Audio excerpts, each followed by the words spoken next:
Good evening. It is episode 224 of the longest running episodic, whatever the hell this is. And unfortunately, it took us a couple extra minutes. We apologize, but Eric was just about done Hamlet, and we really didn't want it to continue into the broadcast. Enough is enough. You all saw my frustration in that video. I don't know if you saw the video, Eric, but I was very frustrated. To York. Mm-hmm. Mm-hmm. Yeah. Justice Friday night. You know what that means because I'm Carlos is live. Facts. Tonight will be a Hall of Fame worthy live stream, no doubt. Thank you, Zach.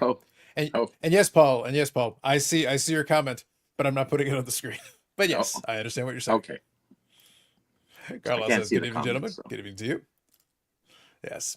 Paul is being very blunt and direct with the back air breaks. So covering it. Yes. Good evening, Orlando. So yes. So hopefully those of you who did catch it enjoyed our little foray. Like I said, Eric convinced me through entertainment value to do a video, and yes, we were able to do it, and we brought #culture. See, there's one thing though that I do want to complain about. Only one? In regards to that, yes. But because what I encouraged you to do is different than what you did. All I wanted you to do was vote for us. So like all 5 votes should have been us, and us. You didn't even vote for us once. All you did was vote for other people. How's that going to help me become Hall of Fame adjacent if we got no votes? Maybe the problem was you picked the wrong Shakespeare play. Yeah, if you picked the right one, it might have moved me. Now he's going to be Hall of Fame perpendicular. Mm-hmm. Mm-hmm. No, I'm disgusted. The whole I bet there's an isosceles triangle involved. No, the whole point was to get votes. It's equal. All anyways. Anyway, hold on. Dufek says this will be an extra spicy. Doesn't finish the thought, but I appreciate it. Extra spiciness. Paul says, evening all. Happy Friday, everyone. Good evening, Paul. Say good evening, guys. Is it weird that Mike Trout only collects himself? No doubt. Sounds like something Eric should do. Yes. That is an astute observation. Very valid. I will definitely start collecting myself as soon as there's something to collect. Yep. You know, that's always what I figured, that a lot of these stars would have, packs or boxes or cards, and they just don't for some reason. Now, if your kid was in the NHL in the 50s, 60s, 70s, whenever, wouldn't you buy a box just to, pull your kid kind of thing? But they never did. Isn't that weird? And there's that fine I think line. Most of them just don't care. I think most of them just don't care about it that much. There are some that'll collect memorabilia and stuff like that. Like families sometimes do that. It's just, there's a card out there with your son on it. Like, wow. Why wouldn't you buy it for your kid? Or, your kid's a little older, I get it, but even still at the rookie year, you'd figure. But, there's a fine line. When I go to the alumni, there's a great disconnect between the players and the collectible side of things. And they just don't realize they have some, but it's just not even like, is this worth anything? I'm going, yeah, that's worth like $3 or $4 grand. They go, holy geez, just been sitting on the mantle. It's like, they have no idea, what things are worth. And then the things that they think that are worth are $3 or $4 grand are worth $20. But anyways, just wanted to get that out there. I had to exercise my right to speech. You don't have that in Canada. We only have do. Yeah. We're on the 224th Amendment right now. So Eric, no, you don't seem to understand. We have it. We just didn't need to write it down because people realized you could just do it. You could just remember. You guys needed instructions. You guys needed instructions. You need to be told. We know smart like you. We know smart like you. No. Yeah, you're SMRT on a good day. Yeah. Jeff, good evening to you. Dom here. Good evening. Absolutely. Amish Dave Archer. Good evening, Dave. May need to drop the octave down a level, Eric. Never need to teach you out. Never. And Dave is a man of peace. He does know. There's going to be lightning hitting him in the ass any second. Possibly. Orlando says, Eric says only one thing to complain about. Done. No more complaining. Damn. Paul says. On that issue, I only had one thing to complain about on that issue. I have many other things to complain about tonight. So, Eric, if the IRP gets voted in, the Hall of Fame, because you were on that show, you can actually say you were. He's never been on that show. I've never been on that show. I've never been invited to be on that show. You were in the chat. In the chat. In the chat shirt. Yeah, that's about Jason as you're going to get. Yeah, that's probably a Jason shirt. That That's like a Jason twice removed. It is, yeah. No, they can't handle this heat. So I've never been invited. Because they can't handle this heat. Anywho. Oh, I really laugh, but geez, that's a good one. Moving on. Carl says, Mike Trout collects others, doesn't he? He does have, I think he's got some Wemby cards, because I think they did a video where he was showing some of his collection. He's got the Trout cards, but I think he's got some Wemby cards, some basketball guys. And I think he might have a couple Philadelphia Eagles because he goes to the Philadelphia Eagles games and stuff. So I think he might have some Philadelphia Eagles and some other players, but I think it's mostly other sports. I think for baseball, it's only Trout. I think for other sports, it's other players. That's my recollection. I remember seeing a video about it. Paul says, working a card shop in the 90s, always seemed to be cousins who collected their relative. Yeah, that I could see. That sometimes. I think I once... So they I think could brag. Yeah, I remember, I think I've said this story quickly before, but one time I sold a Trevor Linden card for way more than honestly it should have gone for. Like, it was a lot of money. Turns out it was a family of Trevor Linden. And they were picking up a lot of his cards. So yeah, so I ended up selling it to Trevor Linden's family. They're the ones who ended up buying it. They were aggressively pursuing the cards at the time. So probably a bunch of Trevor Linden sold for good money at that time. And it's because Trevor Linden's family was the one who specifically seeking it out. And that was back in the early 2000s. Early 2000s. Who bought something from Boston Bruin? Was it Pi McKenzie? Does he live in Alberta or something? Pi was living down here. I don't know exactly where he's from, but yeah, I think he is from there anyways. And his wife sent me a message. She said, I'd like to buy this thing. And then I seen her name there and I went, Mackenzie. Oh, okay. So it was a Pi McKenzie postcard. I know it was a puck. Anyways, she says, I said, well, why don't you just send me a couple autographed photos and we'll call it even. She said, great. So she sent me a couple nice postcard photographs of signed by Pi McKenzie. I'm pretty sure it was Pi. Anyways, that's my story. It's weak, but it's there. Okay. There you go. Carlos says, as the 51st, I think that's about as close as any of us need to get. Carlos says, as the 51st state, Canada is entitled to First Amendment rights. I reject them. Also, I've decided in the event, Eric, that we agree to your terms, I don't want to be the 51st state. I want to be the 151st state. Yes. And I actually want someone to then realize that there's a gap in between, and then I'll just get to make up all the states in between. Yes. But we will also be the 101st state, and also the 87th state, and also the 74th state. We can discuss it after your surrender. I want to be the sesquicentennial state, 150, right? I like that. I'll be happy to surrender, Eric, as soon as you fully concede that Reggie Lemon is not real.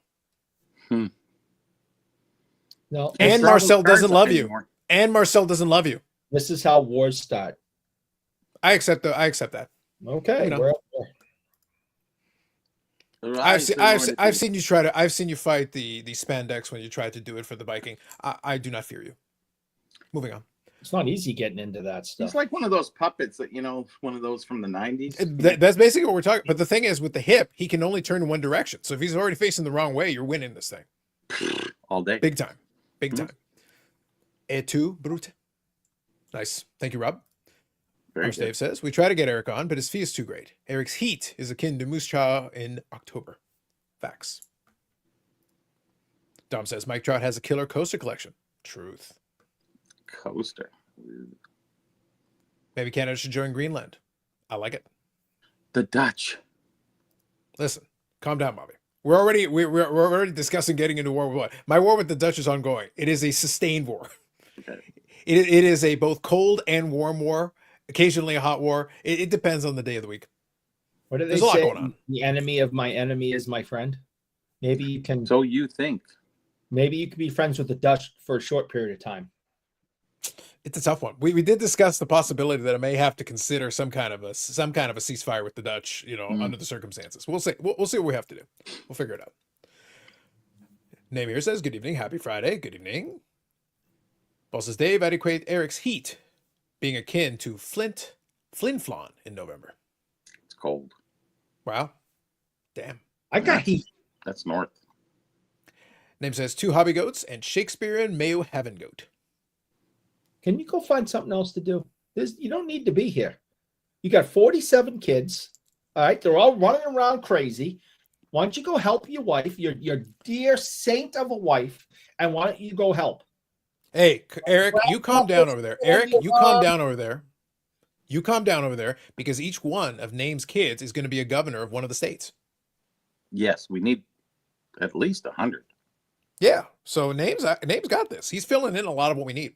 See, because Eric, what's going to happen is we're going to continue as, your 51st through 151st state. We're going to follow through with what you guys do. We're going to have the Electoral College. But since I personally control 100 states, my candidate will always win. So your vote truly doesn't count. Yep. I live in Massachusetts. My vote already doesn't count. No, but like extra. We're talking like, not only does your vote not count, literally someone will come by and splash mayo in your face and then laugh $1 Million Man style as your vote doesn't count. It's to add insult to injury. I think, and if that happens, I'm going to assume you had something to do with that. You were behind it. I probably was behind it. Yeah, I probably supplied the mayo. He's not denying it. No, absolutely not. Like this is called foreshadowing. I am telling you what is going to happen. Yeah. It's coming. Prepare to be Mayo Boy, both in spirit and in body. We're going to put a wall up on that border too soon. So at this point, you're going to need a wall in front of your house. You're going to need a wall in front of your house. That's the only way you can be protected. And then people won't park on my lawn anymore. That's right. You need a wall on all 4 sides to protect you. Timeless Carver says maybe Hodis Wagner only collected himself. That's why there's a short of T206 Wagner. See, I like this theory. Every time he got one, it was like, and then he rolled it, crimpled it up, rolled it, and smoked it. Yeah. Paul here says, listen here, Drama Club. Lower your voice when addressing the chat. I will not. It is truly a prediction, Orlando. Truly a prediction. But yes. All right. So let's do this. Since we are we're 5% less mature, but at the same time we may as well. So let's touch on the one thing that is hobby adjacent, let's call it. And we'll touch on it for a couple of minutes. Fine. And I'll summarize, but then at the same time, there is something I do want to touch on that I think is more relevant. So I think, Paul was already talking about, well, of course, we got 2 Pauls, but specifically I'm talking about Paul V. He was touching on the backyard breaks thing. Actually, truthfully, I actually was thinking about making a video about it last night because I thought it might make more sense just to outline it in a straightforward way. I've seen a lot of the social media stuff. Eric was talking about it. All of a sudden, good old Clubhouse was ablaze with activity. There was infinite rage, much infinite rage. We do love us some infinite rage, so that's always good. But look, here's the way I'm going to put it. For those of you not familiar with it, you already know the infamy of backyard breaks. So you already know that part. But they managed to find, Grant from Backyard Breaks, one of the key name guys that's always on the front of it. He managed to basically go into a whole hypothetical scenario that, let me think, what's the best way that could get him on a watch list. Let's go with that. Yeah, his hypothetical scenario would be the kind of thing that you put somebody on a watch list for. There you go. I think Eric, that kind of covers it and gets you in the right frame of mind for it. So the point isn't whether what he said is inappropriate, although some people tried to downplay it because this is the world we live in. But the reality of it is, for most reasonable people, and even some unreasonable people, the argument isn't whether what he said was appropriate or not. That's not the issue. The issue is what then should be the consequence of it. And then you add in all the rest of it and all the other issues they've had. And my problem isn't even with the guy and what he said, because I don't watch his stuff and I don't care. My issue is that this is the 1,018th time when the hobby business sphere basically is slow to act. So just looking at it from the perspective of the platform, it's Whatnot. So Whatnot is the one who actually holds the button. 1 million people can make 1 million Instagram, Twitter posts, Facebook posts, like whatever you want. Go ahead. I actually don't care what any of you think, with much respect, because the only one who actually has the ability to do something about it is Whatnot. And they made the same mistake that everybody in this hobby space makes for the businesses. They are slow to the trigger. And the thing is, the sad part is, we talk about this all the time. If you want to try to skirt the line and go, well, we got the terms of service. And by the way, the whole thing violated the terms of service. And people recorded it and they have record of it. So like it's out there. If you want to listen to exactly what was said, you can listen to it verbatim and get the whole thing right from the get-go. The point is, it violated the terms of service. The terms of service literally explicitly covered a scenario where you could talk about hypotheticals, and it still is a violation of the terms of service. It's cut and dry, clear cut. Now, if for some reason you were worried, quote unquote, about whether there was any legal issue with it, this is where my problem comes with a lot of these hobby companies. There's never anybody there who can make a decision. You're always like, well, we got to go to the higher ups. Why do you have to go to higher ups? Why don't you have someone who has the authority to be able to say, we need to review the footage, hit pause? That's what a normal company does. There's an issue. We've received reports that that there's this thing.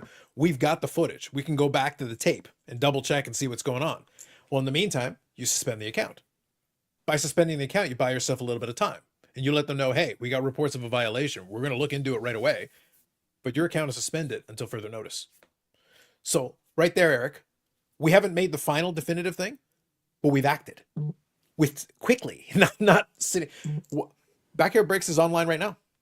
From what I understand, I think I caught a social media post that the Grant, the one guy, I think his specific account has been taken down, but Backyard Breaks is still active. I went in maybe an hour ago just to check. They have a live going on, almost 200 people in the chat, banning anybody who says anything about it. And they're selling those repacks and getting like $1,000 for each one of them. So people are still patronizing it. People are still giving the money, and Whatnot is still allowing it to be. You didn't even do the suspension part. There's been enough time.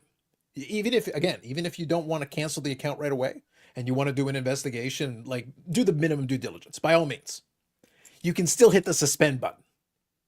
Because again, there is a violation that's in your terms of service that everybody had to agree to be on the platform, and you're still not doing it.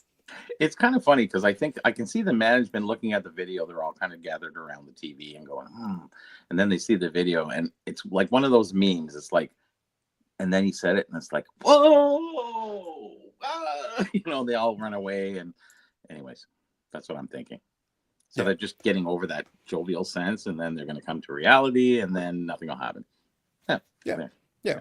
So Paul was saying, Topps and Panini should pull allocation. So I think, Paul, my understanding, I don't think they necessarily get allocation anymore. I think Panini pulled their allocation already. And I don't know if Fanatics gives them any, but regardless, here's the thing, even if you pull allocation, that doesn't necessarily prevent you from not having a deal with distributors. Because distributors, you can still get product without allocation. Now, it'll cost you more, but at the end of the day, you could still get product. Now, again, the distributors also could pull your account in the same way. So there are mechanisms to, but wouldn't it be simpler if there is an issue here, Eric? Wouldn't it be simpler for the platform, which is the basis where the lives go in, where they collect the money and do all that? If the platform puts a pause on it, that's way more effective than sitting there going, okay, so we got to get the distributor to turn it off, and we got to get Panini to turn it off, and we got to get Topps to turn it off, and they all independently have to do that. Or you could literally be the platform and say, pause. And then obviously, I think it's a cut and dry violation of terms of service. Well, when you violate terms of service, what can they do? Shut off your account. That's what happens when you violate a terms of service. And I want to get to a second point in a second, but I wanted to lay the groundwork there, Eric, just so we're being 5% more mature right now, because I'm speaking calmly, because I want people to hear what I'm saying, because I'm actually laying out the basic points. My belief is the onus is on Whatnot. They should have been able to act quicker. And I don't need to have the higher up to be making that call. I supposedly have I have middle managers in these people, but none of them want to make the call. None of them want to be the one to push the button. They all want to defer to the next level up. And that's the reason why you're getting inactivity. That's the reason why you're getting people sitting on their hands, giving, blanket condemnations, and which mean nothing. They don't matter. Like, make as many posts as you want, make as many statements as you like. It doesn't make a difference. So good evening, Jake. 100% Whatnot holds the cards. Topps and Panini could do some things to make their business more difficult. Yes, they could. But I'm saying, to me, the onus is on Whatnot. Whatnot, as the platform that is hosting them, is the one who has the most ability to be able to put the kibosh on the whole thing. If they wanted to, which clearly they don't, because, again, it's still active as far as I'm aware, like as of an hour ago. Yeah, 100%. But that's the point, is then you have no standing to be able to complain if that creates a bigger problem for your platform as a whole, because it's like, well, if you have no standards and you have that's what leads people to start looking down your way, because that's where they start looking down the barrel of it and go like, okay, so this is where our problem is. Not even Backyard Breaks. Our problem seems to be Whatnot, because you guys can't seem to do the job. And they're going to look at these other ones and say, by the way, that's an opportunity for fanatics to be like, well, if it was on our platform, we'd pull the plug on them. And that would allow them to put themselves forward as an alternative platform. Because if the infinite R word that everyone loves so much, the regulation, if any of that ever came to pass, the companies that actually have the ability to pull the plug on it are probably going to be the one. And by the way, the ones who have money to be able to do that, fanatics overlords, they're the ones who would have an easier time being able to sell that idea. Well, Whatnot is clearly a Wild West. Clearly, they're not equipped to be able to handle this. It's an easy pitch to make.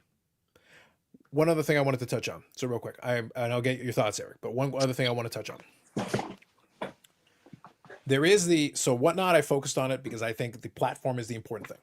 Platform is the important thing for this situation, beyond this situation. And that's why I wanted to use this tone in this conversation. Because one of the things that I like about this live stream is that we will talk about hobby stuff, but we also talk about a bunch of other stuff. I want to go back down to the issue at hand and exactly what happened there, where he decided to have this whole conversation. The problem to me is that he felt comfortable enough to be able to have this conversation with his chat on something that is recorded, which tells me what all these hobby companies have is that no one is actually holding anybody accountable for anything. It's a bunch of companies that really aren't companies, because in a lot of normal companies, there would be at least a thought process. Remember, it's not nearly as egregious, but remember we've had conversations about, the Hoj and a bunch of times where he's mouthed off and said things he shouldn't say. And these people say things they shouldn't say. But at the same time, you work for collectors. So you'd think like, wait a minute, you work for a company, you're indirectly or directly representing the company. You should be thinking about what you're saying on a public platform. Well, a live stream, whether you want to accept it or not, is a public platform.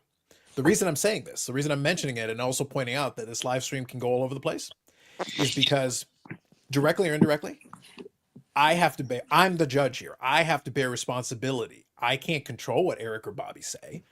But at the same time, there's kind of an unwritten and unspoken understanding that, hey, there's certain topics that are off limits. There's things that are third rail that are not to be discussed. I don't have to explicitly say it, but we know what those things are. And at the same time, everybody understands that, hey, everything you're saying, the internet doesn't forget anything. That is why as soon as he opened his mouth and he started saying things, you understand that's going to get recorded and it's going to get played back. And the problem is they didn't think, and they never think. And it's not just them, but they're an example of they never think. Every word that comes out of our mouths here, you should just assume that someone can play it back for you. And every time you're saying anything, you should think about that in the back of your mind somewhere.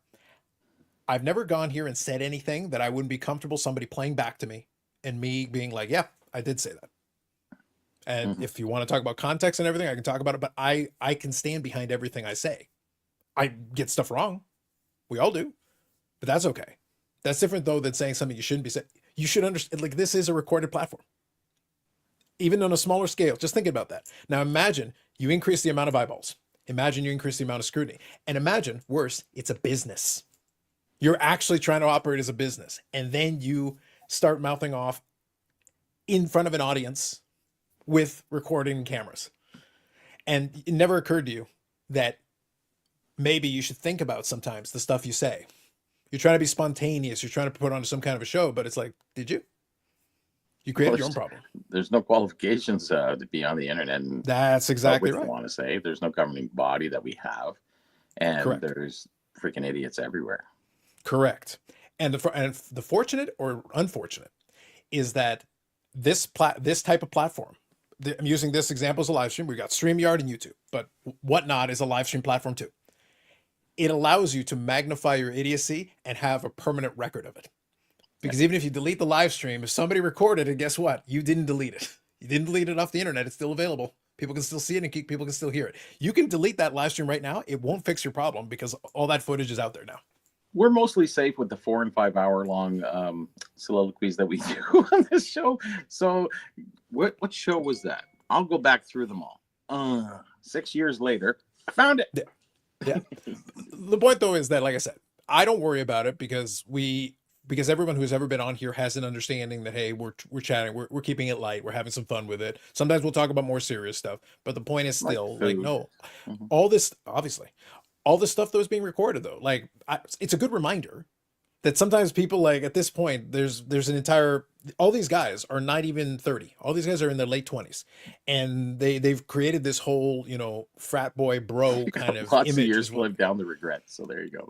But now it's all recorded for everybody to see. Yep. You all get to see, as opposed to you saying something stupid with your friends in a corner somewhere. Well, today we got a camera. Or the 70s and 80s and 90s. Yeah. Yeah. You decided to do it now in front of an audience. But the actual lesson should have been like, maybe think about what you're saying and where you're saying it. And be like, maybe that. There's a lot of jokes. Eric, sometimes somebody will say something and there's a joke right there. And sometimes it's like, nope, this isn't the place for that. You hold back. Sometimes you'll be like, nope, you know what? We can go pretty far and we can have some fun with it, but there's still a line. There's a line where you don't go. You stop short. But that's where experience will get you there. Experience will teach you know what? The line's right there. We can stay just a couple of feet back of the line. And that's okay. We sometimes go, you know, to hold the line, but hey, we come back. Yeah. Well, Buddy just ran through it at full speed. He's like sprinting. He's like gone. At this point, he doesn't remember where the line is. Even if he turns around, he can't see the line. He already passed it that far. So that's where your problem came in. And like I said, I'm taking a high level view on this because the truth is I can't really add that much to the conversation. The only thing I can add is just from the experience of doing a live stream or wherever in, and we talk about all kinds of silliness. But even then, I'm willing to co-sign on pretty much all the silliness on it. And maybe that should be the bar. Can you live and are you comfortable with it? You can be irreverent, you can have conversation, you can have some fun with it. But if it's played back to you, if they played it, this is the bar I think of. If they went, Eric, and they put a monitor outside, you know, over in the around your ankle, like you have, and go, hey, here's Eric talking about this, and they played it back, would you feel like you have to explain something, or would you be like, no, it's just us having some fun, we're talking about this, we're talking about that? If you can say that, you're probably okay. If like suddenly you have to kind of explain the hot dogs, I don't know if you can get away with that. Listen, there's issues that'll need to be addressed. The point is, though, I could play back a lot of this stuff and I'd have no problem with it. No issue.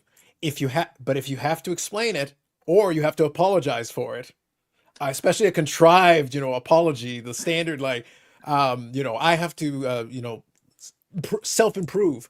That means you fucked up. That means you did something you shouldn't have done, and maybe you should have thought of before you opened your trap. Sometimes not after. It's context sometimes, so you know. Yeah.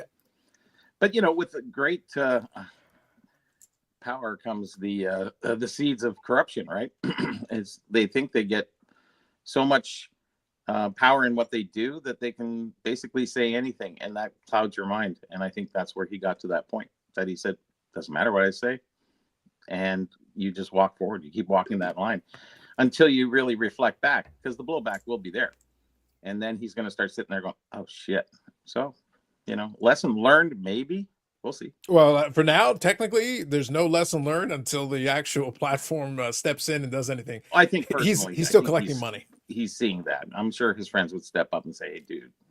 Maybe they don't. They say, hey, dude, right on. My concern, Bobby, is that his friends aren't saying anything like, oh, the money's still coming in. Don't worry about it. Just stay off screen. That's really true, right? Yeah. And that's my bigger concern. So that's why, Eric, I wanted to make sure I gave context. I wanted to lay the groundwork, but I also wanted to give, to me, Whatnot is the issue in this specific case. Of course, Backyard is as well, but Whatnot's inaction is created the room for this to be even bigger issue. It's like the 87th controversy of Backyard. So it's not like one or two. They've got a track record at this point. Like, you know, in the NHL, if somebody's a repeat offender, you're going to hit him with the suspension faster because, look, you're a repeat offender. This isn't the first time you've come up here. You've done something wrong. You've got to learn your lesson. Like, we got to start hitting you with something because you're clearly not learning. So we got to hit you with a bigger suspension. Well, at this point, they've never gotten real suspension. Even when they took that Trevor Lawrence card, that was one of many controversies ago. Like, it's been a lot of them. Big ones, yeah. Yeah, but there was no consequence. Well, that's the money and the power and then the corruption. So... And corruption doesn't mean in that extreme sense, but it just means that they get. I was going to say, listen, don't talk down on corruption. Corruption is my birthright. This is what I understand. I'm trying to meld it together with what they do there, and that gets and they get out of hand when you get too cocky, I guess, and that's when you get sacked by the quarterback. And bang. So it would seem. All right, go ahead, Eric. I think you wanted to chime in here. Go for it. Bobby's right. You know, they have too much power. They have too much money. Whatnot's making too much money off of them. The companies that give them allocation is making too much money off of them. So they are not going to do anything to stop the money train. Like you said, 24 to 48 hours later, this scandal is all over the hobby, and you went into their Whatnot stream, and there's 200 people in there, spent, each of them spending, $1,000 each. That's the problem. Mm-hmm. Yeah. So let me show you the solution. Okay. There is a solution. There is a solution. It's sort of like going into a group that everyone what the solution is right now. You go in, delete, okay, and you hold down this one right here. And there's a thing at the end that says remove app. Delete app. Deleting this app will delete its data, and you hit delete. And now it's gone. No mama, no data, nothing. I will not participate in a company that says that what happened is okay. But Eric, they're breaking clear-cut hockey. Oh shit! So you should have waited.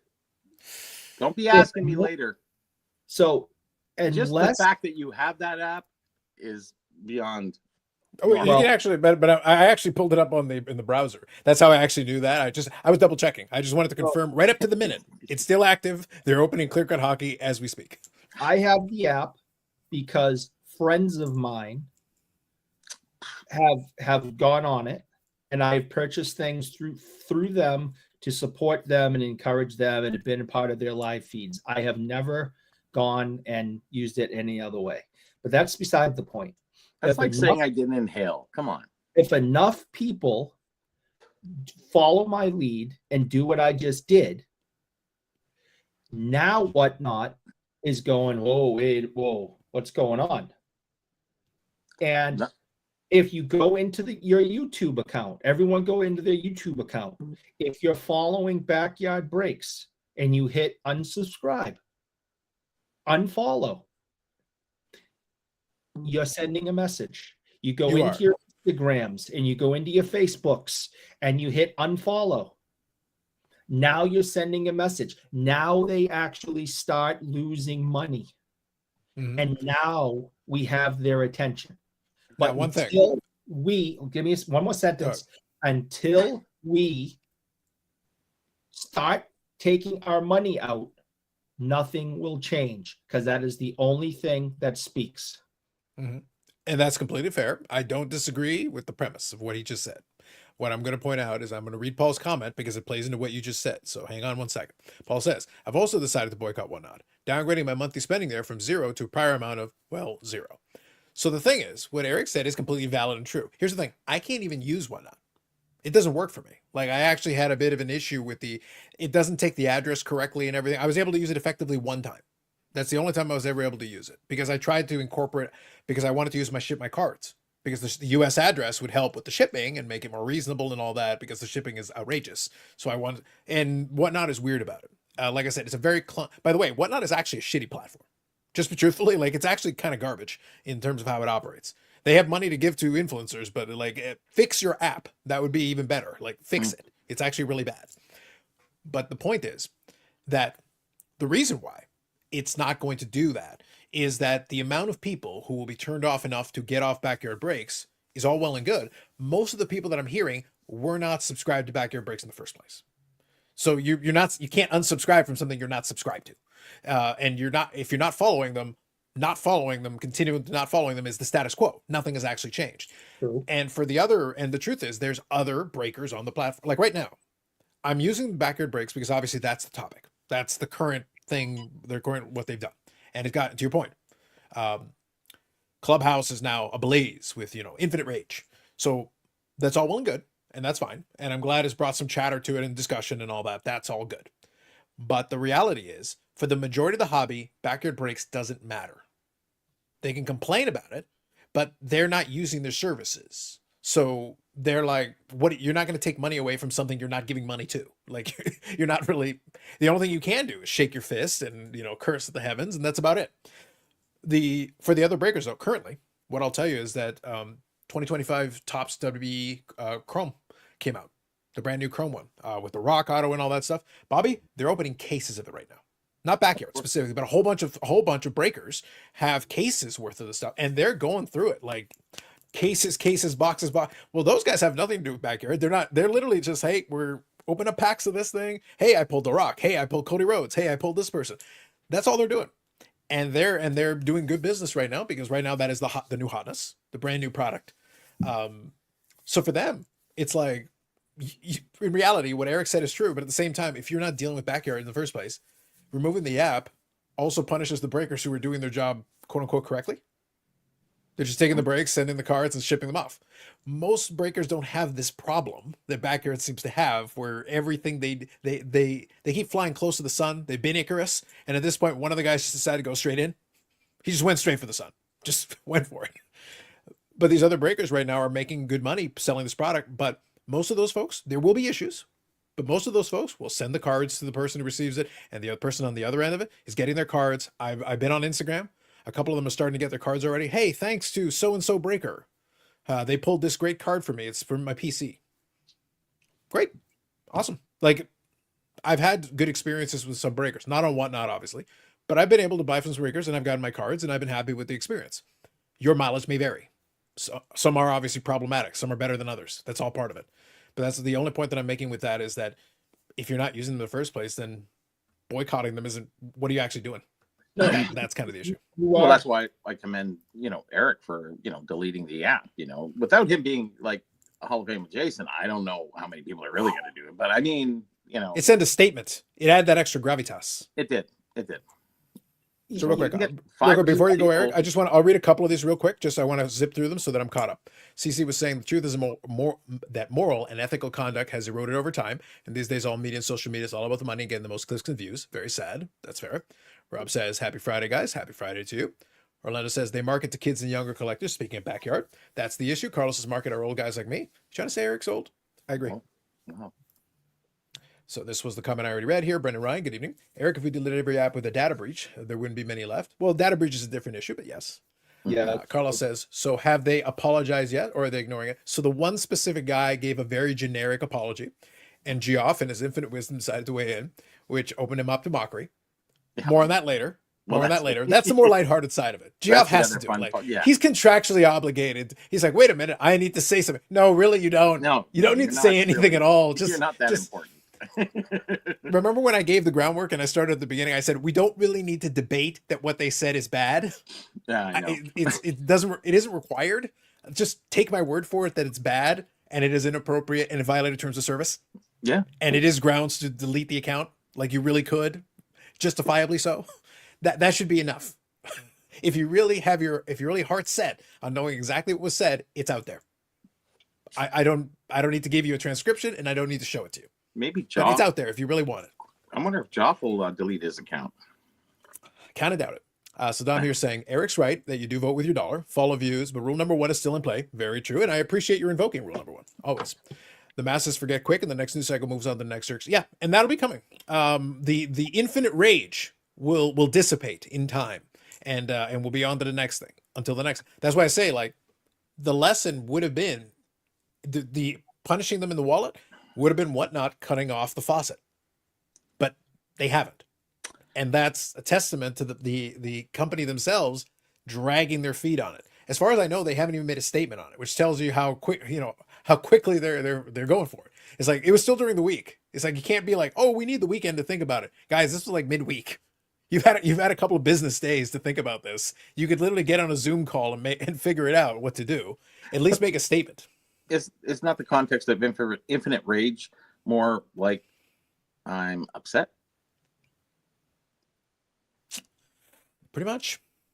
Yeah. Infinite rage app. I love it. Dufek says the answer is AI robot breakers. See, this is an idea I can get behind. That's coming. I like it.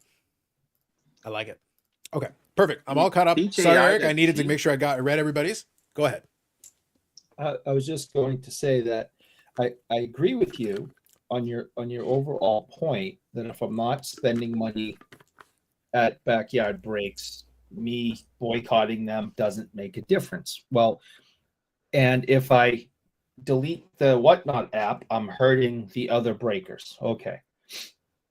If I delete the Whatnot app, Whatnot app, and that was good.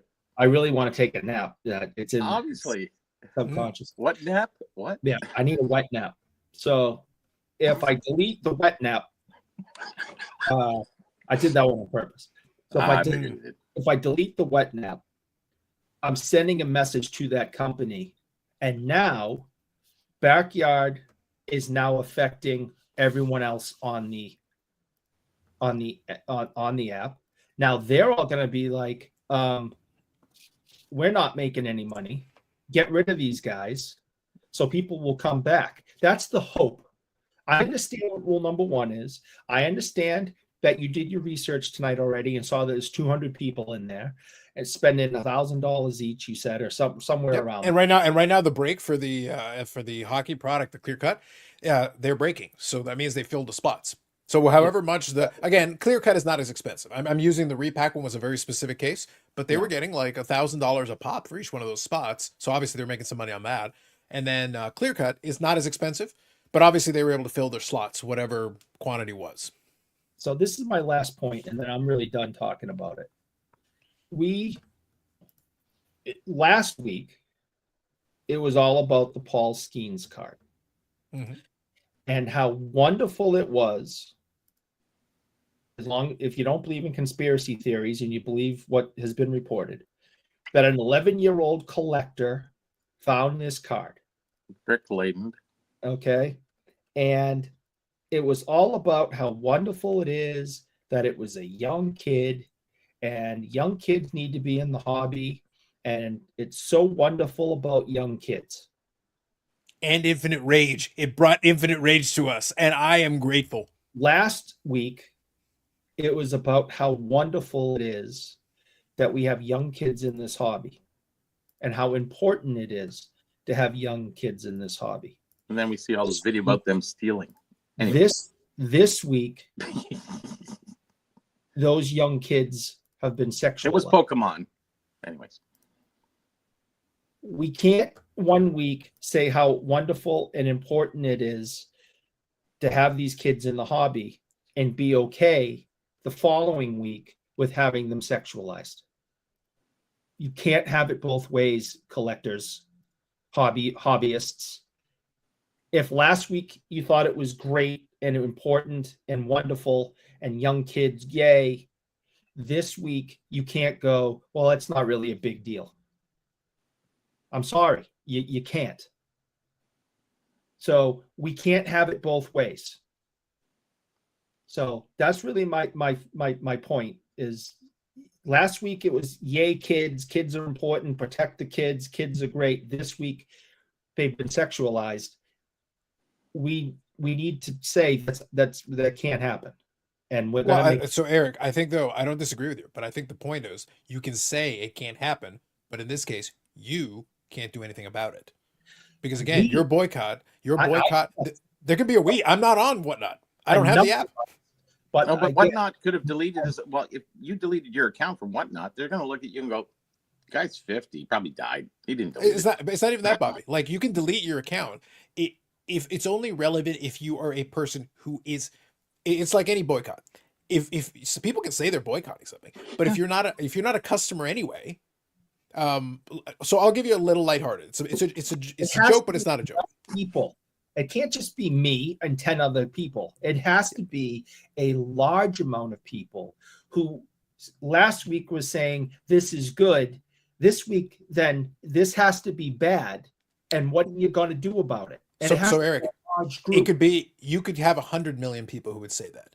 And I could tell you, I don't care, because the only ones that matter are the people that are actually spending money on the app. They're the ones, their votes count. Yeah. Your votes do not count. You can say this is unacceptable. You're not doing anything. I have spent money on the app. I've spent. I understand, but I'm talking about.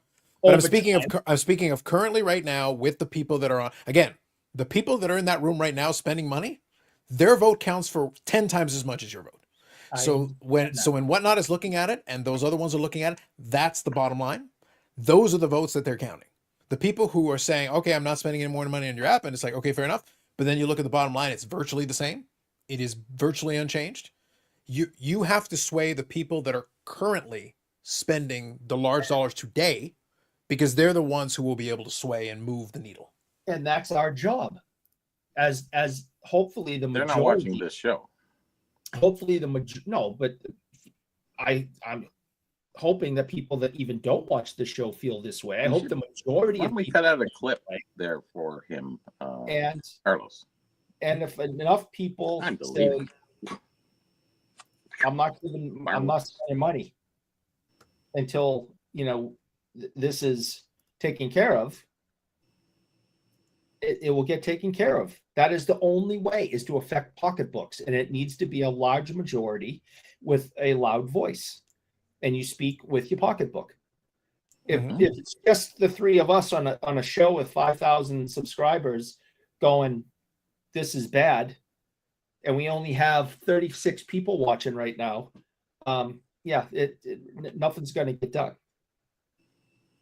Yep. Right now, the message being sent, though, Whatnot, by dragging their feet, is basically telling you that they're willing to, at least for now, weather the internet storm, because they're looking at they're actually looking at the people that are complaining the loudest and go like, you're not actually spending money with us.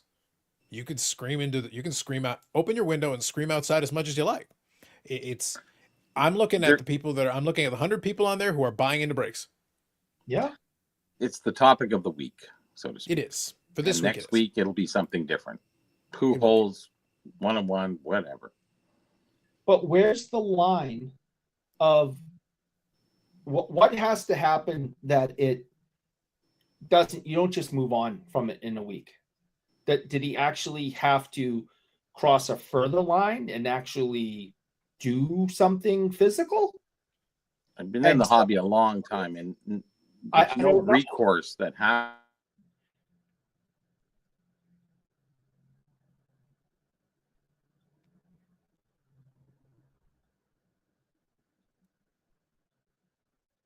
Can you hear him? I had the telephone.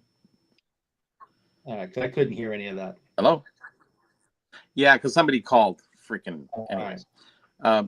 It was great what I was saying. Shit, now I can't even remember. Anyways. You had to be there. It was a big moment. I've been in the hobby a long time, and really, these things just go away.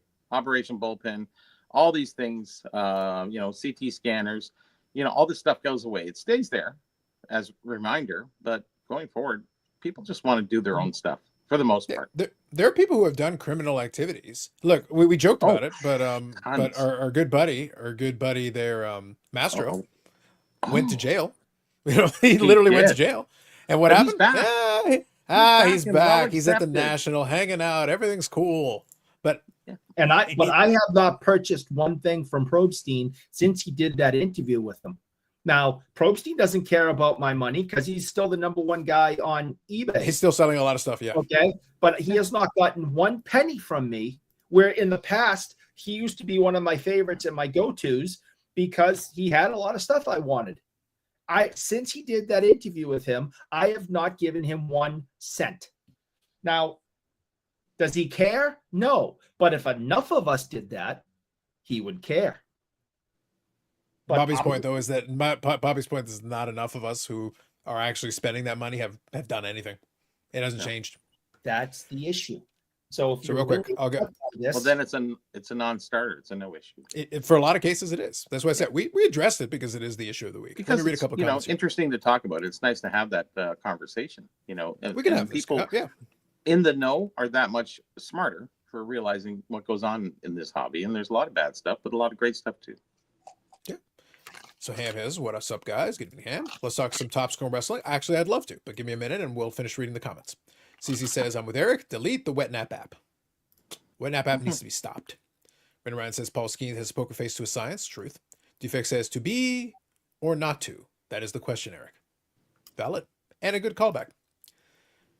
Cancel wet naps next week. Dude wipes? Maybe. Yeah. To be or not to be? That is the question. Paul says, 5 to 10 years from now, Michael Rubin and whatnot would feel better about banning them. The adults need to step up. It's really on them. So right now, at the moment, as far as I'm aware, right now, whatnot is their platform. So even if this this would be maybe a suggestion to the old Fanatics overlords, and maybe this would at least, give people something. If Fanatics Live, which is obviously another platform that they're starting to build up, if Fanatics Live basically said, if Whatnot drops you, we're not taking you. If that was like a public thing that they said, hey, this is not acceptable, we wouldn't, if you guys ever come by over here, you're not welcome. Again, it doesn't change the fact that right now Whatnot is allowing it to go on, but it does allow Fanatics to be able to take a high ground and say like, hey, you violate terms of service, you violate terms of service. That's not okay. And we're not going to allow it on our platform. You're not here currently, so we can't ban you, but we can basically say you're not welcome. The door is not open for you. So they can do that. And it's a layup for them. They're not losing anything at the moment. If anything, though, it does at least put it out there that, hey, this isn't cool with us, and we're not going to let anybody like that in that obviously has this reputation. Yeah, but hopefully there's no adults in this hobby. So Bobby, that was kind of my point. My point is you got these businesses run by, not adults, and they're being treated and they're operating that way. And that's why I said a couple of minutes back about the whole thing about a live stream, recording, the internet doesn't forget. And you've got all these people that don't learn these things or don't understand that I'm not telling you to censor yourself.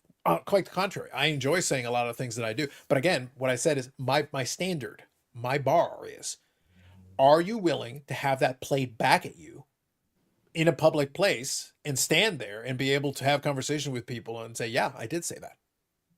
If you can do that, then you're probably okay. Like that's a very simple standard to be able to say, if you can stand behind what you said, if it's played back to you in a public place with other people looking at it, and you say, yep, that's exactly what I said. If you want a little bit of context, I can give you this. This is what we were talking about at the time and blah, blah, blah. Then you probably are okay. You're probably in the clear because you are comfortable with where you are. But if you have to if somebody plays it back to you and it's like, well, that isn't what I meant, and you immediately have to get defensive, maybe you shouldn't have said it in the first place. Maybe you did cross that line and you didn't think about it before you open your mouth, which happens a lot. That's a lot of people. Right now, there's a lot of people who could serve to use that lesson. Yes. So Baz here is saying, if we say these comments at work, we would be fired. Very true. That would not be acceptable in any place. Yeah. They were worked on Whatnot, which is true. If Whatnot doesn't fire him, you have your answer, which currently we have the answer. The answer is it's not being addressed. So, message sent. I can see the management. It'll go away. Don't worry. Just let it go. Next week. They're sitting on their hands waiting for it to blow over. There's so many things that went away with backyard breaks. So they have. Just another one. Yeah. Just another That's one. exactly it. Another one. Yeah. So Mike says, sorry I'm late. Sounds like I missed something good. Yeah. I wanted to have a serious conversation on it. And hopefully, like I said, it may not be satisfactory, but I wanted to make sure. So this is why I was saying to you guys earlier and Bobby and Eric, I wanted to make sure it didn't take on the normal tone we have here. And that plays into what I was saying earlier. We understand how to play. We understand like what we're doing here with the audience and what we're not just talking to ourselves. We're not just talking in a vacuum because there are other people who are listening to what we're saying as well. And you don't have to agree with anything we say. You really don't. You don't have to agree with a single bit of it. Our perspective. That's it. But I'm very comfortable in presenting this to the people that are seeing it out there. And that's why I decided to be 5% more mature for that segment. We could have been a lot more silly and off the wall. We did this. The subject did not warrant it. It was not appropriate. Step back 10 points. Yeah. When we get back to chocolate sticks and mayo, all bets are off. But for this conversation, we need to be men of peace and men of wisdom. Okay. Good to meet fellow collectors. Makes you wonder how many Manilados are still out there from Operation Bullpen that haven't surfaced yet. A lot of them. Many. Zach said, what's crazy? He didn't slip up and say something you can't. He went on and on about a topic we can all agree is not okay. Yeah. And that was the thing. It's the lack of understanding. It's like you're not listening to yourself and you just kept talking. And again, you're talking with a chat. So if the chat's not checking you, it also means you've cultivated a kind of a sycophant audience that is egging you on. So I've actually got a problem with a lot of aspects of this transaction, Eric, because if the chat was allowing it to go and like wasn't giving them the feedback that, hey, simmer down, what does that say about the audience? And that tells you why there's people that are still spending money. I just want my breaks. I don't care about anything else. I just want my breaks. That's it. Who's that? Bobby, number 99. Time. 9 o'clock. You're looking at something? Off. Okay. Yep. Thanks, guys. I'll be right back. Bobby's got to look into something, so we'll leave him for a minute. Whatnot looks like fools if they don't ban them, and right now that's where they're sitting. That's the current state. At the moment, the account is still active, as far as I can tell. Mike says, "How's everyone tonight? Doing well. How are you?" So, I wanted to make sure we touched on that. I feel like Eric, I think we've covered that one from a couple of different angles. Is that fair? Yeah, I don't think we need to go on anymore. I think everyone knows where we're coming from. That I think everyone, at least that watches this show, is like-minded enough to agree that it's inappropriate, and you're not going to have that type of thing happen here. That's for damn sure. Very true. So let's actually. So I'll use Baz's comment as our crossover into another topic. We are Mayo fans. Valid. So let me talk about the wrestling a little bit. This week, 2025, Topps Chrome WWE came out. I've been watching some of the breaks. Been very interesting to see. Some of the cards look okay. Some of them not so keen on. It's a mixed bag. It's a newer Topps Chromium product. I was amused that they had gone through so much trouble to explain how they had cut back on redemptions. And there do seem to be a healthy dose of redemptions in this new product.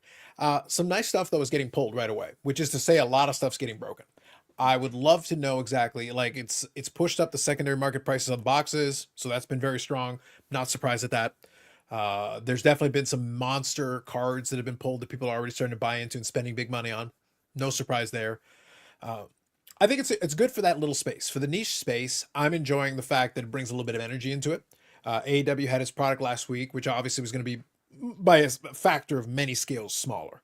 But even then, it's nice to have a new product. And then this one obviously is the big one. This one's the 800-pound gorilla in the room with Fanatics backing a lot of it. The thing, though, and I'll agree with one of the with the Wrestling Trading Cards group that I follow, and that is that, unfortunately, this product is one of those ones that Fanatics is going to use one of its classic tactics, which is going to be the standard for a lot of this stuff going forward, and get used to it because it's going to come to basketball and football when they get fully licensed up, because this is the MO. And that is, they've cut out the middleman for the most part. Distributors really don't get a lot of this product. It's a lot direct to consumer, but a lot of this product is going directly to consumer. Yes. Like shops that happen to have allocation, but a lot of it is going to breakers, which is to say they're consuming the bulk of the volume. They'll still have things like drops. Like if you were able to get in and you were able to win like basically a virtual lottery, you were able to get these boxes for $160 US, which isn't a bad price for the Topps Chrome, 2 autographs included in it. So the configuration on it isn't bad. But if you couldn't get it, which is what most people have, the box prices immediately start creeping up. So if you want to get a box, it's pushing $300. It shot right up right away. And no surprise. I was not, I'm Jack's complete lack of surprise, because when you kind of restrict the flow, it brings the price up always. And the reality is they printed plenty of it.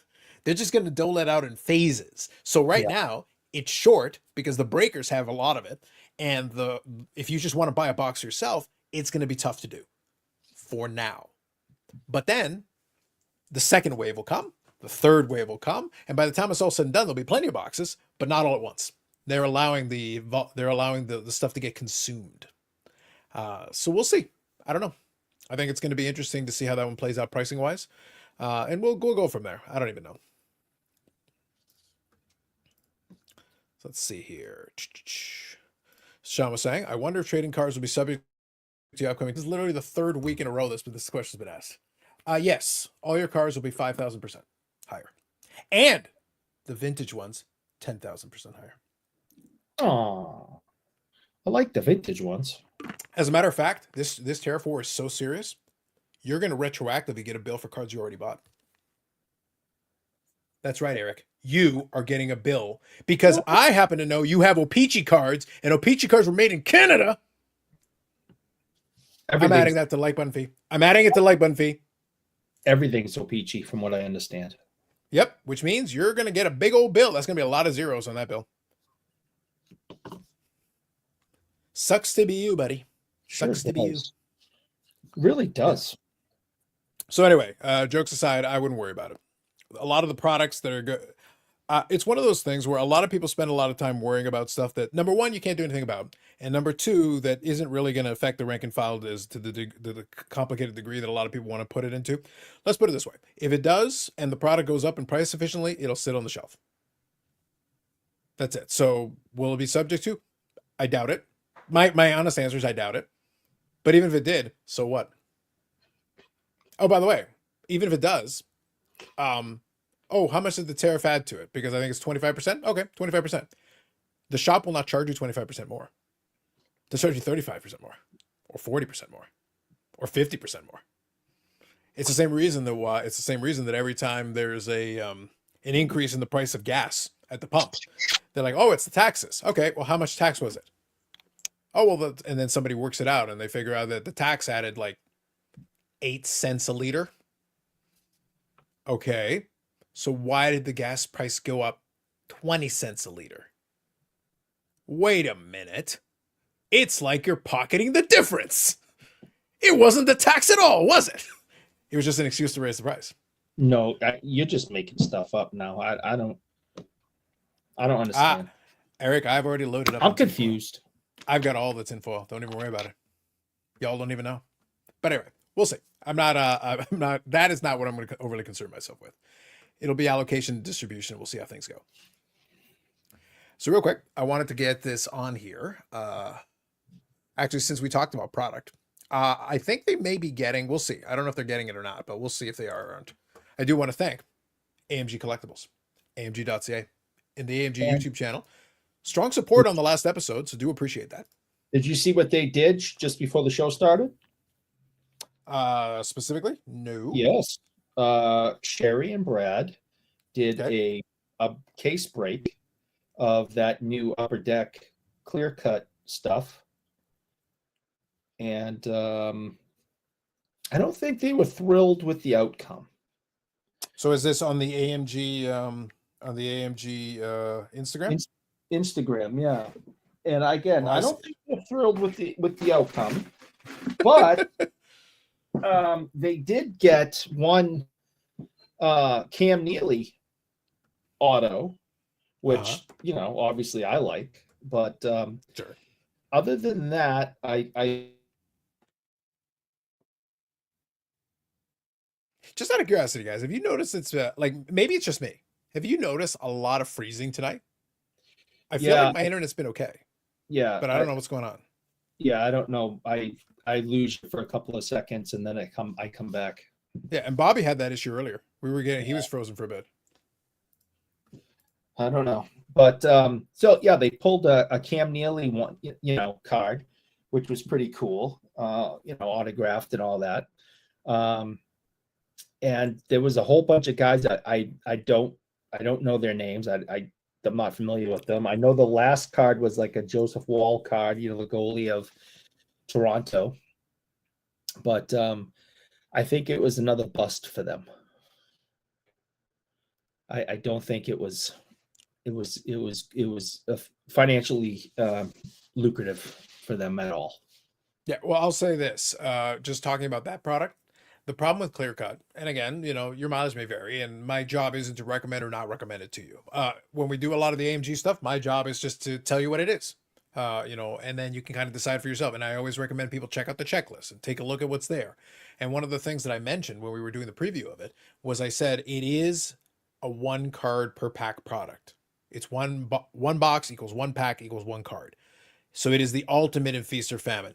The player you get is everything. They're all signed cards. It's cool, but the problem is that it's 1 card.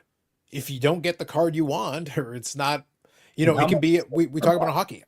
How much is it per box? So it depends on where you go. I'll give you one price point kind of from one of our local stores here. I'll give you one. Obviously, your mileage may vary, and I'll translate to American dollars for you a little bit. So right now it is at one of the local stores. It's $139.99 a box. So we'll call it $140 a box. Okay. So if I work backwards with the current exchange rate, it'll probably be, I'm guessing like $75. Let's see. That's not as bad as I was afraid. I was wondering if this was one of those $300, plus, for one No, cut. but so it works out to $96. So $96 US, give or take. So under $100. But here's the thing, it's one card. Yeah. Oh, yeah. So like, even though it's not hundreds of dollars on paper, that doesn't sound like that much, but you're literally getting one card. So it's not like $140 box where you're getting 15 packs or something. No, it's $140. You're getting one card. So even it could be that Cam Neely card will not pay for the box. No. As an example, it's a nice card, but it's not going to work. A Wayne Gretzky will pay for the box. Right. Patrick Waugh. You take the top end guys or give them a really low numbered version of it that looks really nice. That's cool. There's a lot of good players or really good players that you could pull a card out of that, and you lost half the value. Yeah, they wanted to make David, obviously, They got a Ryan Nugent Hopkins. So they got excited when they saw Edmonton, and then it was like, oh, but it's not. So let me read a couple here. Rage, good evening. Evening, my guys. Anybody that has a Panini product from last 2 years, flip it over and look at the very bottom. It's made in China. Thank me later. There you go. I love it. I lost it. Nope, you lost it. Unfortunate. We got Rage here, but not Infinite Rage. Got to save Infinite Rage for the right moment. Paul was saying, you're okay. Drama Club is laggy. Yeah, I was seeing some of that. Carla here says, yeah, I'm observing freezing. Should use a plumber to replace a kitchen sink. Handyman. I've done it myself once before and figured out that it's not the right person. It's such a small project, though. These are complex. Seymour Butts being a top RPA. Listen, if that had been in, Eric would have bought a case. Oh, yeah. On whatnot. Mm-hmm. I'll reinstall the app for some Seymour Butts. But not now, going forward. That's right. Paul says, remember being super nervous in 94 for Pacific Prisms at one card per pack. Yep. Likewise, Paul and SPX. Yeah, SPX was another one. It was one card per pack back then. But it was a different context at that time. It was one card per pack, though, but you got more than one pack per box, though. That was the key. In this case, it's one box, one pack, one card. That's how that product is configured. Yeah, so a little different. So here it says, Dan, good evening, Dan. To avoid tariffs, Carlos is moving in with Eric. You mean kicking Eric out? Hilarity ensues. Yes. Oh, yeah, that'd be something, wouldn't it? Mm-hmm. It's like Eric is like, Carlos, I'm going to kill you. I'll tell you what, the first one to fall asleep gets brutally murdered by the other one. You're a dead man. Mm-hmm. Yes. You got to sleep sometime, Bougie. Yeah, I'd fall asleep right now if I could. So yeah, it's like, again, what happened last time? Oh, he worked today. He worked 4 hours, so Oh, it was wild. Hey, 3.5. Mm-hmm. $52 and 3.5. Yeah, not bad. Rob here says below minimum wage here. With the conversion, that's even less. Wow. I was gonna say he's barely getting a chocolate stick an hour. Rob here says, I watched GP open a few cases and he recommend buying a case so you're sure to get 4 good pulls. Yeah, if you go by case level, you are gonna get a couple of decent names in there. It evens it out. So that's the gambling odds, right? Yeah. Well, it's the fact that it's the one card per pack. In effect, the box becomes like a pack. So getting one is like, it's almost like going to the store and buying one pack. That's like, it. Oh, you didn't get anything. Are you acting shocked? One pack is like, yes, your odds are even more against you. You're hoping for volume here. Yeah. Proficiency in reading Shakespeare required. True, Dan. The thrill is lessened by one pack. Yeah, it just loses a little bit of its. Yeah, it's pretty much what happens. So Dan here says proficiency in reading Shakespeare required. So Dan did appreciate your foray into thespian. He did enjoy it. He was saddened that unfortunately it faded out as the outro played. I thought I was going to be able to read the whole thing. I didn't know. And then of course you didn't tell me you shut it off. So I was reading like aloud in here for hours. And then I had to take a break because I had to use the restroom and I asked you to put it up and you were gone. It's true. The uncut version will be available on the Patreon. Mm-hmm. Rich says, Andy Moog will pay for the box, right? Listen, Eric will pay you top dollar for Andy Moog. Good evening, Garrett. Carlos, I heard because of your video, Eric has 2 whole votes for the YouTube Hall of Fame. Deservedly so. Dan says, Eric is the first inductee in the Shakespeare wing. We brought culture. Bobby, #culture. At a time when right now we've got backyard breaks that is not culture. Not cultured. We had to bring some culture. We tried to class the place up a little bit. A little bit of Hamlet, Sassy it up. Yeah, listen, we got to do what we can, man. We tried. Yeah. We tried. Sure. I was saying to Ed when I was chatting with Sensei, it's like, Has anyone? There is not a single YouTube Sports Card Hall of Fame vote that has ever brought Shakespeare. Mm-mm. I defy you to find me one other. It usually doesn't go over well. That's why. But I'm just saying, we do things differently here. Oh, that's true. We gotta class it up, man. We gotta class it up. Like I said, well, maybe we'll see. Maybe down the road it'll be 100 Years of Solitude, or it could be Don Quixote. Ooh. Or if Eric keeps bothering us all, Moby Dick. Oh, or maybe Dante's Inferno. If you're talking about Dante's Inferno would be good. They call me Ishmael. What about a Divine Comedy?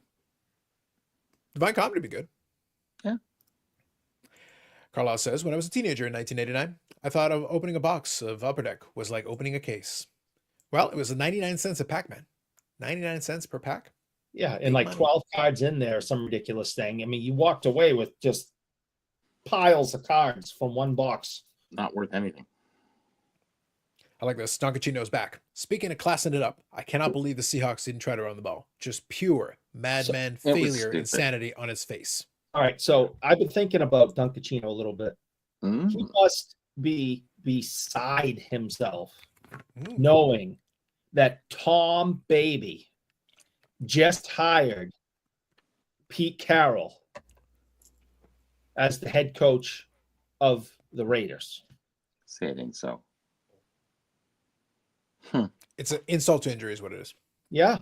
He must be like, you have got to be kidding me. He just must be beside himself. They were in cahoots the whole time. Little did we know. Carlos says, I was furious when I didn't pull a Griffey Jr. in that box. Valid. Mike here says, what light through yonder window? It is 1969 Canadian hockey cards. Well played. Romeo and Juliet. Rage says, Eric, put on that Shakespeare party favor ring around his neck. Outfit in the streams. Gonna break from all the super chats. Alas, per Uric, I knew the Gretzky case so well. See? For he did not pay for it. Stop. There it is. I just like that. I like in all caps. I'm sensing the rise of Infinite Rage. Do you feel it? Rage is coming to Vegas Raiders. It's a beautiful. Eric, you must be proud of yourself. You invoked a second reply from Dunkachino. Most of the time, it's a one quick hitter. He'll make reference to not running the ball, and then he's off. And did you see? Oh crap! What the guy they should have given the ball to? Marshawn Lynch. Marshawn Lynch come up behind Pete Carroll the other day. That video kind of jumped him from behind because Pete Carroll was doing his press conference. Marshawn Lynch was in the back yelling stuff out, and Pete didn't know it was him. So afterwards, Marshawn Lynch came kind of, in the back corridor and stuff and kind of jumped on his back a little bit and spooked him. And they're laughing like everything's great. He's giving them hugs. And he's like, did you hear me? He goes, that was you. And, so they're still best friends. So even though Pete didn't let Marshawn go beast mode and run the ball and win the Super Bowl, they're still besties. That must be a kick in the nuts also. Listen, I know for a fact that Pete Carroll has bequeathed his entire estate to Marshawn Lynch. And Marshawn Lynch's response, least you can do, old man. I think they make too much money to care. They are absolute besties. If you're making that kind of money, you're besties with everybody. Yes. JW says, Eric, trading cards and tragedies. Truth. Dan says, neither a borrower nor a breaker be. Eric, I got to be honest. I like this era that we've invoked now. We're leveling up the comments. We're leveling up the chat. I'm feeling it. And by the way, today I believe, I could be mistaken, I believe today is the last day for the people who voted. So if some of you have a YouTube channel that has been around for at least 1 year, this is your last chance to vote shamelessly for this channel. Please. We need your vote. I want to be Hall of Fame adjacent. This is Eric's dream. Everything. I care substantially less. But don't think about doing it for me. Think about doing it for Eric so he can call himself Hall of Fame adjacent, and he will be insufferable, which will be hilarious. I will be so insufferable. Amazing. I told you I'm going to do a one-man kazoo parade down my street if I become Hall of Fame adjacent. It will. We could totally record that, by the way. It could totally be a thing. I have already asked my wife if she will come out and record it, and she said she absolutely will. Did she also say it was the 14th strangest thing you've asked her to do? Oh, that's not even in the top 14. Oh, fair. No. You know how Bassier weird says, this can be. It could be, yeah. There are levels to this. Bassier says, Eric is the Paul Revere of cart thespians. He already has the wigs and on the horse, bike, ride through the Chris Nice of New England, alerting fellow thespians of impending card-breaking doom. That's true. Bobby, I'm really liking the direction this is taken. Yes. I like how they revered the Revere. The breakers are coming. The breakers are coming. They're coming hard and strong. Also, the Ron Lynch is in a new movie. What kind of movie? An action movie. And the gentleman, in the climactic moment, he's about to go save the day. Pete Carroll comes in and puts in the other guy. That'd be something. Well, you'll have to excuse me for not knowing the gentleman's name, but the Asian gentleman who was Short Round in Indiana Jones 2 and in the Goonies. Andy, are you talking about me? Yeah, he's starring in the movie as a spy, and Marshawn Lynch, I believe, is playing a hitman bad guy. There you go. We're there. Duvek says, BIC is the Pete Rose of the YouTube Hall of Fame. I did bet on baseball and football and occasionally hockey. I bet on NASCAR once. That was it. And I won. I also bet on what color Gatorade and the national anthem. No. Do love me some side bets. Yeah, some of them are fun. By the way, when Lady Gaga did the national anthem, easy win. Take the over. Yeah. Seriously, just take the over. You don't need to think about this. Take the over. Ray said, "You knoweth why I'm here, eh?" Famous Marshawn Lynch quote. Yeah. It only works with the A. So I don't get fined. Yeah, that's still my favorite. I'm doing this so I don't get fined. I'm here so I don't get fined. I like it. I like it a lot. Yeah, so I'll check out that break. Links in the description to all the AMG items. We'll be back with another podcast episode next week. We'll have some fun with that. And I think from what Sherry sent over, it looks like there's going to be some new stuff. So we'll talk about it when that time comes. And for the clear-cut hockey, I'll say, there's a 15-box case and a 30-box case. So there you go. Dr. Jones. But yeah, I'll be curious to see what that break looks like. The cards look nice enough and all, but yeah, it's I wouldn't buy 1 or 2 boxes of that, and then because you really are just taking a shot in the dark. There's too many different cards, too many different players. There's a lot of them that aren't really worth it, even if you pulled them, because yeah, that's a cool card, but you could literally just buy the single on eBay. As soon as it hits eBay, you'll be able to get it pretty cheap. I like wasting my money on breaks. Come on. Jesus. I've never participated in one, and I don't think I ever shall. I thought you said you bought some stuff for guys. Yeah, what is this contradiction? They'll be like, all right, we're starting this at $1. Here you go. And they put it in front of the camera and hit the thing, and then you bid on says, good evening, Rob. Big day tomorrow. You guys have a great evening. You have a great evening as well. We'll get caught up in the morning. Love the Shakespeare references. Until tomorrow, I bid you 3 adieu. Adieu. Have a good night. Good stuff. So actually, can I pose a bit of a question? Just open to the chat. I know some of you follow and some of you don't, but I'll ask the question. So outside of, obviously, the correct answer is my ballot and the Shakespeare that was involved. But I'm curious because I saw that a few folks did take a couple of different angles on it. Did any of you see any of the ballots that you thought were interesting or funny or at least off the beaten path or anything? Nothing. Nada. Not a single, like nobody skydived, nobody climbed a mountain or nothing. Or fought a kangaroo. I will show a pickup. Sure. Why are you giving away my ideas for next year? The kangaroo will totally beat you, Eric. I bet I know what it says. No. What's it say? M. Peachy. Oh, Peachy. Oh. The I was camp. Damn. See? The Canadian beaver. How bad can that be? I had to buy it. I had to buy it. Yeah, I'm going to guess they're not related, but they are actually indirectly. Yes, they are. How? The camp is where they teach them how to do the rough cut. Indian of you. What? The camp is where they teach you to do the rough cut. Yeah, with the saw. Well, I think that's where the McDermott's whatchamacallit was their cottage was right up in that area. It's just north of London, a little bit over more. So Morton River or something like that. Anyways, it is related, but it is a beaver and it's not a robin. So, but it's later. Sure. Evolution stuff happens. Stuff happens. Paul here says, did one break in 2012? The dealer was mad that I didn't prepay for shipping. Figured it was if you want the stuff after you pay. He got mad at me, never did it again. There you go. Garrett says, I hope the Man of Peace gets in the YouTube Hall of Fame. I wouldn't hold my breath. If you get in, you need to buy a red blazer. Sew the patch on and wear it weekly on here. I am not investing that much money, Garrett. I may. Eric might. So as a Hall of Fame adjacent, we can make him do all kinds of absurd things. Oh, yeah. That's in play.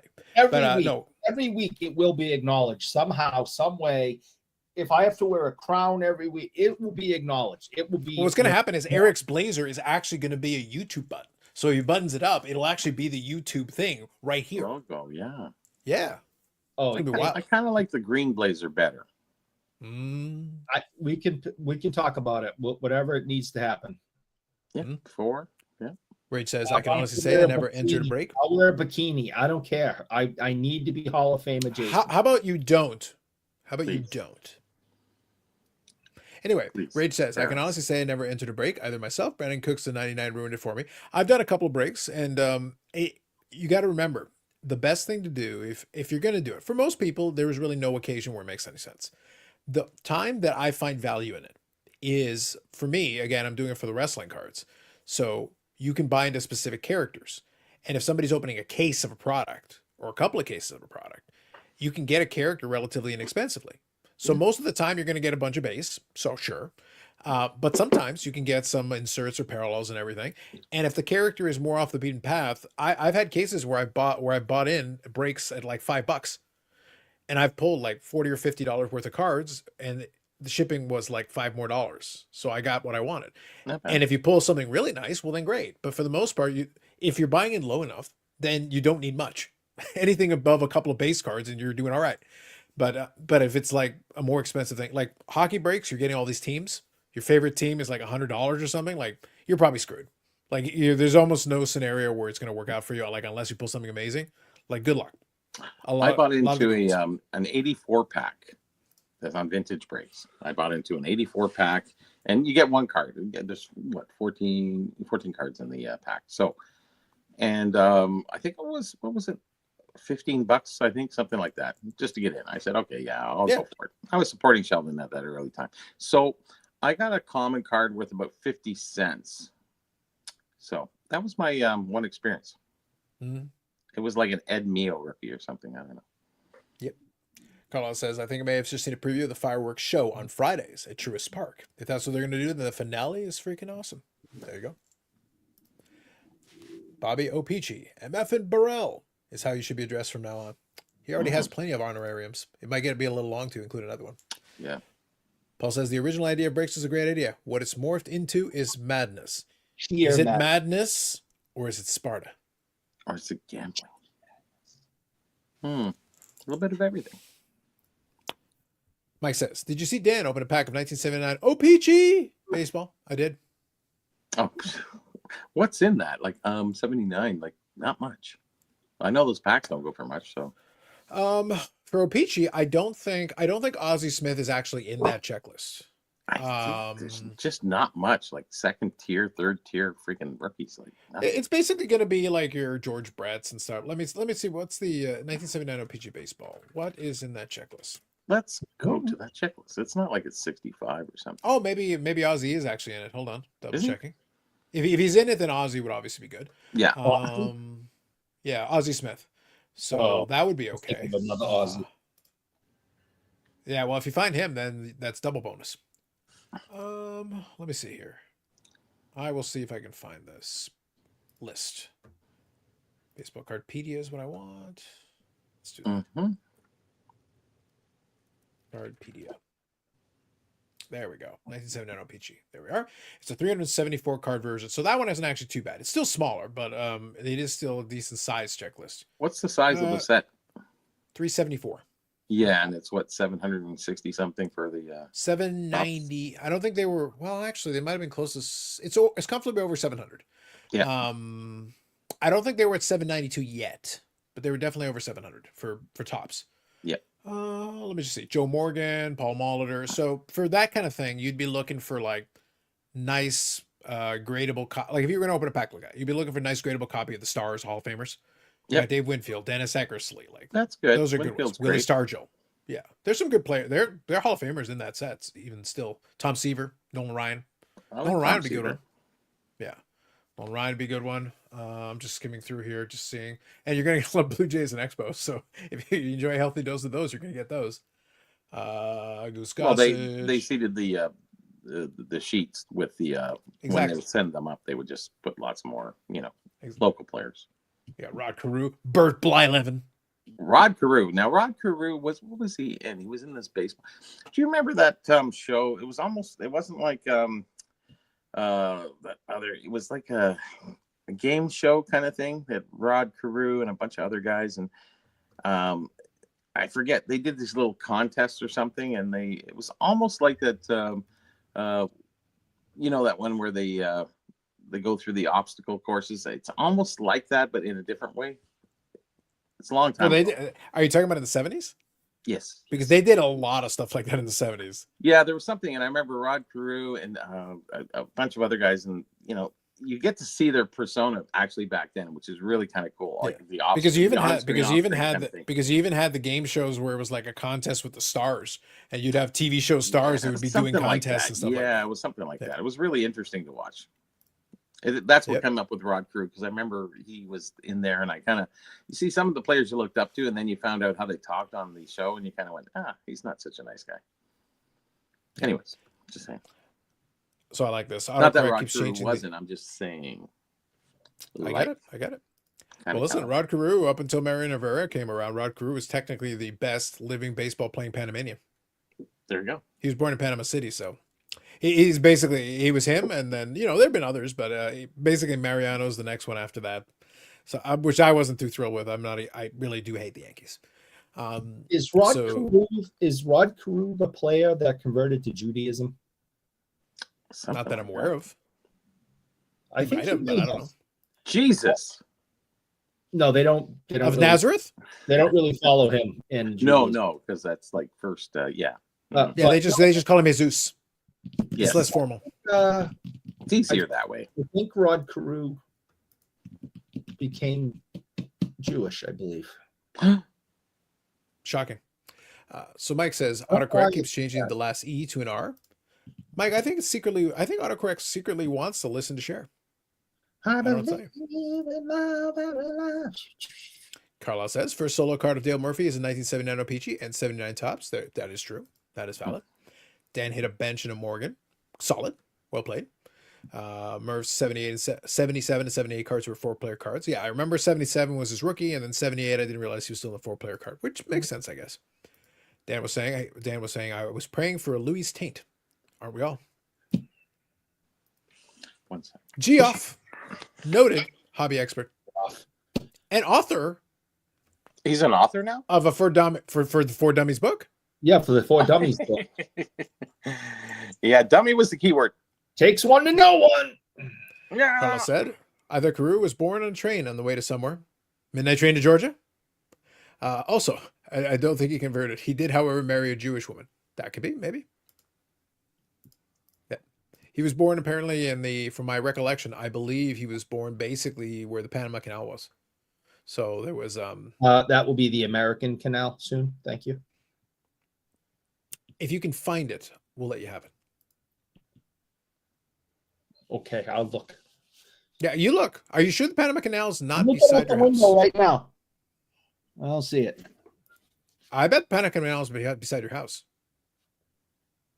There's a body of water beside your house, isn't there? There is. Over the Panama. How do you know it's not the canal? I don't know. I thought maybe it is. Is it? Yeah. Everybody knows that. Come on, Eric. Get with it, man. Three Rivers, Kurt Cobain. He was in the Adam Sandler Hanukkah song, I think. Maybe. I really can't remember that one, but it was actually very funny. The Hanukkah song is actually kind of funny. No, I remember the Hanukkah song. I don't remember everyone that was in it. I remember it. Yes. Mm-hmm. Where he says, legend has it, 79 Peachy, even Raleigh Fingers has mustaches. Raleigh's fingers have mustaches. There you go. Mike says, Carlos, don't the Dutch own the canal now? Well, in which case, then fuck Eric. I'm taking it over. It will be for the People's Republic of Carlos. I'm definitely fuck not the Dutch. Fuck the Dutch. You can't pay me to live there. Why do you think it's safe? None of y'all are messing with the People's Republic of Carlos. I believe you're right, Eric. It was in the Hanukkah song, per Adam Sandler. Maybe. Carlos says, from Wikipedia, Carew is a Zonian and was born to a Panamanian mother on a train in the town of Gatun, which by that time was in the Panama Canal Zone. Yeah, I knew it was something about the Panama Canal Zone. Train to Georgia, though, would have been funny. Come on. I think Carlo would have appreciated it. That would have been good. Plus, he had a song about it. Same. 79 tops was 726 cards. So by that point, it hadn't gotten all the way up to 792. It was still 720, which, by the way, 726 is still a lot of cards. I'm thinking 1980, I believe, was the same. I think 792 came a little later. But it was there. Let's see here. But yes, I did see that. I did see that break. It was interesting. It's one of those things where I can enjoy it. The first the first vintage set I ever finished was 79 tops. Yeah, it was a fun one for me. It's nothing special though, to be honest. The set, like if you look at it, the front of it's pretty basic, and then the back of it's kind of that green color. It's all right for what it is. It's nothing crazy though. Yeah, 72 is 787. Yes, but I'm talking about just consistently.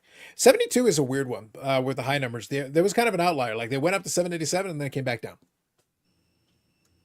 Because 73 was the first year that they had it in one series. 72 was the last one they did it in series, I believe. Memory serves me.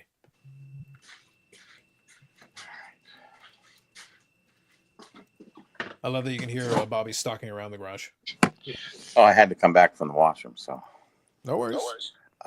Yeah, I remember. I don't remember baseball at all being in the stores. I just can't remember any baseball. It was usually hockey, and there was one spot usually, and it was usually candy all around it. You know, any counter spot, counter display box, right? I just don't remember any baseball, or even football for that matter. Yeah. So just correction on what I said. 73 was the last one they did in series, and then 74 was when they switched to one series. Yeah, 74 was the official year for. Oh, was it? Yeah, baseball was 75, wasn't it? No, 74 was the first year they for switched. OPT, yes. Yeah, so they did. So 73 tops was a 660 card set. It was in 5 series of 132 cards. Yeah, 74 was a crucial year. Actually, yes, it was 74 because they had a special insert in each box that would say we went to one giant series. And it was actually very smart because getting through 5, 6, 7 series was like near impossible if you're not at the right place at the right time. You're going to miss out on like. The killer was that if for some reason that if you were legitimately trying to finish the set, the last series was always the pain point because the shops hated that. You'd run out of gas by that point. It's like, please just get it over with. People stopped collecting. Yeah. Or sometimes they'd move on to football, for the fall and all that. So it was one of those things where like having that last series, just having one series be like, all right, open as many packs as you want, whatever you want. You can work on the set. The whole set is available inside of these packs. Do what you need to do. It's just so much easier. It's so much smarter. Yeah. So here we go. Dan, what are you going to do with the 71 in action cards? Dan says 72 has a boatload of what the kids call inserts. Boyhood in action awards traded. Very true. Very true. 3 card short. Very nice. Thank you, Dan. I'm reading that Neil Diamond recorded a cover of Adam Sandler's The Hanukkah song. That does not sound right. Really? I'm dubious, but that seems Neil bizarre. Diamond's great. Like, great voice. But I don't know, like covering the Hanukkah song? Kind of weird. Well, are you sure that's the direction you want to be going with this, sir? Neil Diamond is Jewish, is he not? I couldn't tell you. He sure got the hair for it. Maybe we should have checked in the Hanukkah song. They could have told us. Yeah. Adam Sandler named off a bunch of Jewish people in it. He did. So, like, maybe he was in the song. What if he covered the song that his name is in? A little bit self-indulgent, Neil. I would say. Just throwing it out there. Just saying. Yes. So we got that covered. But yeah, no, it's good. I think one thing that we were touching on a little bit earlier, and thanks to Garrett and everybody else, and Dan, of course, and everybody participating, appreciate it. Also, thanks to everybody who did comment on the ballot video. Do appreciate that. It was nice getting the engagement. That was actually a lot of fun. We got a lot of comments. There was a lot of comments, yeah. It was very good. It was really good feedback on that. We appreciate that. And I do like that most of the people got the sense of humor about it and enjoyed it and had some fun with it. I did also enjoy that Amanda commented twice, once before she got to the end of the video. I like that one of the comments, she didn't realize we were going to do Shakespeare. And she go, I commented before Hamlet. And then my response was, never comment before the Hamlet. Never. You must wait until the conclusion of the feature presentation. That is correct. Comment. The Tempest she is. She commented at the intermission, Bobby. Commented at the intermission. Really? Like, you can't comment at the intermission. We're just getting there. You can't do that. Amanda. Anyway. Mike says, other than Carlos and Yannick, do you, Bobby, and Eric have any baseball cards? Yeah, I have a few. They're old ones from my collection, I guess. Nothing too big or anything, something, early 70s. It's funny. I ended up with baseball in my collection. However, I don't remember opening baseball packs. I only remember the hockey packs. I only remember the hockey packs. It was such a focus at that time. Baseball you would buy because, we only had a quarter, to spend. So if you bought a pack, you couldn't get a bag of chips. You couldn't get a pop. You couldn't get a grab bag full of, Mojos and, bananas and strawberries and all these other small little candies in there. So, you had to spend your money wisely. And if you take 1970 to 73, there was more promotions in that time period than all of the 60s and 70s, later 70s put together. It's amazing. Between Coke, that kind of reflects in reflects in your appetizer, because when you look at the list, you'll see that suddenly there's an expansion in the amount of products that appear on the appetizer list. Yeah, it was kind of the heyday. I think that's when the hobby really started, 1969, 70. That's when things really started to kick in. That's when production really went up. That's when Eric coughed. Wow, that was loud. Well, it jives with the fact that by the mid-70s, you started getting the full-time dealers. You had a couple in the early 70s, but by the mid-70s, you start getting a couple ones that become synonymous with long-term. And then card shows are ramping up. And then by the time you're reaching the end of the 70s, they're starting to ramp up a little more and really start the nationals kicking into high gear. We're talking still in hotels and what have you. Nothing big until the 90s, really. I remember going to the shows in the 80s, and it was a postcard show. And then they would have some hockey stuff, too. There would be half and half. And they would fill this small little room, and guys would sit down. These old guys would come in. They'd sit down in this chair, because they had chairs all situated, and they sit down and flip through postcards, looking at every one. And then they turn around, look at the back, and it's just you couldn't get in there because there was 3 guys sitting there in chairs. It's you old fuckers, get out of the way. I got to get in there to see some other stuff. They just wouldn't. What's the Sweet Capital card? Yeah, whatever. Anyways, that's the way it was in the 80s in Canada. I don't know how it was in the US, but that's the way we showed images from the late 70s. They did start to ramp up. One of those images from a late 70s card show in New York. Well, when you go from 4 or 5 to 10 or 20. Yeah, I guess it did ramp. But the thing is, it wasn't 10 or 20. That image was basically a room full of tables and dealers and things. It started. I could have thrown it in there and said 1993, and you would have bought it, except the clothes don't fit. Like the clothes don't fit. Like what's on the tables, you don't have top loaders. You don't have a lot of the current things that are in it. But the piles of cards on those tables were there, and you had people piling around. So again, it's regional. Certain regions were already ahead of schedule, and they were getting to where the national would come later, and it would expand out accordingly. Eric, do you want to answer the question before I get to a couple of Dan's comments? Because he does appreciate your Shakespeare, so we do want to acknowledge it. Or do you need a minute? Do you need a minute? I can read Dan's questions. Be right back. No, about baseball cards? We're going to get to the baseball cards in 1 second. I just want to make sure we acknowledge Dan's comments. First, Dan says, I wanted more Eric doing Shakespeare, so there's the comment on that. Yeah, Tough fade out. Listen, we got to save something for Patreon, Dan. I tease. It's a tease. OnlyFans. Eric's personal OnlyFans. Yeah. It's a tease. We can only look. You can't give all this away for free. You just can't. Like I said, you're not getting Eric reading Shakespeare anywhere else. This is my moneymaker. Okay, you don't get it for free. You want this? You want more Shakespeare? We need to pay up. The jokes will be limitless. All right, let's talk about the baseball cards. I'll be right back. Okay, this is my baseball card collection. This is all I have. I own no more baseball cards except these. Here we go. Ready? Boom. Oh, Carlton Fisk. Boom. Carlton Fisk. Why do I have 2 Carlton Fisk cards? Because I got them for free, and they reminded me of the time that he talked to me in a men's room about my orange hat and broke man code while we were at the urinals. He wouldn't stop talking to me. So that's why I have 2 Carlton Fisk cards to remind me of that time.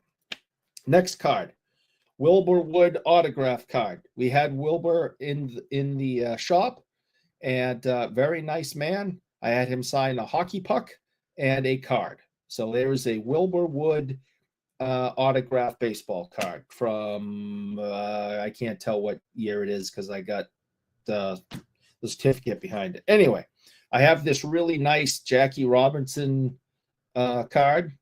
I'm a fan, definitely a fan of Jackie. And this is from 2010.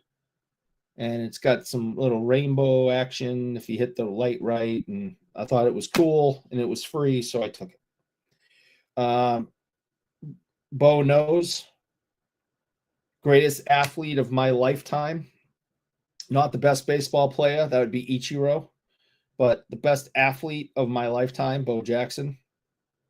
So I have 2 of his cards. I have a Jeff Juden rookie card. He played at Salem High School at the same time I was at crosstown rival, over the bridge next door, Beverly High School. And when he got his rookie card, I grabbed one. Watched this game live. So another memory card. I was watching that game live when Kirk Gibson hit that home run against the A's. So when that came out, I picked that up because it's a memory. Don't know why I have this. A random Tony Gwynn card. It's 86 tops. 1, 2, 3, 4th year. No idea why I have this, but I have a Tony Gwynn card. Here's a Yaz card. Don't know why I have this Yaz card, but I do. 1980 tops. That's what I have. This card I've shown before.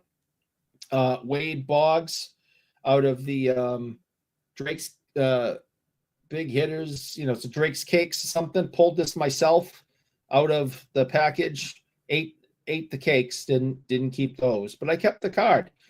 And this was like 1983. So I've had that since then. Pulled it out myself from the Drake's Cakes. And last but not least, Teddy Ball Game. Another little rainbowy action. All sorts of coolness. And I do not own any other baseball cards other than those. That's it. That's my entire baseball card collection. There you go. So in relation to your OnlyFans and the Patreon and everything, Dan says, take my credit cards, all of them. I don't blame you. I understand. I don't blame you. CC says card shows faded in the late 90s. When do you think card shows will start to fade again? This year, in 2025 or in 2026? So this year, right now, no, only because there's a bunch of them that are still getting plenty of foot traffic. One thing though that I'll make sure to include, because regions do matter in this conversation. Card shows declined in the late 90s in terms of volume of them, but again, I've talked about this before. At the expo, I was attending shows from the early mid 90s through the 90s, through the 2000s, into the 2010s, and into the 2020s. I attended every single one of those eras. And the thing is, late 90s, there were lineups at some of the because at the time we still had manufacturers. Pacific showed up to the expo. We had Upper Deck at the expo. We had Topps representation at the expo because they had hockey products. So they all had hockey products, so they were presenting it. And I remember getting Pacific show cards, and they would have ones with the crimper, so you could get the crimper on the cards if you wanted. They also had the specific show ones with a little stamp on them, and they were numbered. So they had those ones where if you bought a box and opened up the packs there, you would get one of the numbered cards. And I remember trying to get my hands on the Medano while I was at the show, and I was finally able to get one. I actually got one, and I did a trade deal with somebody to get number 9 of 20.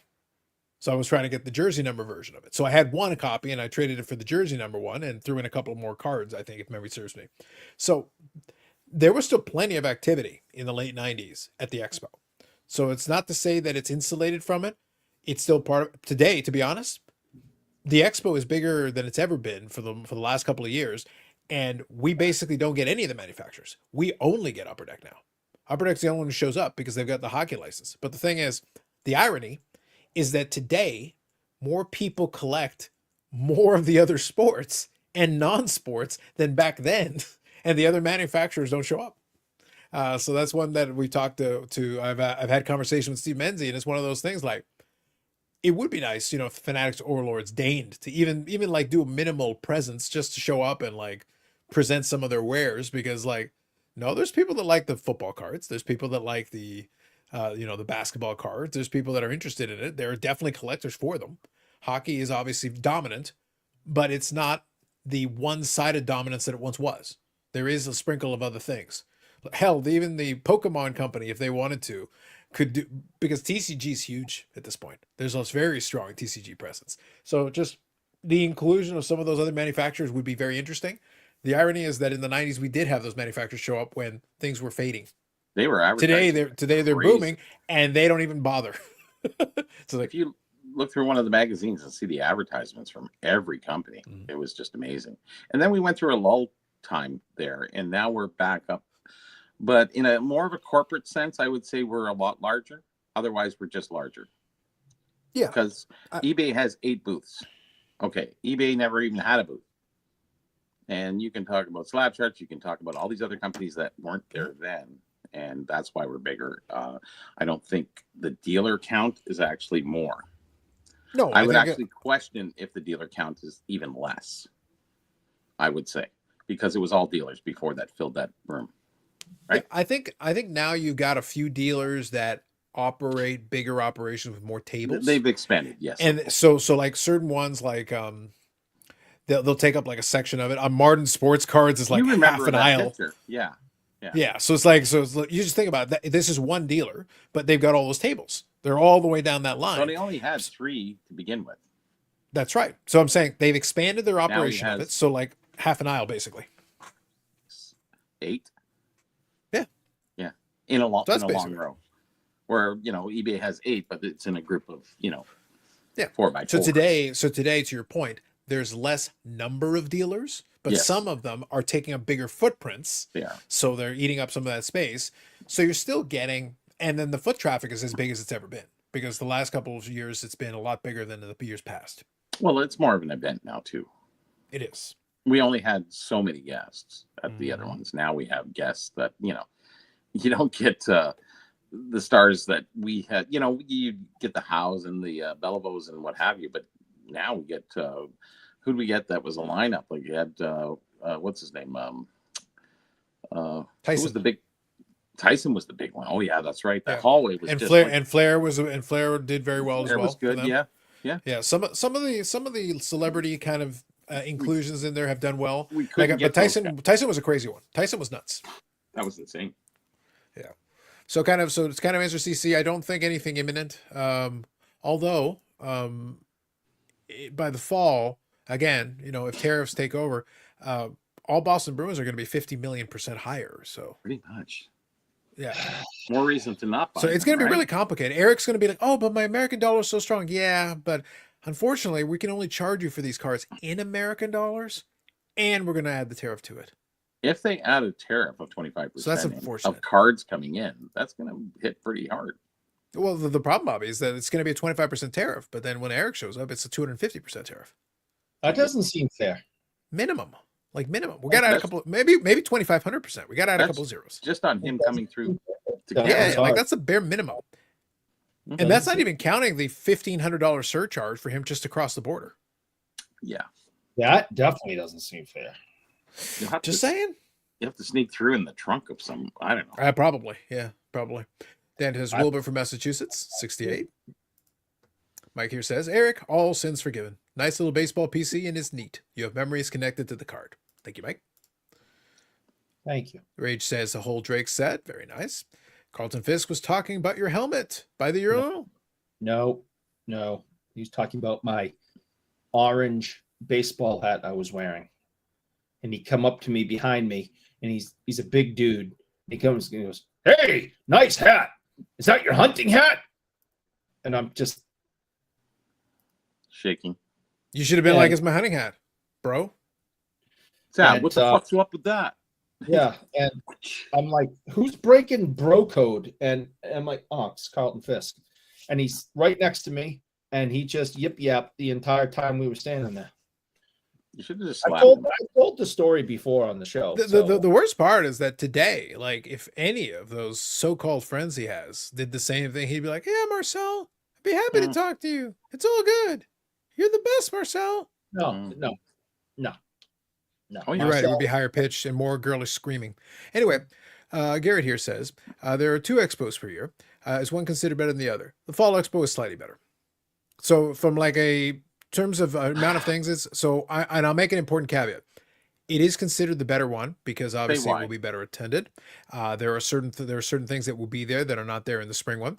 However, the spring one is chill, which I like. So personally, I do enjoy the fact that it's a little bit of a calmer show, and most of the dealers are going to be there for that show as well.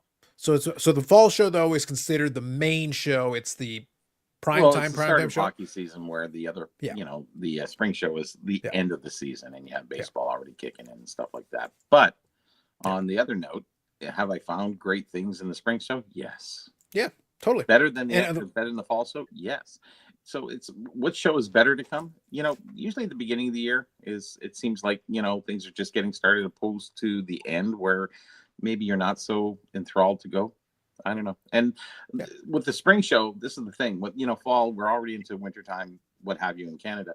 With the spring show, a lot of people are going up north to the cottage. There's raking in the backyard, planting, all this other stuff that they have to do for around the house. So you get less attendees at that point. Yep. And then baseball is clicking in as well. So it's a balance. But yes, I would say the fall show is likely a better show that more people would attend. Let me break it down.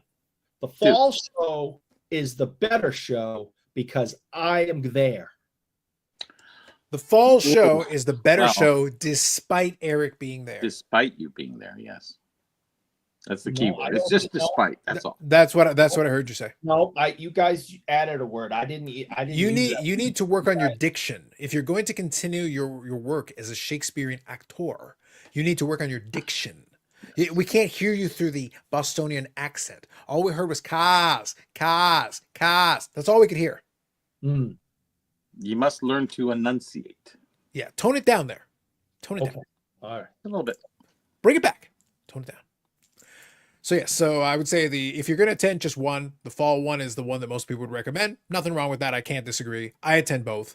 The spring one is pretty chill. And the weather oftentimes is more agreeable in the spring. It's generally a pretty good show. Although in years past, the fall has sometimes been okay too. If it doesn't get super cold and doesn't get super wet and stays kind of dry, it's not usually bad. Pretty good. Fall's okay. November's usually, fall's okay. The last several years it's been decent. No complaints. We've never really had we had one snowstorm, but I mean, nothing really that.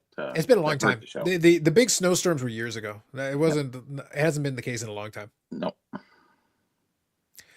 Company fail should have been eBay. No. Not sure about that one. She's just saying company fail should have been eBay. No, eBay does fine.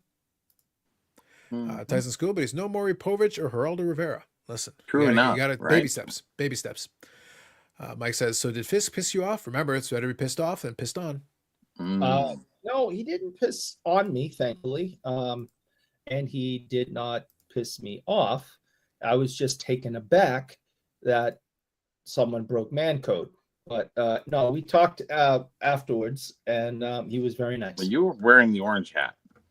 Yeah. So you were basically begging to be talked to. Man code. He just stepped up and said, "The fuck." He's a hunter. He's an outdoorsman. He thought I was too. Well, I am, but I mean, I wasn't wearing a hunting hat per se. Someone had just gifted me for free a Nike. No, it was Adidas, an Adidas Tennessee Vols hat. And I was wearing it because he gave it to me for free. No, not Ted Nugent. No. Okay. But you said someone gifted you, so I was just someone gifted. Stab in the dark. I've never met Uncle Ted. I've never met Uncle Ted, as he goes by sometimes. But someone gifted me a Tennessee Vols hat, and I was wearing it. I was at this show with that guy. So I was like, hey, I'm going to wear this hat to make him feel good and let him think that I like it. And that's the hat that Carlton Fisk thought was a hunting hat because of the bright orange. That guy.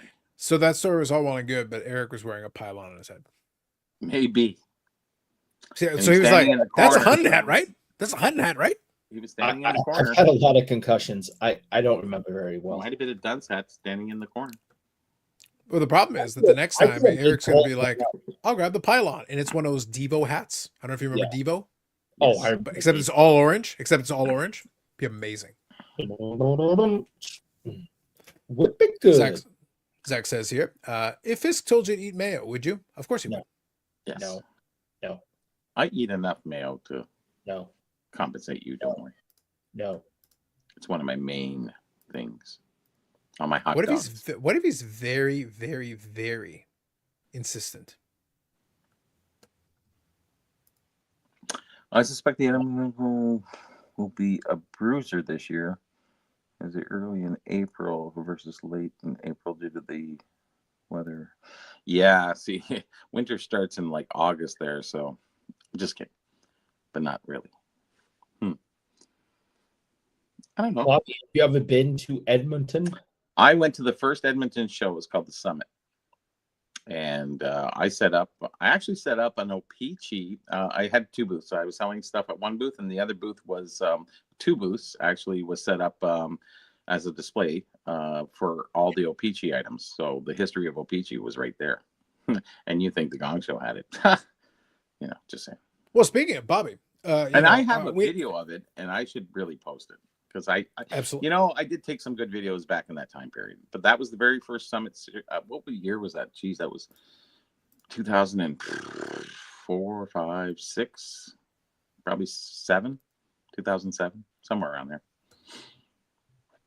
And it was a horrible show. Just no, they said there's a big lineup outside. So we went and peeked, and there was like 4 guys. It was like, what? It was so funny. It was kind of in this the center, and it was just nothing there. But everybody was set up kind of nice. I did do some good buys around the show, but for the most part didn't have a lot of traffic. But people who actually left had bags full, so the guys who went there really spent money. So it was actually good in that regard. But as for a lot of people, no. Right. Yeah, Nick, if you're good, just give me a thumbs up. Yeah, Nick's here. No, if he's coming, I'm leaving. I don't need this crap. Bonjour, mon ami. How are you, my friend? Oh, that son of a bitch. No, that son of a bitch sent more shit to my house today. Yes. I was all excited. The package is in the mailbox. I'm like, cool, the cards I got from eBay here. The hell is this crap?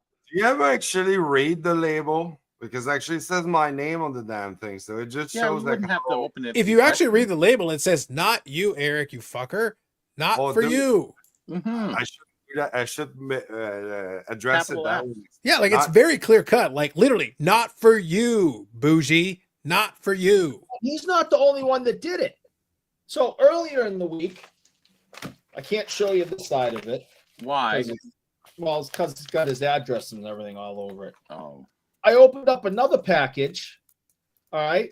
Show everybody shit. Why not? And that other dumb son of a bitch. Can I see mine too? I open it up. Let's look and I got this stupid thing in the mail. Look at this. This is stupid. What is it? It's a Precious Metal Gems PMG Charlie Dog Looney Tunes thing out of 100. Oh my God. All I'm hearing is that Eric is jealous, going, "Why didn't I buy this?" And like this is by PMGs, Eric. Oh my God. Is that by what's his name? This is Elmer Fudd. He's a millionaire. He owns a mansion and a yacht. So I'm all excited that I get stuff coming in the mail, and this is the crap that I keep getting. So who bought that? What about mine? It's Brad's. Brad. Oh, that makes sense though. I think Brad's collecting the Reds. He is Reds for Red PMG, he said. Yeah. Yeah. Stop sending me this crap. Does it say U.S. Postmaster across my chest? It's on the back of your shirt. It literally does, yes. Yeah, you can't see it. Don't worry. We see it. All right. I didn't know that. I'm sorry. I take it back. Yep. Thank you, Bobby. All right. So real quick, I'll finish getting caught up on the comments here. I did see one comment that was basically just spammed over and over again. So I pulled that. Don't ever spam the chat. That's a quick way of me removing the message. Ray said, "Play easy with the Boston accent." I shall not. We're going to talk about cards. Anyway, this one was a little bit random, but I'll read it anyway. Reedski, anyone have any traditions that they would do watching a game with their dad? Big Oilers Leafs game tomorrow, and looking for some cool ideas for my son and I. Yeah, the ritual was get up and change the channel. Go fix those rabbit ears. That's going back to old time stuff. And those are the days you can't forget. Because just when you're sitting there nice and comfortably, TV would go out of whack and you have to touch those rabbit ears and get it right. So the TV channel came in because we only had 4 fucking channels and nothing was on. Peyton Place and CBC. That's it. Saturday cartoons. There you go. Rocket Robin. I had that's Canadian.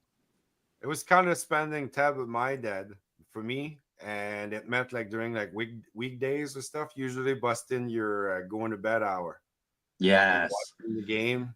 Could push the envelope. Yes. Just that time, that moment, that those special games too. Dad would say like, hey, like it's the finals or it's playoff time or overtime, stuff like that. Yeah, you can, stay up. So you pretend you're really interested and you get to stay up later. Yeah.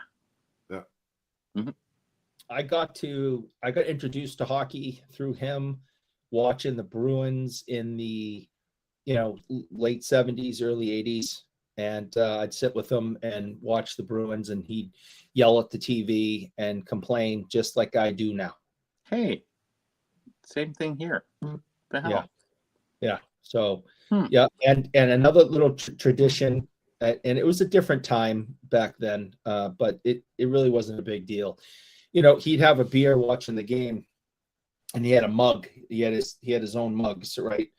And he'd pour the bottle into this mug that he would keep frozen. It was all metal, so it would stay cold. And it'd be tankard. It'd be like this much beer left in the bottle, like just that much. And he'd hand the bottle to me, and That's how it started. Huh? And he let me finish it. So I thought I was big time, being like Dad, sitting there with a beer bottle in like 5th grade or whatever, First time I drank beer, I said, "Why? Why would anybody drink this stuff?" Gross. No, I hated every sip of it, but I wanted to be like Dad, and we'd watch the Bruins game together, and I'm like, 5th grade, 4th grade, 3rd grade. Gross hair on your chest. Yeah. Well, then Eric decided to rebel against the whole thing, and that's why he only drinks Guinness. He doesn't drink beer. He drinks Guinness. Why. Yeah.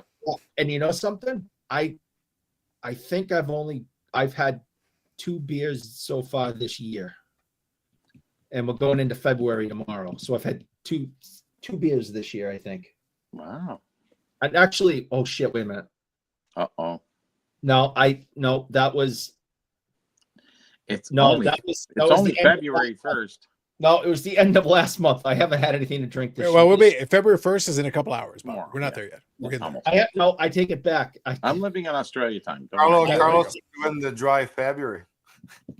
This is so it was funny. So this actually was something that a couple of buddies of mine wanted to go hang out for a little bit yesterday. So this is a belated Christmas present. So this is the Imperial Stout, Nickelbrook Brewery in Kentucky. Imperial Stout comes with a fancy glass and everything. Stout is just good. One drink, one beer. It's like one of those holiday things, Bobby. This is literally like a belated Christmas present that I just got yesterday. It's just one beer. I think so. Yeah, pretty sure it is. That's it. It's a big bottle. Have you been to the LCBO, Bobby? Half of them are like one beer and like a fancy glass, and that's all it is. No, it's like the holiday pack thing or whatever. Oh, was it one of those? Okay, yeah. That's what I'm saying. It's literally like a belated Christmas. Everybody wants a fancy bottle or a holiday pack. Yeah, I get it. Yeah. So let's see. Come on, open it up. It's like a pack opening. There you go. Oh, that's nice. That's what I say. Like, it's actually the Imperial Stout is a little bit more. It looked interesting. I basically had no idea, but he handed it to me, and I was like, okay, that's cool. This was so it's half a liter. It's 11.9. Oh, 11.9. Test. Yeah, that's kicking. Yeah. Old school. Yeah, so it's an extra strong beer. Imperial Stouts tend to be on the stronger side. So if it's an Imperial Stout, it tends to be stronger. That's stronger by 2.5. Yeah, put that in your or car. 5.5 if you talk American beer. Put that in the gas tank. Starts. Yeah, so I think I'll give that one a try today. So anyway, yesterday was funny because we were hanging out. It was a good time, but the guys were keeping it kind of light because they hadn't hung out and drank very often. And I was just sitting there having my beer, and they were talking nonsense, and I would just just refill it. And then I was sitting there, and I was like 5 or 6 in, and they were just looking at me like 5 or 6. Like, yeah, good to know I still got it. You guys are getting old. I'm sorry. Paid off, man. Yeah, it happens. Still got it. Liver still holds up. And then I got up this morning and went to work. So there you go. Wow, in the morning.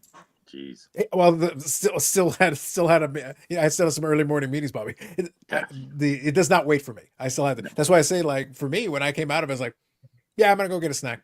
Still got it. Yeah, still got it. Light work. That now. Let's see here. And I haven't drank since 2 days before Christmas. And I thought that was this past month. No, it's not. I didn't drink. The one buddy actually decided. The one buddy actually kind of gave up drinking. So apparently it had been like 18 months since he drank. So when we were there, I said, "Oh man, it's wild. It's been like 18 seconds since my last drink." Yeah.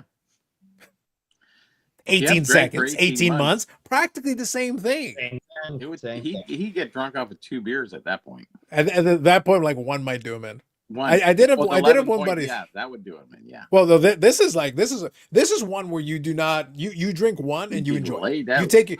You take your time and you enjoy this one. I think we'll give it a try tonight. We'll see. What's the put in the fridge? This has been in the main floor. It doesn't really need that. Okay. Yeah, it doesn't need that much extra refrigeration. I will say that I did have. Now that's past tense. Now I did have beer in my fridge, and somebody, and I'm not saying who, made it go away. Somebody does. Did he have anything good or just Guinness? Just Guinness. Just Guinness. You even had one with me, you bastard. Like, I didn't even drink. I didn't even drink when you. I gotta drink more, man. Clearly, Mike here says my dad liked going to minor league baseball games more than going down to see the majors. Minor league baseball is actually fun. I enjoy it more. Yes, we used to watch the junior games. It was cheap and free to go down to see the Marlies play and stuff like that. Yeah, agreed. Like I said, even today, I would say honestly, if I have the time, I would go down to watch Buffalo Bisons play. It's fun. The little stadium is nice. It's quaint. They got a little craft brewery. Their thing there. They've got the craft brewery. They got the microbrews over there. It's decent. Ticket prices are fair, and it's one of those things you can get a decent seat, and you can enjoy the game. If you enjoy the sport, it's fun to watch. In hockey, I'll watch AHL. AHL's fun. It's a good game, enjoyable. You can sit down and have a good time. Again, seats are affordable. So this is like, if you just enjoy the sport, it's certainly, you could think of worse ways to spend some time. Can someone share Eric's address? No. What's it? 37 Apple Tree Place? No. Something like that. Well, last week, just before the show, I went to a Division III college hockey game in the area. You know, you went to see the Bruins? Yes. I think this team would have beaten the Bruins. The Bruins That's suck. where you got cold. I was freezing last week. Oh, that was brutal. So here, CC was asking. So I wanted to make sure I read all the comments, got all caught up. So I'm going to go pour this into a glass. The fancy glass hasn't been rinsed out, so I'll go grab a different glass. But while I do you want to share one of Yannick's mail days? Please. Eric. I got mail day too. No, he's going to share your mail day. Yeah, I know. We'll let him start with that. Whenever and you ready. got mail day too. So this is what came in today. It's a double Yannick mail day. Nothing major. It's no biggie. It's just in my Peter Stastny and Michel Goulet run. I'm just trying to get all their cards as a Nordic player. The uniform. Did you get that Instagram message I forwarded over to you, Yannick? Probably not. Hang on. I'll look right now. Because that had something to do with that.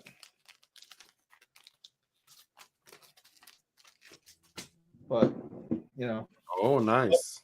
I'm putting this in it doesn't have a sleeve here, so I will put it in a sleeve at my cost. Thank you. And now it won't get scratched up. There you go. Yeah, I did receive your Instagrams there, but I knew about that because I'm going. That's next weekend. Actually, I have the Quebec City Expo. So, you gonna get anything autographed or what? Probably not. No, it's just not something that interests you, huh? Not that much. I'd like to have something different of him to sign than just a regular card. The regular cards, you can get them off eBay for $30. Yeah. Right now, to get him to sign a premium, but it's not. Peter Fosberg will be there too. Mats Naslund. I will. The real one, not the janitor. Oh no! All right. Yeah. We have Timu Solani coming to the area soon. He's not coming with any type of association through the shop or anything. But where's he coming though? He's coming to Massachusetts to do a show. I have to look exactly where. I think it's Dedham. I'm not 100% sure. I'd have to look it up, but he's coming soon. And I think I to a theater near you? To a theater near me. Huh. Where did my book go? Everybody loves Timu. But I don't really have anything to get signed. I guess I could try to get maybe a Hall of Fame puck signed and a. You work at a fucking shop. Cool. Can you not find a Timu something? We don't have anything of his. Come on. How can you not? We don't. All Boston, nothing but Boston? Mostly. Really? Let me see. I don't. Tim Thomas is doing another signing locally. Timmy T? Yeah. Back where, Yannick, where we went and saw Bernie Parent. In Foxborough. That's where Tim Thomas is going to be. That same place, same show. Timmy Two Hats are going to be there too. Yeah, I don't know about that, but hey, a little hard. And no, he used to. That would be an easy drive for him when he was still in Rhode Island. But now that he is in Tennessee, it might take a little bit longer. He's everywhere. He's not just in Tennessee. Come on. Oh, I know, right? I know. He's big time. He's big time. For the record, I was listening in so I could hear. I was going to make jokes about the Peter Forsberg. Thank you, Yannick, for mentioning the janitor thing. Bless you. Good job. I want at least somebody did. It's important. For the record, the Imperial Stout. I'm going to try it now, but the Imperial Stout, I've come to the conclusion that in addition to being extra strong beer, this is clearly not a beer that you want to try when you're already drunk. No. But I'm going to tell you why. There's a specific reason why I'm saying this. No. It's not even that. There's another reason why I'm mentioning this. Oh, I know why. Why, Yannick? Because someone's gonna set the tone out there, boys. You got to set the tone. Somebody's got to set the tone. And Carlos is gonna do it for the team. I got to do it. But I'm going to explain the other reason why. What they did is they actually put like a wax seal on top of it. Like you couldn't make it out when I was holding it up, but they actually had like a wax seal thing on there, and it doesn't peel off cleanly. So I actually had to go to the knife to cut through the stupid wax seal to be able to get to the cap so that I could take the cap off. If you were drunk, you would literally cut yourself. It's a booby trap. It's a trap. I was like, this is way too much work just to get to the damn cap. It's a booby or trap. Yeah, I was gonna say. So yeah, so Yannick, I think you got to be sober if you're going to tackle this Imperial Stout. Otherwise, you're not getting to it. Extra strong it is. For me, extra strong, you get around the 9 up. It's 11.5. It's 11.5. Yeah, you go La Fin du Monde here. We got it. I think it goes up to 13%. Yeah, this is 11.9. 11.9. Yeah, there we go. Yeah. So anything, if you ever see Yannick, anything that is an Imperial Stout, they tend to be on the higher percentage because it's kind of what's expected out of those. You don't call it an Imperial Stout if it isn't a stronger beer. It's got to be. And it's stout, so it's already a thicker. So I was like, I was intrigued. I'll give it a shot. I like those. They're fun. I don't get to enjoy them very often, so when I do, it's kind of a treat. We were just mentioning Timu here. I just want to show something very cool I picked up last weekend of him. It's actually like a Snickers ad, but it's from Finland and Team Finland. So do you want it signed? Wow. I don't read it. I don't know any Finnish, but anyway, that was pretty cool. Do you want it signed? Maybe. I don't know. Well, you need it. He's signed. He'll be here on the 17th. Good luck, Canada Post. Yep. So Josh here says Carlos has made Eric big time. Hard to believe that he did that on purpose. I did. I needed to fight. I needed to fight the seal in the Imperial Stout. That was the only way I was going to be able to extricate the Imperial Stoutness. You could have melted it off. I could have. Also, something, Bobby, between knives and fire are two things you shouldn't do if you're drinking at a time. Both are dangerous, yes. Both are very dangerous in that circumstance, yes. Mm-hmm. Carlos says 11.9. I think that's actually where well, funny you mention it. And so this is actually, I'm about to give it its first sip here. Oh, okay. But this is actually aged in Kentucky bourbon barrels. Really? So that was part of what they did with this. I was wondering where the Kentucky's That's from. where the 11% comes in, I guess. Yeah, right.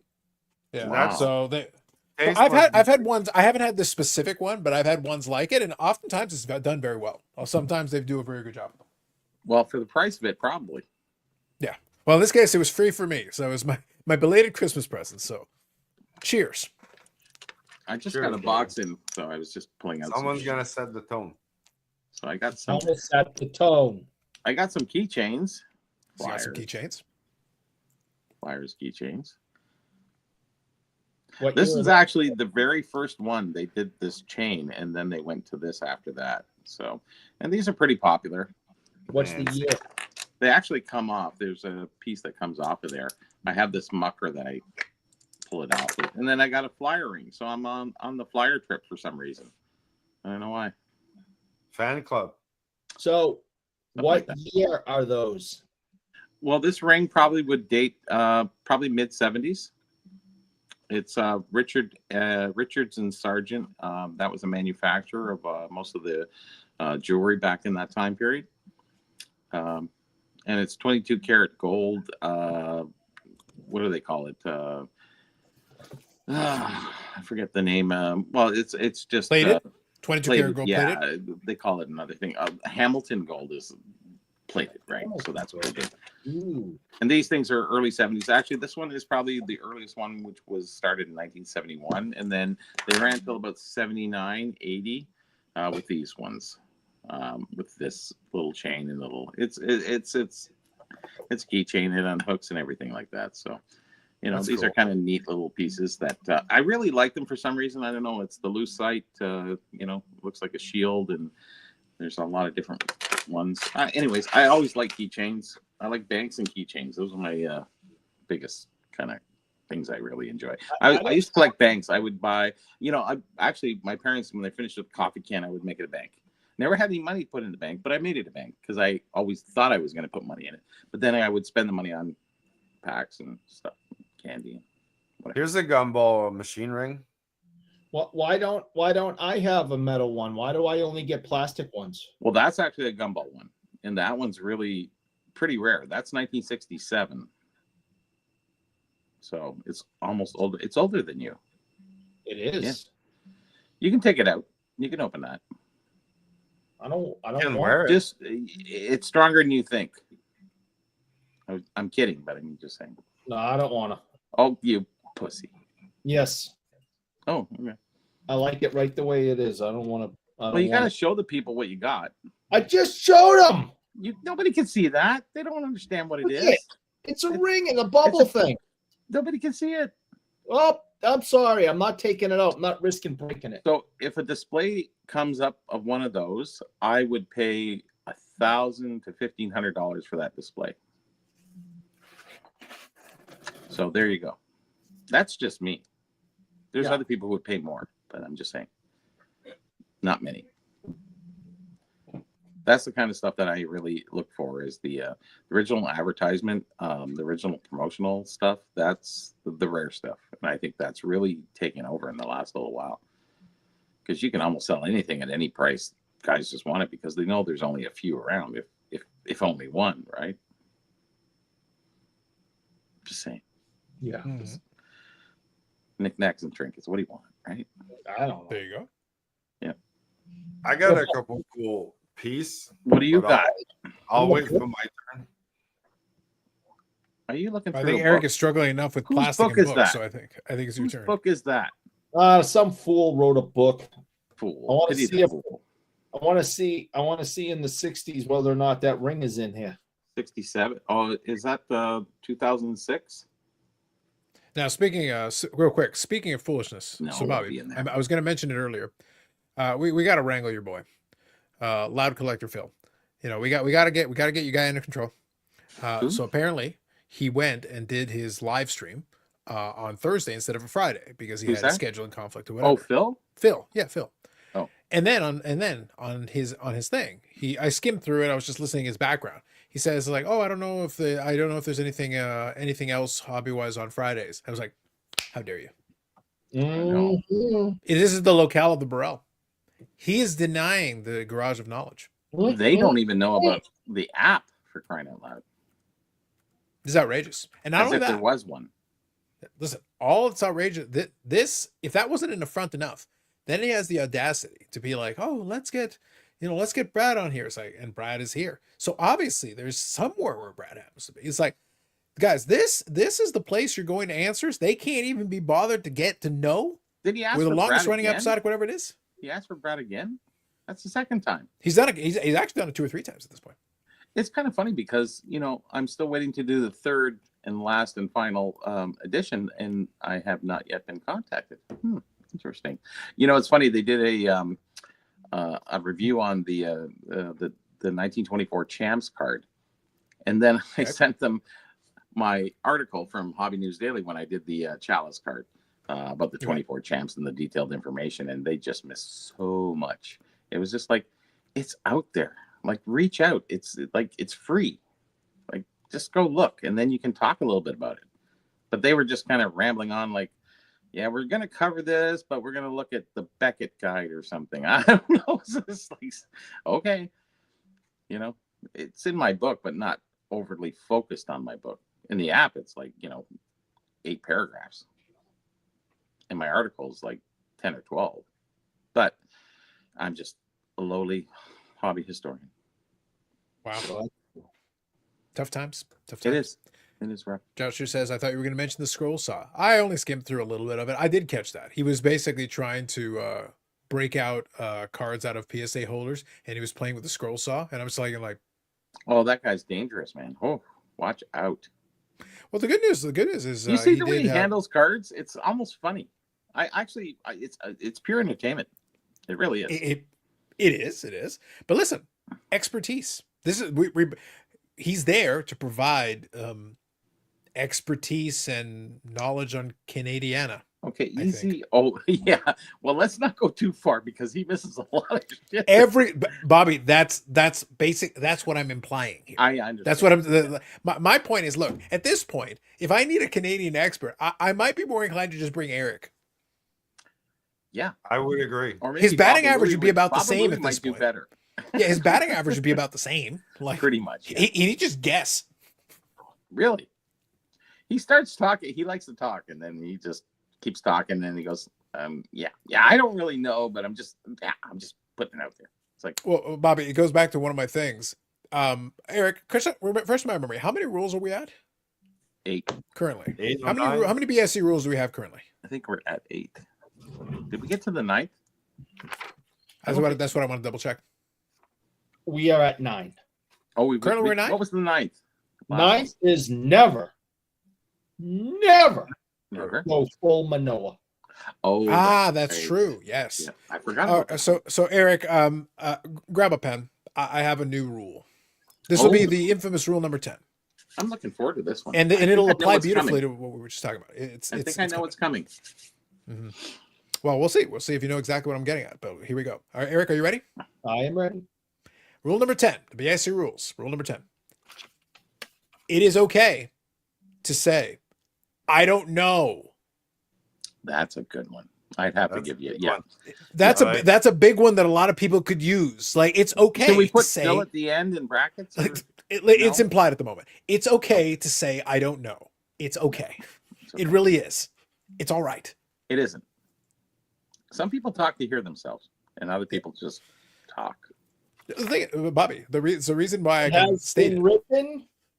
We're at number 10. We made 10. That is the 10 commandments. Please go through them, Eric. Yes, give us the 10. What are the 10 rules of the BIC?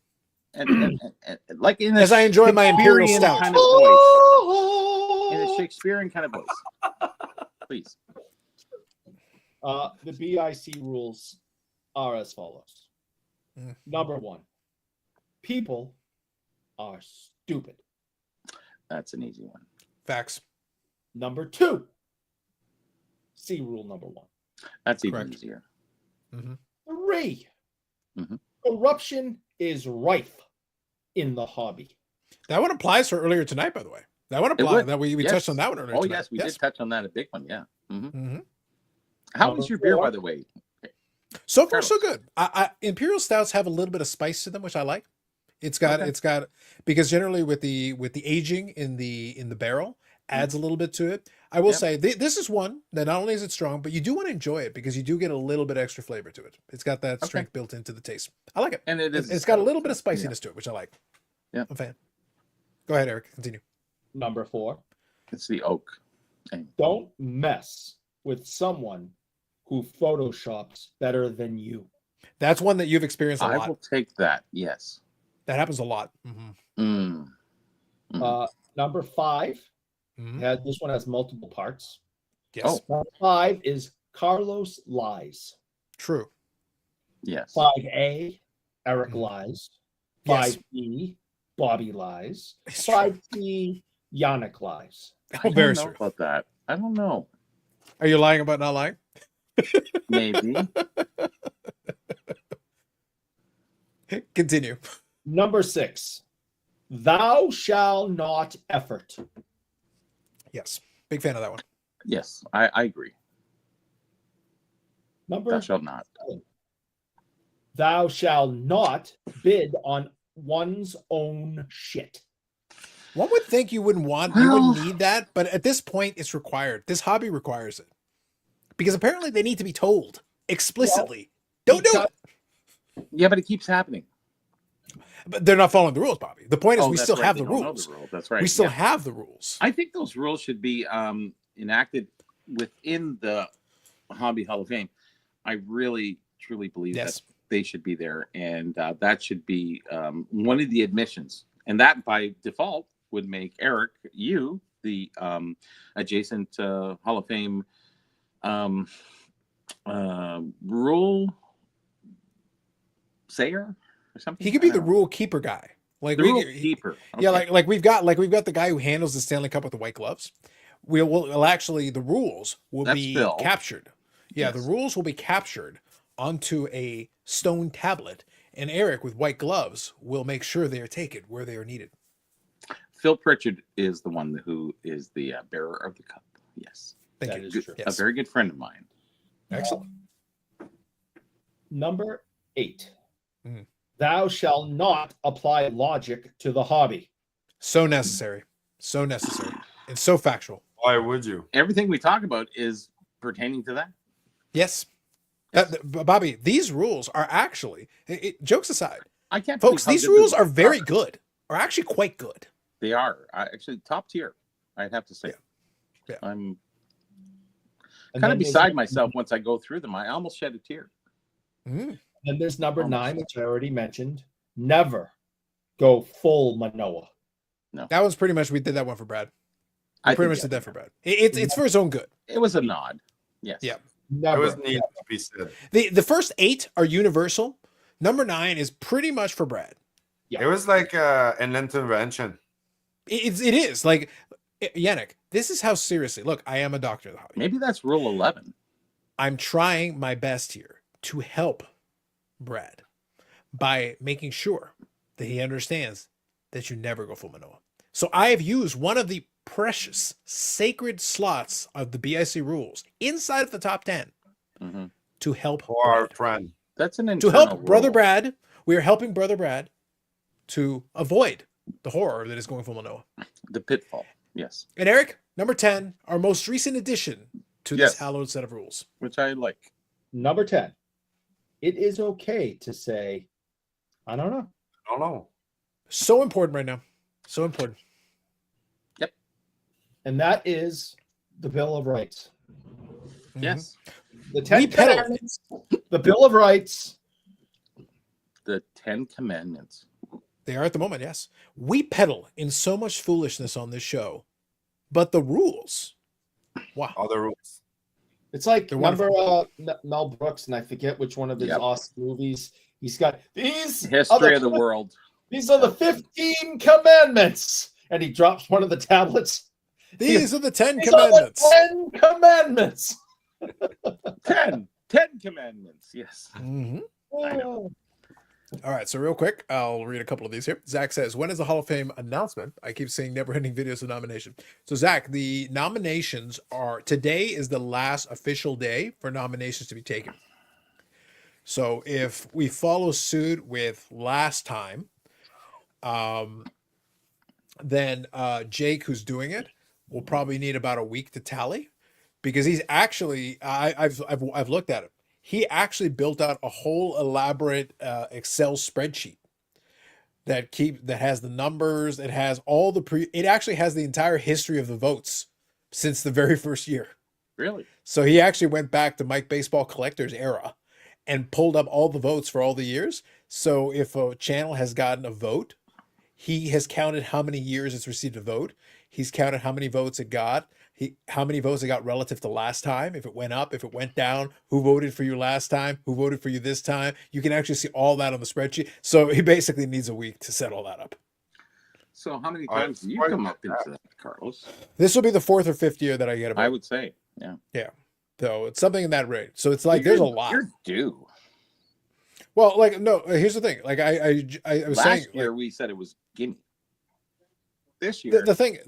Now the thing is this year there's no chance, because number one, I talked a few people out of it because I said don't waste your time, but also realistically, even beyond that, the new channels are going to shoot straight to the top. Like I can say Orlando will be one, Dylan will be one, Double D Vintage will be one, Investor Dealer, all that in that order probably. Based on just the ballots I've seen, there's a good chance you'll see certain names over and over again. the channel will do okay, but I think we'll have less votes than last time. And I think the gap between the top 10 and the rest will be bigger than it's been at any time in the past.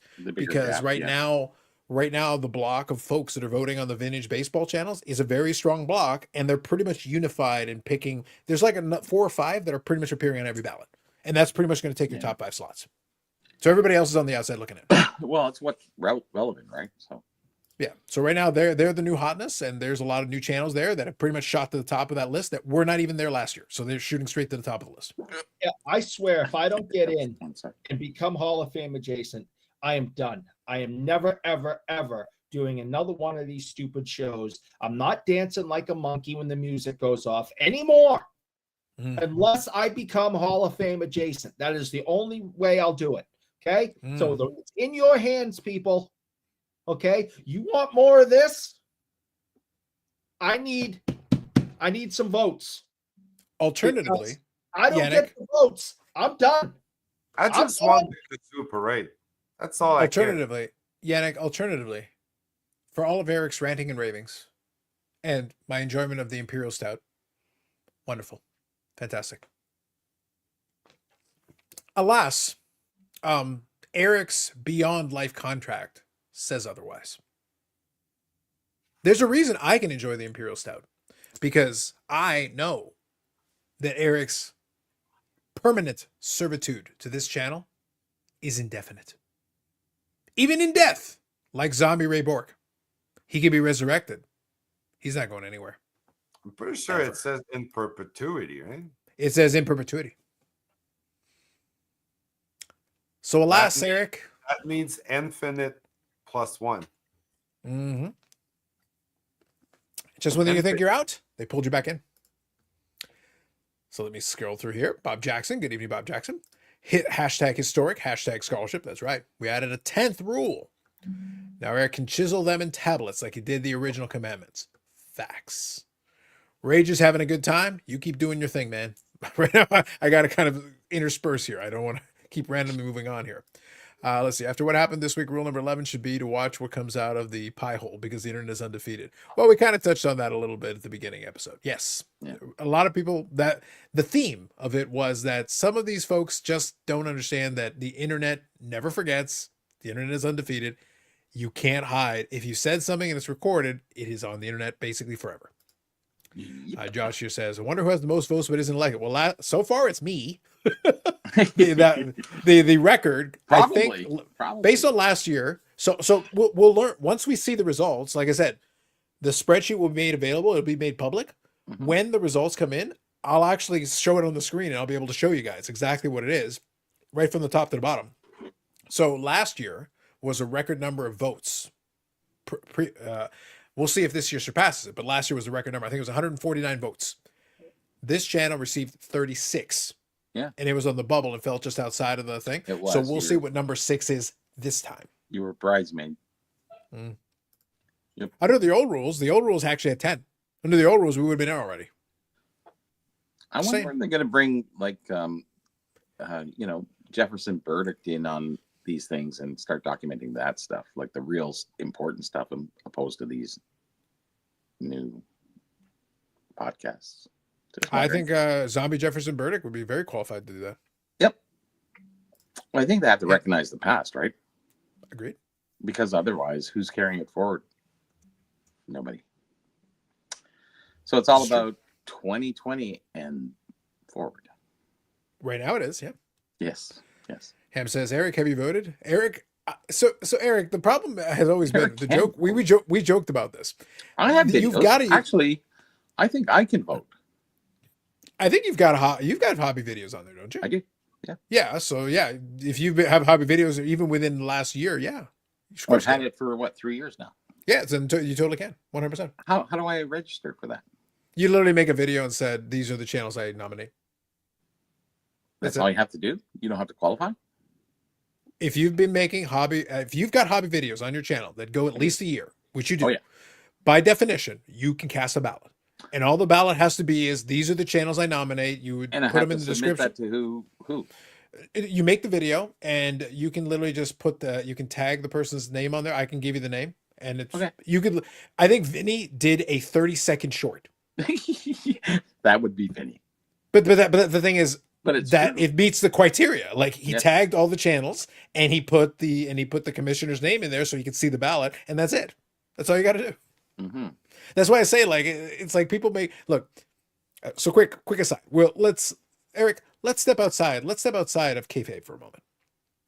I wasn't going to do a ballot at all because honestly, I didn't feel like it. Part of the reason is because, again, I do think it's silly. I still think it's silly. However, it's silly. It is, but I didn't mind it as long as I could come up with a fun idea. So again, I'm speaking outside of kayfabe here. It was fine as long as I could come up with a fun idea. I like having a little twist on it. I had the year where I talked to my own logo. I had the year where I did the long con. Stuff like that is fun for me. Yeah, we had the long con. I set up a gag where the punchline hit 12 months later. So stuff like that is what is enjoyable to me. That's fun for me. But I had a couple of ideas, things that could get done, but most of them required way too much effort, and I didn't even feel like. And like I said, I wasn't really into it. And then finally, what was that? And we have rules about effort. We do. But then when you did the thing on the podcast, I was like, hold on. There's an opportunity, and then I thought there's an opportunity to do something very simple. So I literally subcontracted the majority of the video, Yannick. I subcontracted, and we did Shakespeare. Yeah, that's subcontracting. So, but the point is, indirectly, and this is, I'm just being truthful, I had done something that had not been done before. That was appealing to me. That sounded like fun. If I can come up with something that's a little off the beaten path or that hadn't been done previous, then I like it. That's then nomination worthy. I'm just saying. None of y'all had Hamlet. Not a one. Okay, as long as there's an idea and I can have some fun with it a little bit, then fine. I can play along. But if it's just a regular ballot, I don't care. What was that? And maybe you should have voted for us with one of your votes. Who's us? You don't have videos. I'm Hall of Fame adjacent. Oh, I forgot. Sorry, my mistake. CC said, Eric, you might need to wait for the Veterans Committee to vote you in the Hall of Fame adjacent. Maybe. Maybe we'll get in with the Veterans Committee. That's right. I can't believe they haven't created a Veterans Committee to vote. So that's been pitched a couple of times now. That's up to Jake, who's in charge of it now. But yeah, no. So Bobby, you 100% would be eligible. The problem is you've got an hour and 13 minutes to do that. Oh shit! I'm just looking at my videos right now. Okay. Yeah, like by the way, tonight is the end. Tonight is the end of balloting. So if anybody wants to cast a ballot, they have an hour. You have an hour and 13 minutes. Oh, I'm not just letting you know. Shit, I'm signed into my computer, not here. Oh my god. Guys, here I am. Okay, so I have. I'm an hour and 15 away from being Hall of Fame adjacent. We need to make this happen. Okay, my videos. Here we go. So I have 2008 Expo Pack Rats booth wax boxes. That would qualify. Yes, that would qualify. Yes. 2022. That's fine. Yeah. Needham, and then we have Bobby Burrell, hockey hobby historian and author. Ooh. Yeah. Actually, my understanding is it's just you had to have been making hobby videos for at least a year. It doesn't require you to be one per year. My understanding is you just had to have been making a hobby video of a minimum of within a year. So 2 or 3 years ago, one is 2 years ago, and that's one is 3 months ago. Based on my interpretation of the rules, that would still be fine. So because you did make hobby videos at least within the year. You didn't start up a channel 6 months ago. That's the point. I have a lot of hidden videos, but I guess they have to be public. So yeah, it would have to be public. Yeah. But I think the fact that you made videos even in the last couple of years means at least there are hobby videos on that channel. So who do I have to contact here? So the how do I can give it to you if you want, but you would probably have to go off the stream. Just letting you know. I'm off the screen already, so you'd actually have to record a video. I don't know if you can do that while simultaneously being on the live stream. Yeah, I'd have to. Oh shit. Yeah, that's what I'm getting at. Like, I don't think it would work. Hey, every vote counts, right? Sure. I'm trying to make Eric hobby adjacent. Yeah, well, listen, we appreciate the effort. Huh. We do appreciate the effort. So I'd have to make a quick video, post it on my site, And just post it on your YouTube channel and you tag, and I can give you the tag. But I don't know who to vote for, really. There's like you Just and vote for us. IRP. I was gonna say, yeah, just vote for us in the IRP, and that'll pretty much do it. That's the one vote. Actually, I've seen videos where they voted for two people. That is legit. I have in fact seen. Yeah, that. you don't have a minimum. No, you're not. You can. The only rule is that you can vote for up to 10. Up to 10. That's it. 10 is the limit. So who else should I vote for then? IRP. Let's see. The IRP, sure. I think that's valid. Well, if you like a little bit of the So you could vote for Big Scott. You could vote for Big Scott if you want. Big Scott, yeah, okay. Big Scott's one. IRP. Backyard breaks. Sure. Well, I got Ham's lobbying for a vote here. Ham's lobbying for a vote. Ham? What's his Ham's lobbying for a vote. What's his handle? Well, it's Michael Ham Fishing and Sports Car It's Hobby. just Mike Ham? Okay, fishing, yeah. Michael Ham. Yeah, you can find it. Fishing in Florida, yeah, whatever. Yeah, Canadian Cards. That's another Mike. Oh, that's the other. Yeah, I like him. Canadian Cards. Yeah, it's Canadian. It's Canadian Mike. Yeah. Am I gonna have to write this down? I think so. Yeah. Well, I'll say this, Bobby. Like honestly, if you just wanted to cast a ballot, you could probably do it in 3 minutes. It wouldn't take long, but you would probably have to go off the stream to accomplish this task. Okay. And then you would just put @ and then you would put the handle on it, and then that would take care of it. To that link you sent, right? Yeah. So the one that I sent you, that's the commissioner. That's the person in charge of it. Their thing has to be either in your description or the title. Somewhere in there, because it'll tag them and just let them know you made a vote. Okay. So I'm going to go off for about 5 minutes, and I'll come back. That's all it would take. Just record it and upload it. And this channel is literally because I'm Carlos in no spaces. Scott, Ham, IRP, and who was the other one? This channel. I know this channel. Don't forget this one. Dave, what was his name? Sorry. My Canadian Cards. Cards and Comics. Oh, it was Canadian Cards? Canadian Cards, yes. Canadian Cards. Definitely should have wrote it down. I don't even think I have a pen. Oh, I do have a pen. Okay, great. 1 sec. All right. Go for it, Bobby. We'll catch you in a minute. Hey, this is 11 hours shit, man. Okay, so we got IRP. We have Carlos. I can send you all the ats so that you have them. Oh, you can do that too. Yeah, I can send them to you. You can just copy and paste if you want. Just the ones we want to vote for. Yeah, I got it. I'll take care of it. 1 second. Yeah, it'll just make your life easier because then you can just copy and paste. Okay. Yeah, it'd be easier that Yannick, way. you used to make videos. You can. Yannick already voted. Oh, he did. Yep. I haven't voted this year. No, you didn't already. Oh, I thought you already had. You have an hour. You have an hour. I didn't think I could. You can. Of course you can. What are you talking about? You make videos. Yeah, you're good. Yeah, you voted. You voted in the past, so you can totally vote. Let's see. So it's just Michael Ham. I'll give it to you. I'll give you the proper tag. I don't like Michael that much. No, I'll put him. Well, that's a different issue. I hate that part. I can't help you. Just kidding, Mike. I'm not. Oh, okay. Oh, actually, you know what? You reminded me of something. We can Cards discuss and Comics. That guy. If you want to give a vote for Neil, you can if you like. That's up to you. No, the other guy. Yeah, Damn. Or just vote for us. I know who you're talking about. I got it. I'll help you out. Canadian Cards. Canadian Cards. Okay. Yeah, here. This is the one you're looking for. Cards and Comics. Yeah. Yeah, it's that one makes it easy. And his name is what? Again? Which one? Sorry. Cards and Comics. What's his name? Oh, that's shit. See, I'm the worst when it comes to that because I remember someone's name, Eric, when I'm saying it to them, and I have to keep repeating it on purpose because that way I can remember.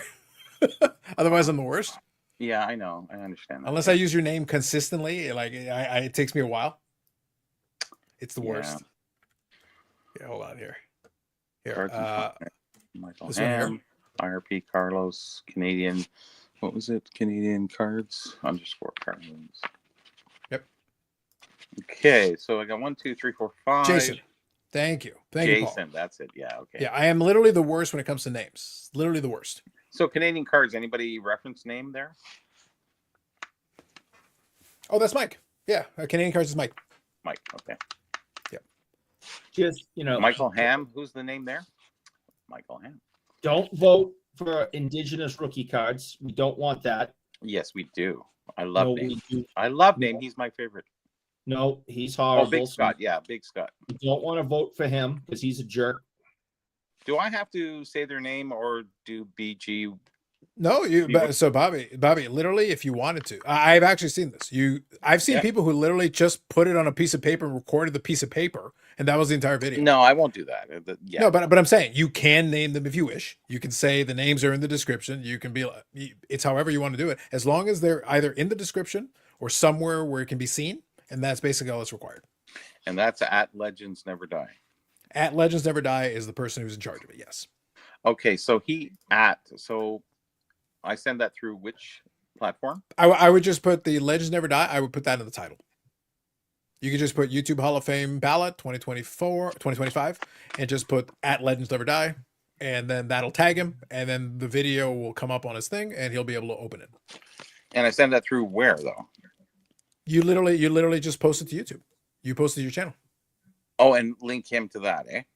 Yeah, the at will actually send him a notification to say, Bobby Burrell, VHC. Okay, I've never done that before, but I'll figure that out. Okay. Yeah, so that's all it is. It's just copy and paste it.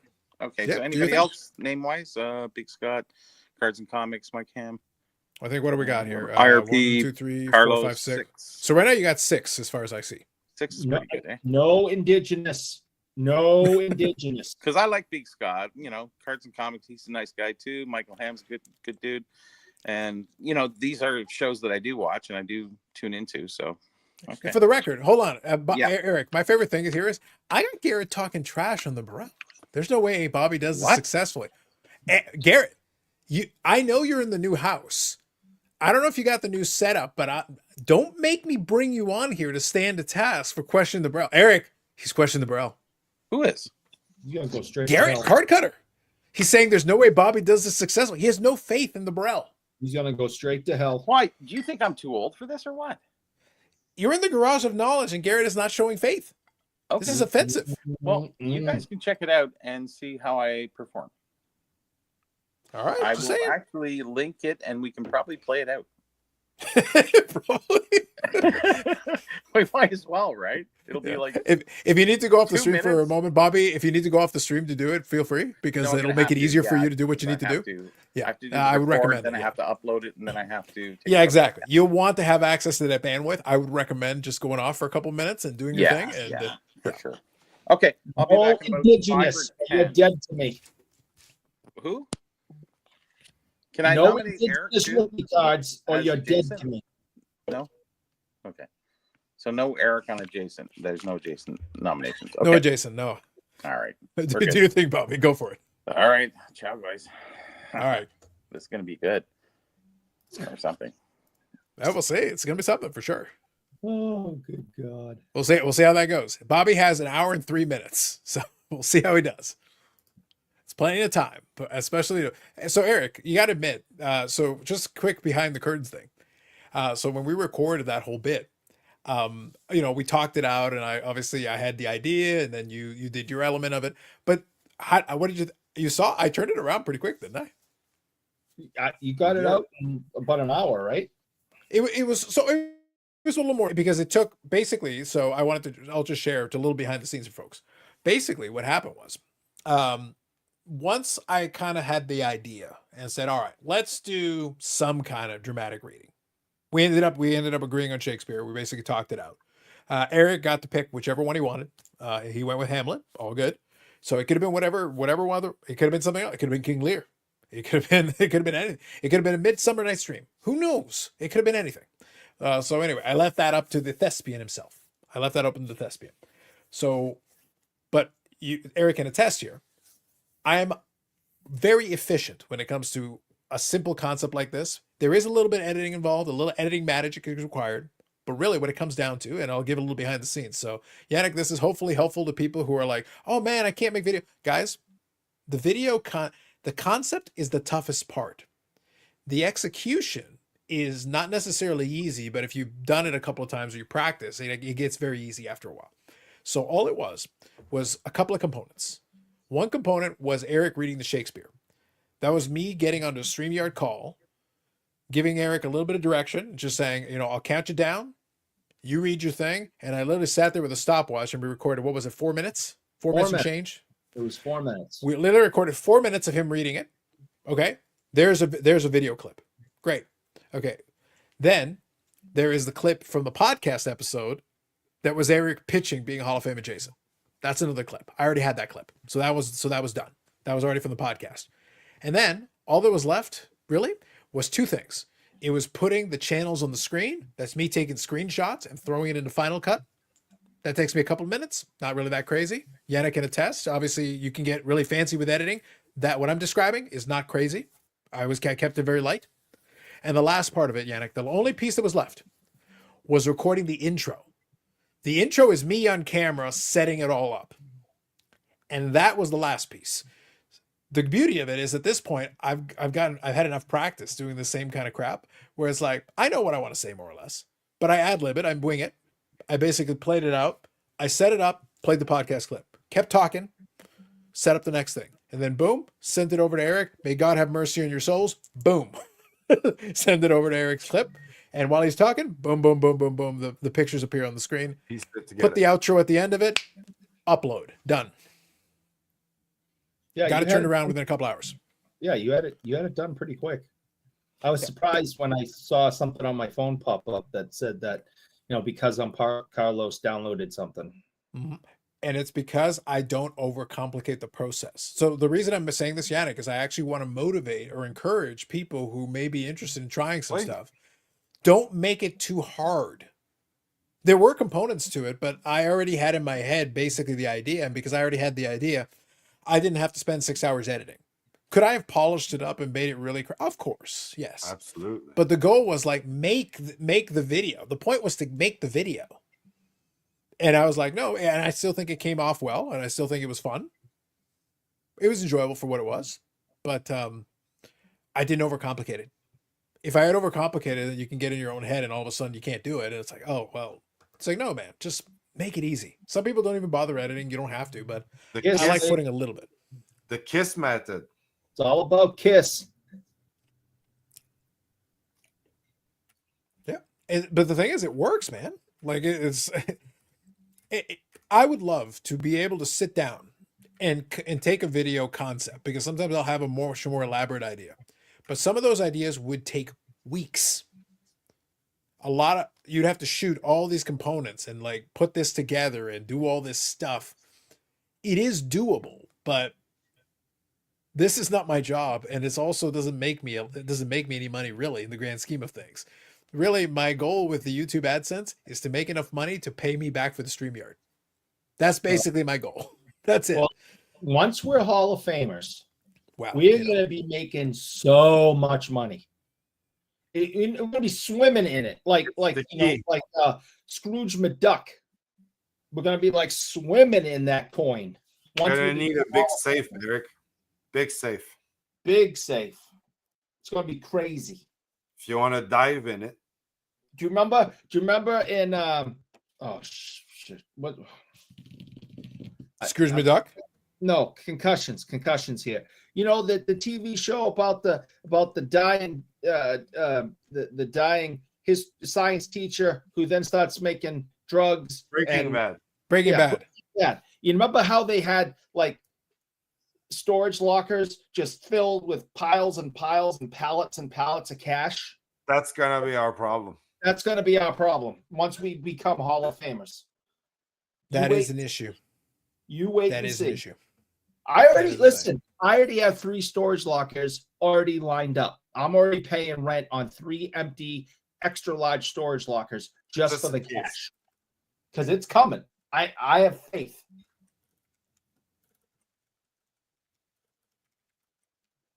Just keep the faith, Eric. I got it. We're gonna be loaded. People, Fanatics is gonna be calling. We're looking. Give us the Fanatics money. Big check. The big check's coming. All sorts of stuff. All the companies, Upper Deck, Tops, all of them. All of them. We're gonna have logos. We're gonna look like NASCAR drivers with logos all over our shirts and sweatshirts and stuff. I've already made abundantly clear that I will sell out so hard. Oh, totally. It's not even a question. It's not even a debate. Like, listen, I got plans, Eric. We get some of that sweet sponsorship money. I got plans, man. It's gonna be huge. Zach says, Carlos, did you see Geoff call out SCR? And then they responded. It's very childish, but a little fun. So I did. So real quick, you remember all the rules that we went over? The rules that we went over? We did. Yes. 10. Yeah. Well, there was one of the rules specifically that was pertaining to it's not the Photoshop better than you. It is there was one that was more or less about being, it's not even saying you don't know, because that was a good one. But specifically, I'm looking at the one that was lining up. No. It's inside the current rules. But there's one of them that kind of lined up to basically the backyard breaks thing, where they they'll not bid on one's own shit. No, keep going. There's a different. Thou shalt not apply logic. Never go full Manoa. Thou shalt not go full Manoa. Don't mess with someone who photoshops. Corruption is right. People are stupid. Carlos lies. There's one more. Thou shalt not effort, no bid, shall not apply logic. Well, the logic one does apply here. Okay, fine. Never mind. So the point that I was getting at was that Geoff on his video decided, without any specific provocation, to allude to Sports Card Radio. So here's my point that I'm getting at. Okay, despite my better judgment, I'm gonna be 5% more mature here. Stick with me for a moment. Just stick with me for a second. Okay. I don't mind the sniping back and forth because honestly, it's very funny. It really is. It's very amusing to me. From a shot and fraud standpoint, it entertains me. But sometimes we talk about this, and I'll reiterate what I've said before. I don't have any problem with good old Geoff because honestly, he doesn't bother me. I don't care what he does. I don't care what he says. He says a lot of dumb shit all the time. Louis Taint, Louis Taint. So he says a lot of really dumb things. The point is, it's become abundantly clear that he's not, you're not going to win a war of words with Sports Card Radio. I don't care if you like them. I don't care if you don't like them. It really doesn't matter. You're not going to win a war of words with them because you're not very good at it. Like you just literally you're in over your head. You can't do this. And he decided on his show to talk about basically, these shows that talk about how Cards HQ is failing, how it's not making money, how it's not doing this. He's trying to take this victory lap on Cards HQ. It's like, dude, Cards HQ has been around for about 4 seconds. Right. Why don't you make enough money to pay off your initial build out, and then you can talk about what a massive success it is. Until then, as far as I'm concerned, you have done nothing. Just honestly, you haven't done anything yet. You haven't made back the initial investment yet. You can be generating revenue in the store. And he's trying to do this whole thing. And literally, it's pointed predominantly in one direction. So the Sports Card Radio guys, of course, are going to respond to it because you just gave them free material. I don't blame them. You gave them free material all by yourself without any help. So yeah, then they post the video on there like he's mad. It's like, yeah, he is, because there was no pre-provocation to it. You decided to just go do it on your own. That was the part that made me laugh. So Zach's right. I did see it. And I was sitting there going like, and Yannick, the part that was confusing me, I was like, why? Sports Card Radio isn't even making videos for the most part right now at all. Like right now, they're just doing their own thing. Like they're off for the moment. And you basically just invited them back in. All by yourself. You had with all this receipt and so much. Dude is literally just doing it all by himself and is sitting there like, well, you just gave them a free video that's going to do very well because all they got to do is take your clip and everybody knows who you're talking about. And you look like an idiot. Again. Why? What for? Anyway, I don't know. He needed that exposure, I guess, so he felt left alone, or Yeah. And he was trying to make some kind of a point. I don't think it landed. It was bizarre. But I as soon as he said it, I was like, yep, you're gonna get a response for that. I didn't even need to see the response. I knew it was coming. Oh yeah. Yeah. You may as well literally be sitting there like right away. I watched it this morning. I laughed. I was like, yeah, okay. All you did was put the ball on a tee, man. Literally, you put it on a tee. And again, nature took its course. I understood. I knew as soon as you set it up like that, it's like, well, you're gonna get the response in due time. I guess that's what you want. So congratulations, you got a response. Yeah, it was very childish, but it was entertaining. As an observer, it was entertaining. And again, nothing happened there that could be surprising to anyone who's been around the space for a while. So I can't blame anybody, and I can't act surprised about it. Oh, let's see. Just taking a look here. There was one other thing I wanted to touch on specifically. Let me see if I've got it here. And by the way, folks, appreciate you in the chat. As always, appreciate your commentary. Yeah. Let me see here. Yeah, Jeff made it sound like he was dancing in their grave. Yeah, it was bizarre. But again, he is the man of fortuitous timing. He does like to randomly run into these things for no reason. But hey, whatever makes him happy, I guess. I don't know what to tell you. Let's see. What was the thing I was looking for? No, this one. Heritage auction tonight is ending. A lot of lots of items and lots are ending tonight. Oh, really? Anything good? No, not that I'm really into it, but I know a lot of people always watch it. I always like to watch, like, look for like what's people not really looking for, or like the least bids or activity, and sometimes you find kind of odd ends item that people sometimes more overlook, and that's always some like occasions maybe you can strike. You pick can, up something for cheaper. Well, that has been very much my strategy. After a while, it's been kind of a good way of making some things happen. Yep, I got some cool stuff. Last week I won on an auction. Okay. And I did very good on it, and I thought it was pretty cool. Right. I have some part of the set, but everyone knows the that set, especially the high numbers, are tough. But I got the box basically 1971 O-Pee-Chee. Nice. Yeah, with the Pete Rose there. And basically, like everything is there. The tabs, the lid, nothing is separated. So you had to collect the bazooka, I guess, wrapper or something, and then you would get some prizes, I guess. I love that an iron is one of the prizes. Or that's what I was thinking. I'm like, who those prizes were for? Like your mom or yeah? You know, what if you're going to college, man? You need an iron. Come on. Who didn't have one of those? That brand there. It was all like a crownware, I think, or whatever. Cornware. Those were everywhere. Anyway, so I'm pretty happy.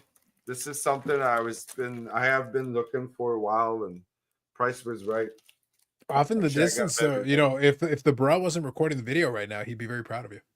He would definitely. I got it first for me ever. My first KSA slab. A KSA slab. Look at you. Yes, it's a 1951. Okay. Basically, it's referred as Laval Dairy set, but it should be called the Bedard Donaldson. Okay. They used to make taffy, and basically, this is the this is Jean Beliveau's pre-NHL, basically a card. So nice. He's wearing the Quebec Aces jersey on that one, and this is card number 1 out of this set that I started last month or so. Yep. So 1951, 52 Bedard Donaldson, 109 card, and now I have card. Sorry, come on. Card number 1 that is missing in this hole. Yeah, fill in the first page. Yep. So there we go. Now Jean is gonna go in there, and I think it needs to be free. I think he needs to be. Basically, I never cracked a slab before, so that'll be my first time. But I was gonna say, just don't use a circular saw. I've seen it done, and it didn't turn out very great. No, I have a tile cutter, and I'm pretty confident in my ability to do it without wrecking anything. So, and one last thing that I got, because this was part of actually a package deal, like a little package deal. Yeah. So this is an advertising that came with, and this has two sides, but I'm not gonna get out of the holder there. But this actually came with Jean Beliveau pre-Aces, so that's kind of like his junior team. And then the card in this one would be the Quebec Senior League. And this is where he played until he basically went to Montreal at age 22. But this is a legit portrait shot that was used on the 1950 or 51. That's where I would need Bobby right now. But there was actually a card set that they made. They were postcard size, and they had a blue tint and they had a sepia version. And this was basically the shot that was used on all of these cards. And I didn't even realize until I got home that it was this big. I thought it was actually kind of like, usually they're 8x10 but this is 1950, so that was over 70 years old now. That was pretty cool. So that one totally under the radar. I had a little small show last week too, and I like pop culture. It's always like one of the guy had a bin with a whole bunch of stuff. And this is very cool. I came across this, and this is basically a Bo Jackson fan mail that basically a kid then wrote to Bo Jackson and wanted to have an autograph. So this is the answer. Unfortunately, Bo wasn't available necessarily, but give you this little card there, and even comes with the envelope that was addressed, and with the header there on top corner, it says Bo. So I thought it was pretty neat. I picked this up for a whole $5. Nice. There's another one here. That's a publication for WrestleMania 4. Nice. When it was held at Trump Plaza. They actually did. They actually had 2 years. They held it there back to back.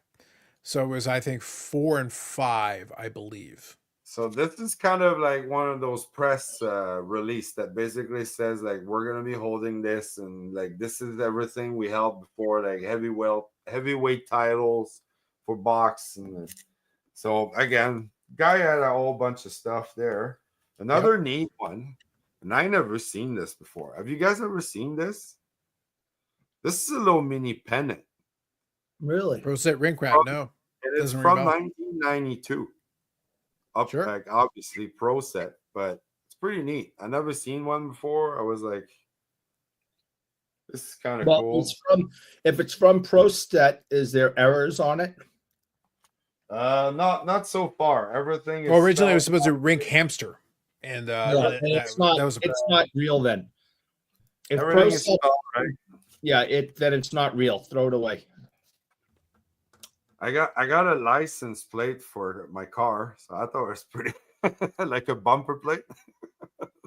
Labrador. So Labrador is like a water company, I guess, bottled water, and that's gonna go in my van.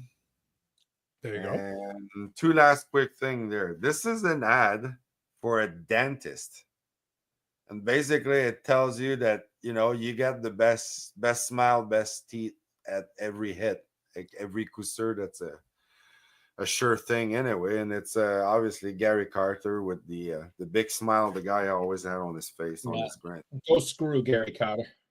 And then this is kind of like a neat little advertising that they used to sell a little radio, and with the Expo logo on it for those two radio stations there. And basically, I guess the price would have been over here. So that was all like in a $5 bin. Nice. So how can it was nice. I got some boxing cards, some of the fights. Arturo Gatti, I love the guy. Always did. You're filling all the random categories there, yeah. You're really stacking up some stuff. So there you go. That's about it. Yep. All right. I got one thing. So well done. Great pickups there. Thank you. All right. So this one, Eric, this is a big one for me. Okay. This is a prestigious moment. Like this is big time. Okay. It's not quite as crazy as Yannick stuff, but listen, this is this big. I'm gonna share it with you. I was able to pick this up on ComC. So here it is. 2018 Panini Instant Black Autograph of the Chosen Rosen. But Eric, it gets better. It does. Not only is it in a BGS 8.5, which is like whoo. But Eric, this Panini Instant is a 1 of 1. It's a 1 of 1. It's right here, right in the corner, right there. This is a 1 of 1. Wow. I know. That's incredible. You got a 9 for the auto too.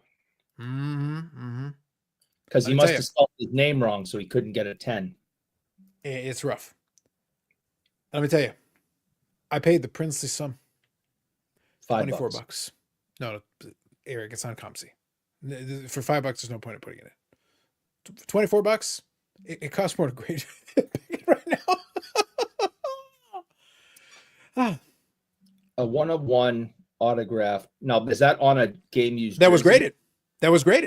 No, but what he wrote on, is it a game used jersey piece, or is it just? I actually think they just put it on. I honestly think they put it on something. I think they just took a piece of material and they had him sign in the paint pen. It looks nice. The paint pen is actually on there. It's nice.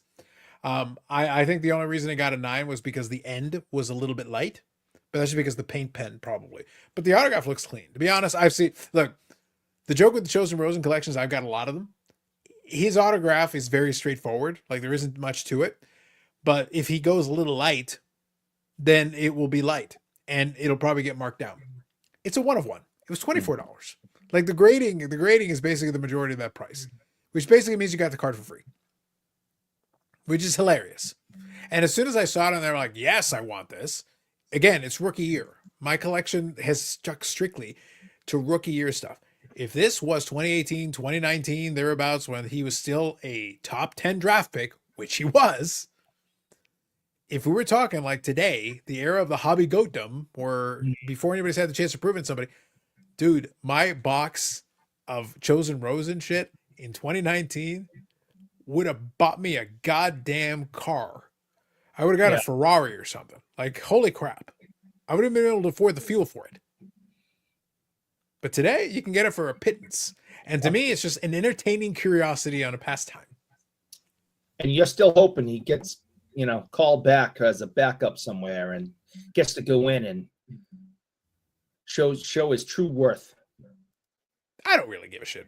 I don't care. Is he even playing in Canada or anywhere? No, or look, as far as I'm aware, he's not doing anything, Eric. I think he's hanging out with you at the card shop. If you look behind you, probably Josh Rosen's hanging out there. Like he's just sitting on a bench somewhere. Like I don't know what the man's doing. That was. I hadn't been at work in a long time, so Really? the last time I actually went to work was December 23rd. It's been a while since I've been there. This is a Tesla. Yep, it's true. It really is. When I saw that, Eric, I died of laughter. I understand said like, and the best part is they had it on there, and then on ComC, a lot of times you can make offers, and I was like, I so want to make an offer on this. I always. Let me make an offer, and the guy was like, I accept your offer. Excellent. Moi, chef's kiss. You understand. Victory. You would. My $24 means you get $24. Just take it, my friend. Just take the money and move on with your life. No one else is going to give you $24 for it. I do it for the memes. I do it for the lulz.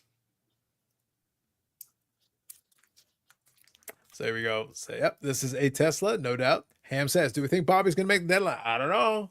How much faith do you have in the Burrell? 11:24. tough times, man. I'm gonna see here. I'll keep an eye on this.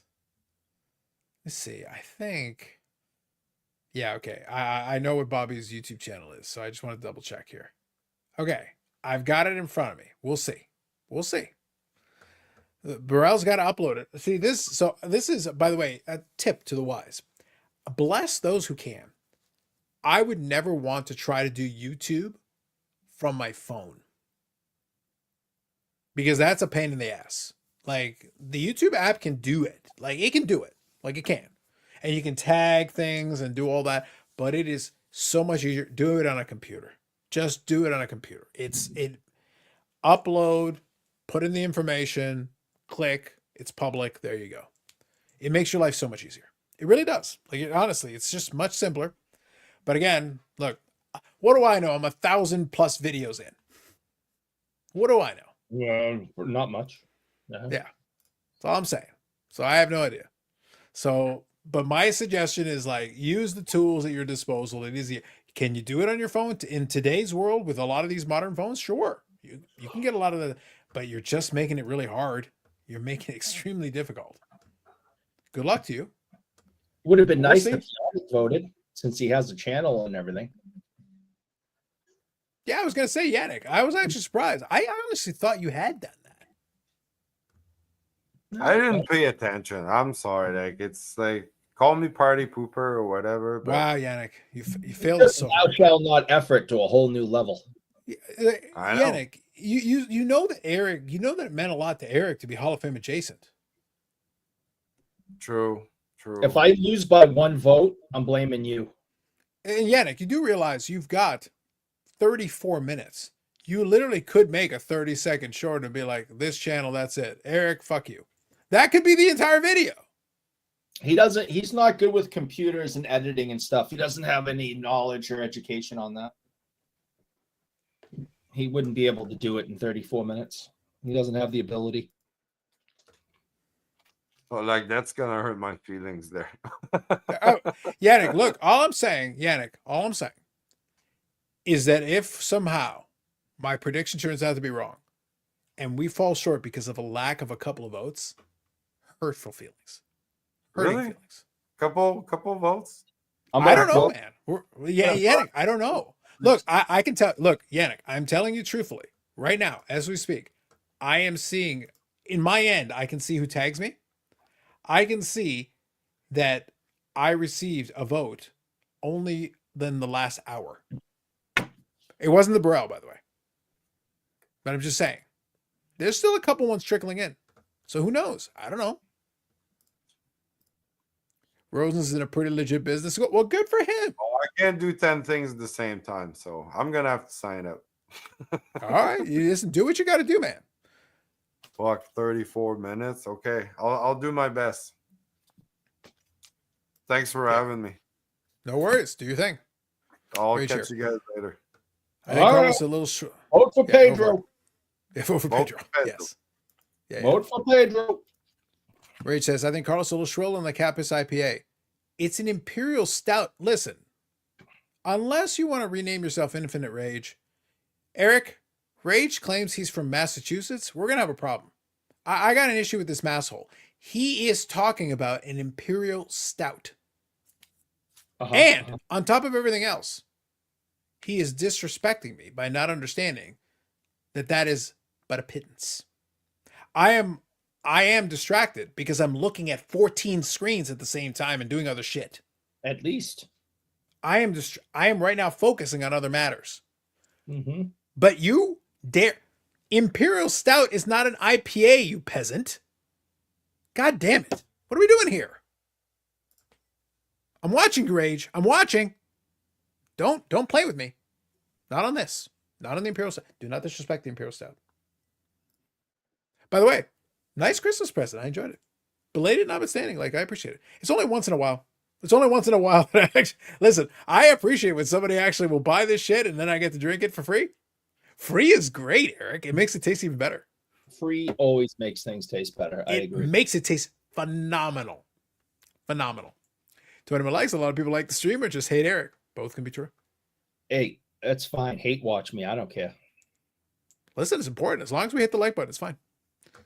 But yeah, so we do have a couple of late votes coming in. I do see a couple of the tags, so we got that on there. I was kind of just monitoring on the side. It's kind of interesting.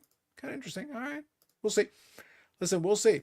Like I said, I think the top 5 is already pretty much figured out. If I'm being completely honest with you, I'm pretty confident in that.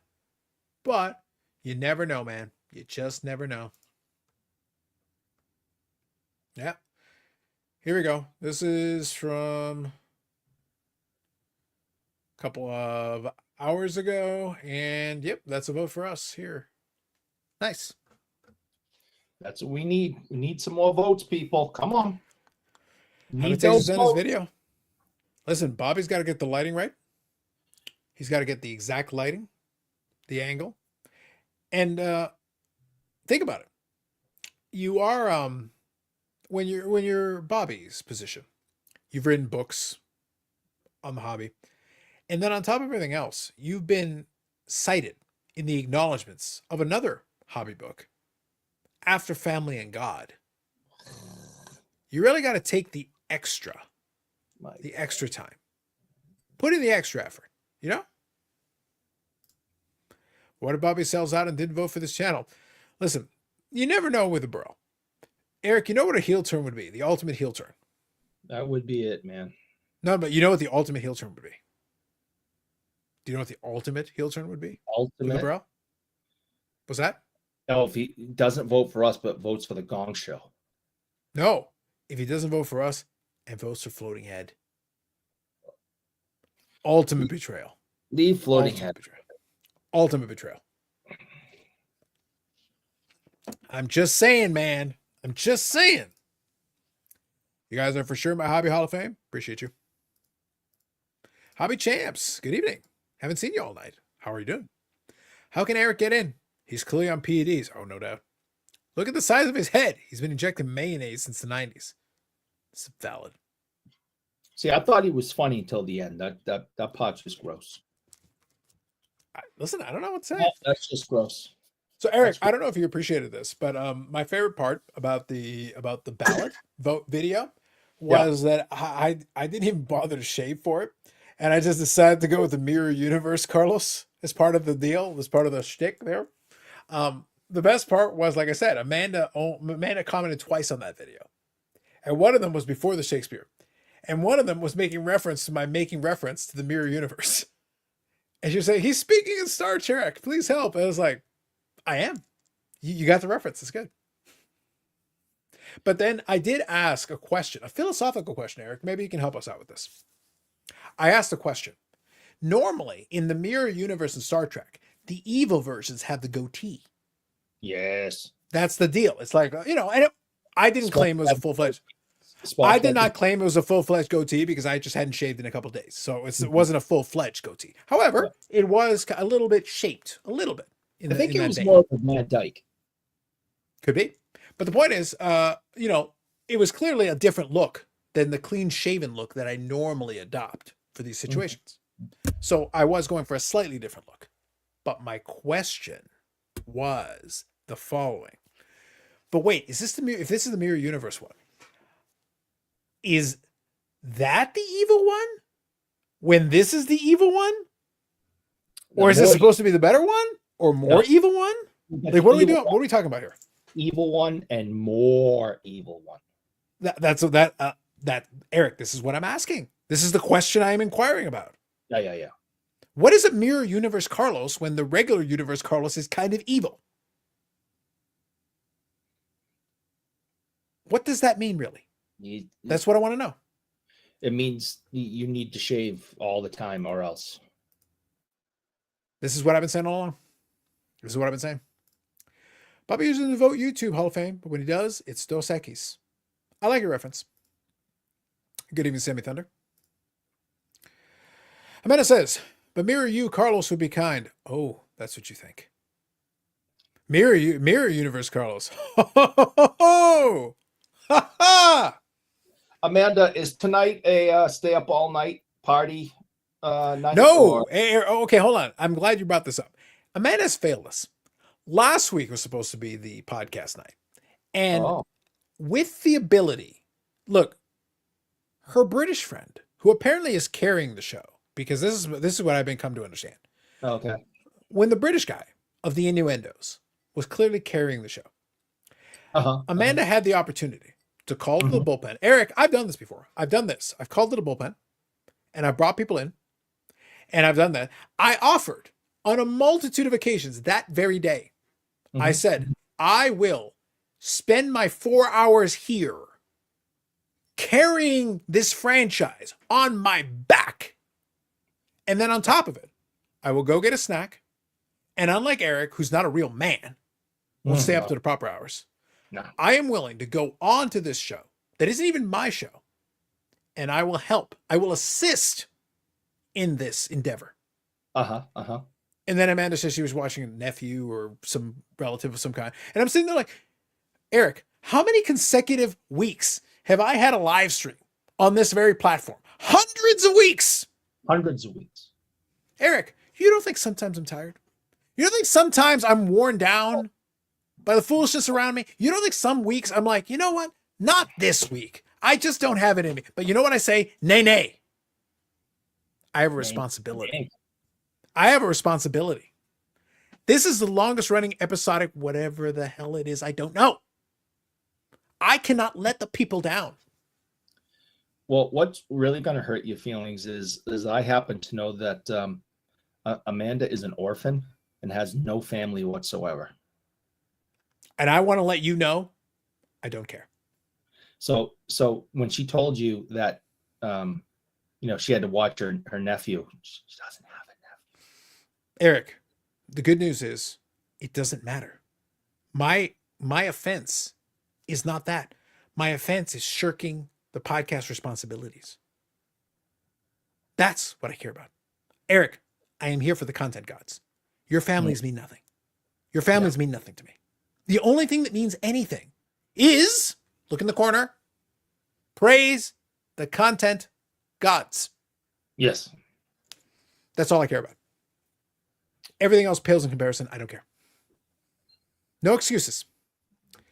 I'm on swing shift and got out at 10:30 today, this week. Sometimes I can watch and interact while I'm working, but I didn't get the notification today for some reason. Shame. But thank you for joining in. Appreciate you. Carlos, you have the gift of the gab. I admire that. Appreciate you. Cheers. Carlos, I'm forgiving. As I should be, you shirked your podcast responsibilities. Some of us do what we need to do here. Like I said, I'm sitting here. I've got the Burrell in the Garage of Knowledge. I've got Yannick doing his thing. I've got Eric being unfortunate. Every week, no matter how badly my shoulders and my back are hurting from carrying the weight of this franchise, yes, I do not shirk my responsibilities. I want to know who Amanda voted for. Amanda has done sports card content in the last year, and I don't think she voted for anybody. Shameful. So if I am one vote short from becoming Hall of Fame adjacent, I know who to blame. I think this is valid. So, Eric, now that I've concluded the Imperial Stout, I think it's time for a verdict. I think I've had a couple Imperial Stouts over the years, and I got to say, this one, in the bourbon barrel, a little bit of flavor, a little bit of spice to it. I'm going to give this one an 8.2. Quite good. That's high marks. Quite good. I must say, I am impressed. I would drink again. Well done. And for a belated Christmas gift, bonus. Love it. Now, do you think that you are enjoying it more and giving it a higher grade because it was free? Oh, being free always makes it better, Eric. Right. But I will say that from the Imperial Stout category, again, I like the Imperial Stout with a little bit of spice to it. Mm-hmm. And I do think that what they put into it gave it that spice. So I do appreciate it. I don't want to give it too high a mark because that makes it troublesome. Do like me a little bit of spice. That says, like a man. Truth. Hubby Jam says, Floating Head and Carlos have to do their acceptance speeches together. We do not. That or Carlos has to do is as a floating head via green screen. That may be acceptable. Justin, good evening. Carlos, Eric, good luck on the Hall of Fame, sir. We'll do our best. Damn it, Eric. Facts. See, I don't remember. See, it's been so long. I don't know what she's damning me for because there's probably a long list of things. That's a fact, you know. That is true. Ty here is correct. Eric got on the show in the bed when he was bedridden. So, Amanda, all I'm saying is taking a week off. A little bit weak sauce. A little bit weak sauce. I did the show with 103-degree temperature once with the flu. That was a fun time. I've done it from bed a few times due to injuries and surgeries and COVID. So yeah, I've done it from a bathroom. I sat on a toilet a couple of times actually. Yeah, a couple of times actually on that one. Yeah, done the show from a hotel bathroom. Did it from the skankiest, nastiest, filthiest motel in the history of humanity. It was so bad we had to go out and buy our own bed linen at Target and sleep on top of that, and just got the hell out of there the next morning as early as possible. I've done it from a few different locales. It is a thing, yeah. Bear with me, I'm just commenting as I'm doing this. See, this is the key, though. Kind of what I was saying to Amanda, kind of the reason I was shaming her so badly for this, is that, look, I'm literally conducting an Instagram conversation while I'm talking with you, while I'm talking with the chat. Can be done. Just saying. Although I am a hobby goat and a doctor. So fair. You know, I understand.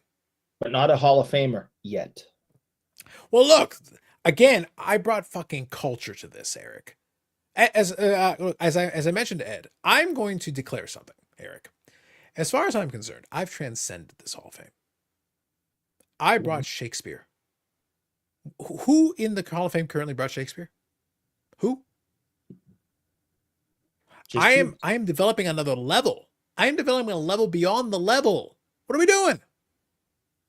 Get on my level, and then we can talk. What are you guys doing? I don't know. Just, I'm asking a question. I'm asking the question, man. See, this is what happens, Eric. And then, on top of everything else, like I said, still having a conversation while doing this. It's not that hard. Just saying. Anyway, all right. Let me finish reading these. Did it fog the speckles up? If not, it can only be an 8.1. I hear you. I hereby agree it would never happen again. Make sure it doesn't. Make sure it doesn't. Amanda, I think next week you may, I think as your penance, my opinion. Eric, I think you'll co-sign on this. I think your penance should be that you must deal with your podcast with British Man and Carlos. The thing you have feared the most as penance for your transgressions. I think that's what should happen. Well, if they want to do the show at noon, I'll do it. I was talking about the British Man. Again, you just need to stay up. You need to start being a man. No, I don't care if you have to mainline Red Bull to your veins. Do what you got to do. That's your problem, not mine. Bobby, you good? The best part about this whole deal is we literally got questions about you, Bobby. So hang on 1 second. 5 or 10 minutes. Holy shit! I didn't have the app. The YouTube app. Download the app and do all this stuff. I think I forwarded it. I'm not too sure. Let's watch it. Oh yeah, you got the video up. Hold on. It should. I sent you a link through your. That was the one you sent. Oh yeah. Okay. So yeah, hold on. Yeah. I will get that loaded up. Hang on. Gotcha. Okay. I will take care of that. Bear with me a second. Zach says, imagine if Carlos just took a week off. Maybe you all are just too good for the Hall of Fame. Those guys would never. I know. Worried about the whereabouts of Bobby? Don't worry. This is why I said Bobby when you showed up. I was like, perfect timing. Rage says, if Carlos is Dr. Evil, then that would make Eric Mr. Bigglesworth easily. Who's Mini-Me?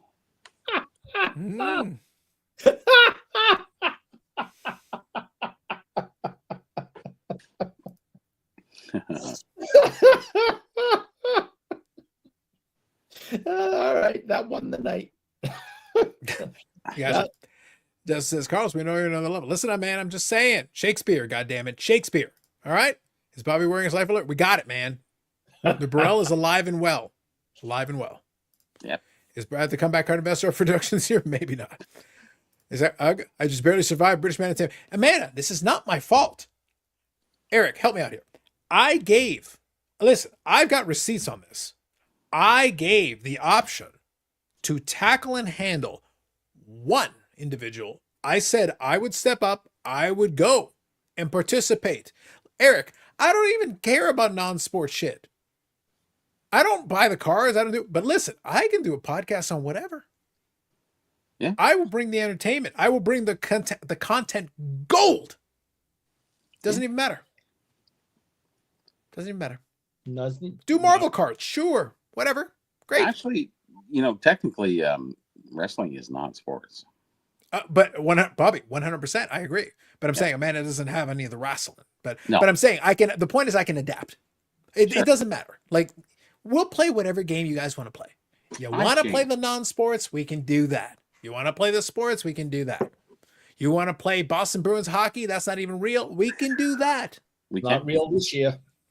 I'm not defending. No one's heard me defend them this year. They suck. It's like, I can work with whatever we got, man. It's fine. Don't even worry about it. That's all I'm saying.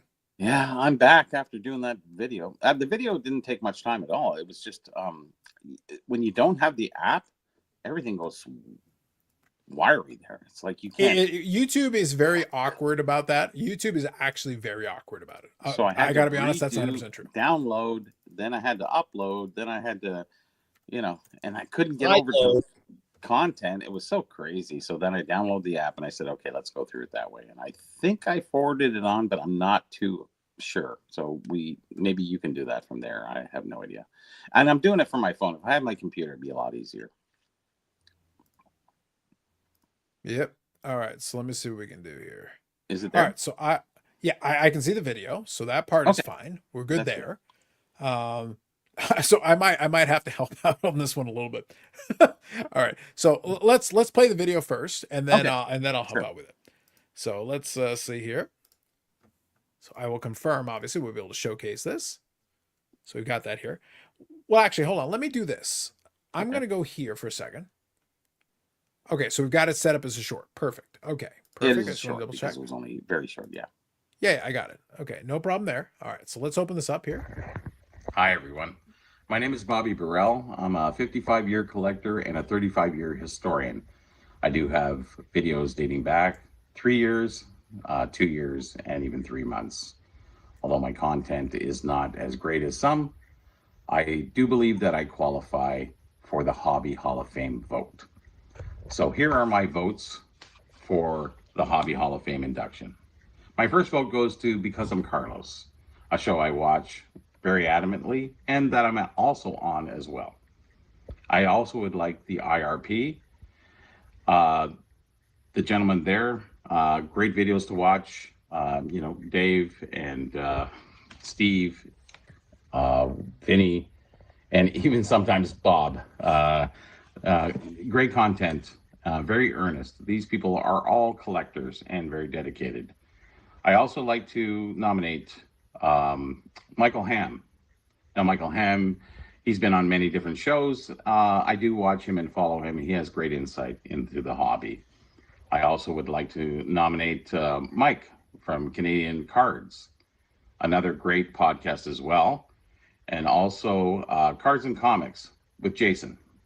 He goes through the hobby of comics and cards, and very enjoyable to watch. Also, Big Scott. Everybody knows Big Scott. He's a great guy, and I really would like to endorse him as well. Those are my nominations for today. Thank you very much. Plain and simple there, guys. Yep, there you go. Good. No indigenous. We don't want that indigenous rookie cards guy. Oh, could I nominate a name?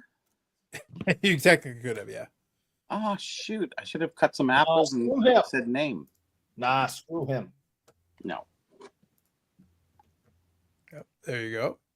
All right. So what I'm going to do, so let me see if I want to make sure I help out a little bit here, because if you can forward somehow to, yeah, that's basically what I'm going to do. I kind of did that in a thing, but then I wasn't in the app, so it was kind of weird. It said, forward on, and I put at whatever it was, and I don't know if it worked or not. So who knows? Yep. We're down to the wire here. So that's kind of why I'm going to help this one along. Listen, we're going to grease the wheels. We're going to do proper corruption. We're going to grease these wheels. Yes, proper corruption. I like that. 11:49. So we're going to do out here. He's got to be moving his ass. Hey, that's all I'm saying. I'm there, man. Actually, it's nice to have that professional video that was made about me, which really helps a lot. Adding the 55-year collector and 35-year historian, that was all, Hey, it's true, but I'm just saying, just wanted to endorse that, no chump here. Been around. It's fair. Yeah. I'm not going to argue with you. It's true. I know more than most and less than few in the hockey realm, so to speak. Collectible realm, so to speak. Yeah.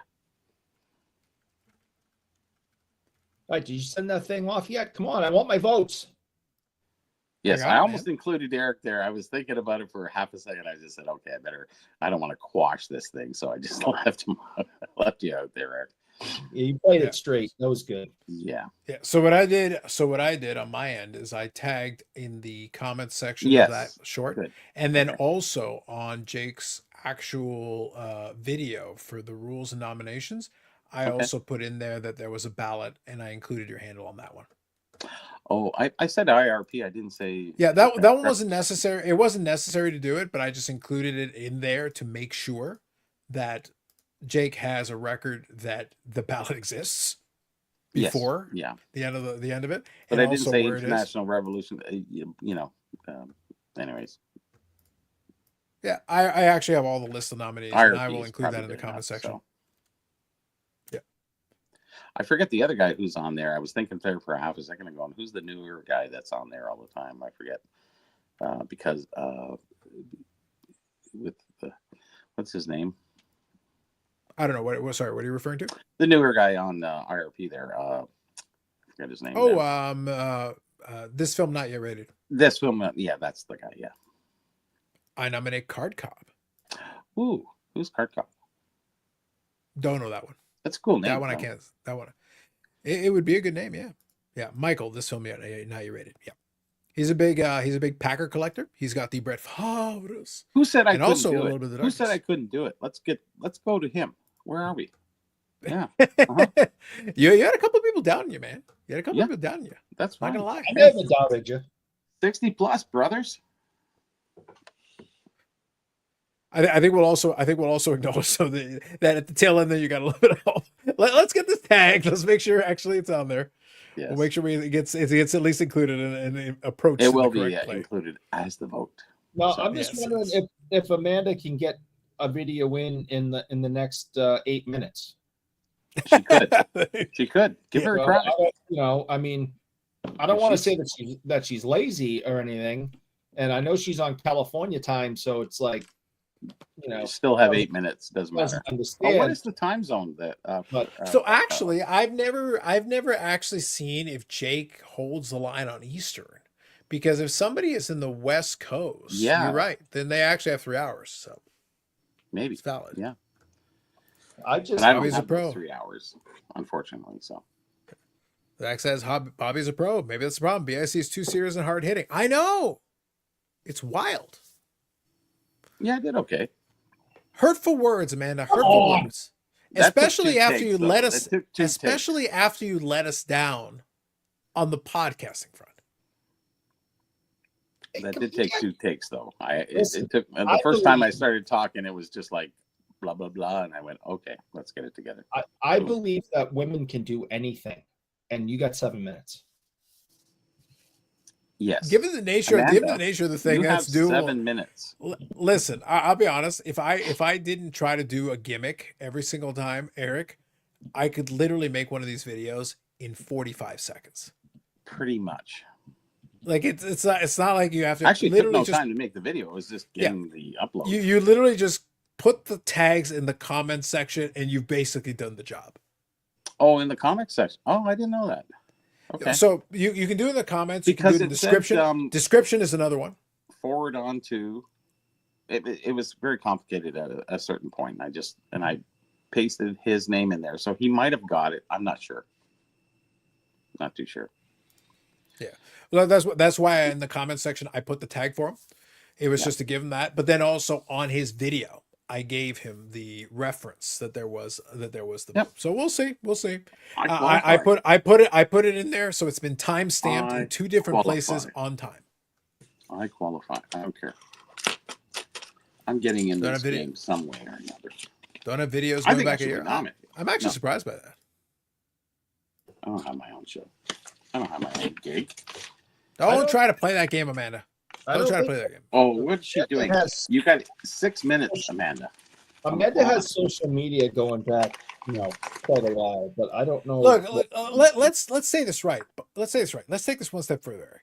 She has a functioning website, which means she's already ahead of 97.5% of the hobby.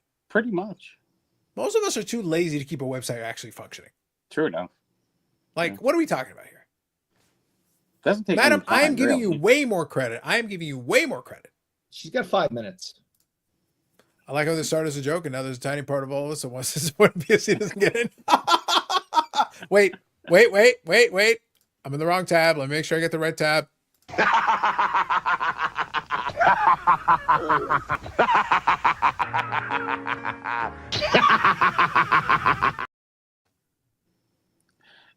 Carlos, if you make it because of me, it'll all be worth it. I will spend at least a chunk of the time. And then Eric will be Hobby Hall of Fame adjacent. I so want to be Hobby Hall of Fame adjacent. You might just. I think secretly that's look, Eric. My job. So we understand each other. My job here is to never really give Eric credit for anything. Basically, I blame him for everything wrong in this world. Yeah. And honestly, it's basically his fault. But with that said, I want it known, and I will state this publicly, for the record. The only reason we even have this late push is because Eric's plea to be Hall of Fame adjacent amused me. It amused me greatly. The very thought of it, the concept. I'm not amused. The concept, the thought of it, the absurdity that could be played out, the farce that we could bring upon this world. I like it. I will have a t-shirt made that I will wear at the expo. YouTube Hall of Fame adjacent. I will wear that at the expo. Maybe I'll get 2 votes. Hey, I'm a 55-year collector. Wow. Very few can say that. I know Mike. I remember Mike Monahan. He put on Hobby News Daily. He said he was a 40-year collector, and I had to put the 55 in there for myself. So it's just like, 15 years on you, brother. You got more gray in your beard than I do. No, I do now. Yeah, he cut up. I cut up.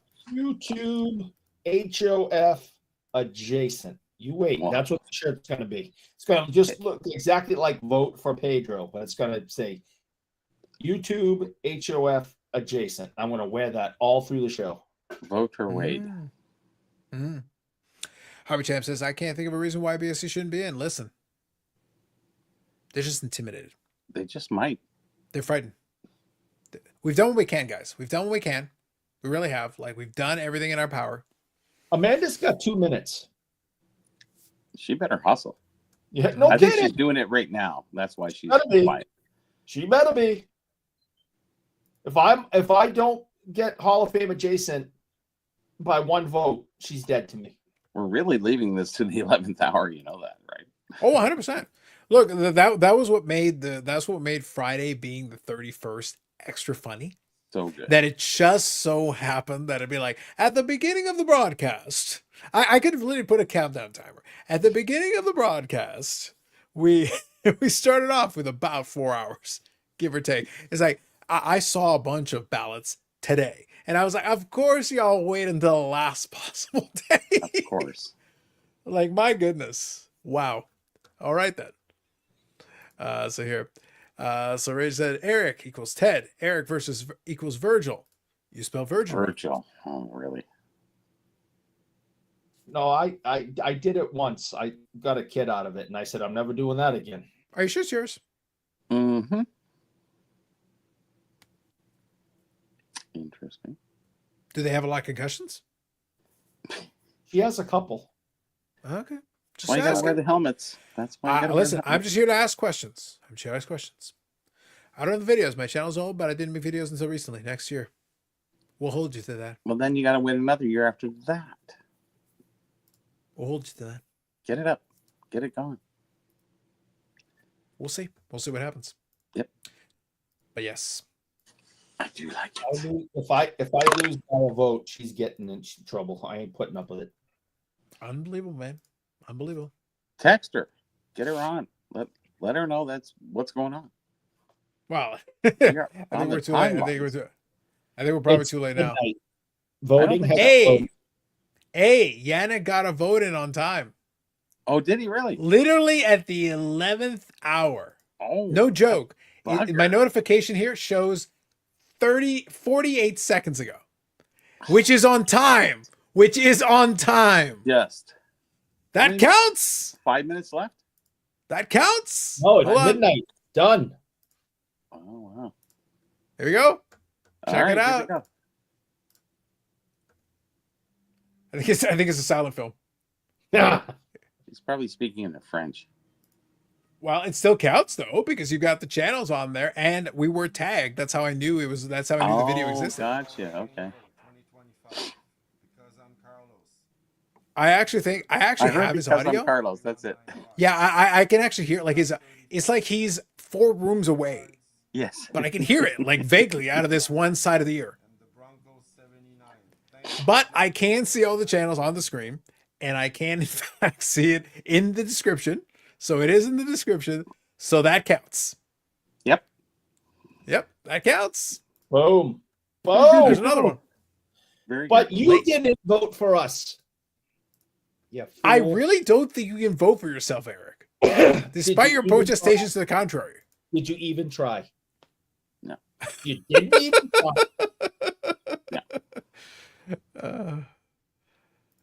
Yep. Boom. There you go. You did it, Yannick. Drop the mic. Bam. Nice. Okay, let me hit the can. Holy crap! Yeah, go for it. Jesus.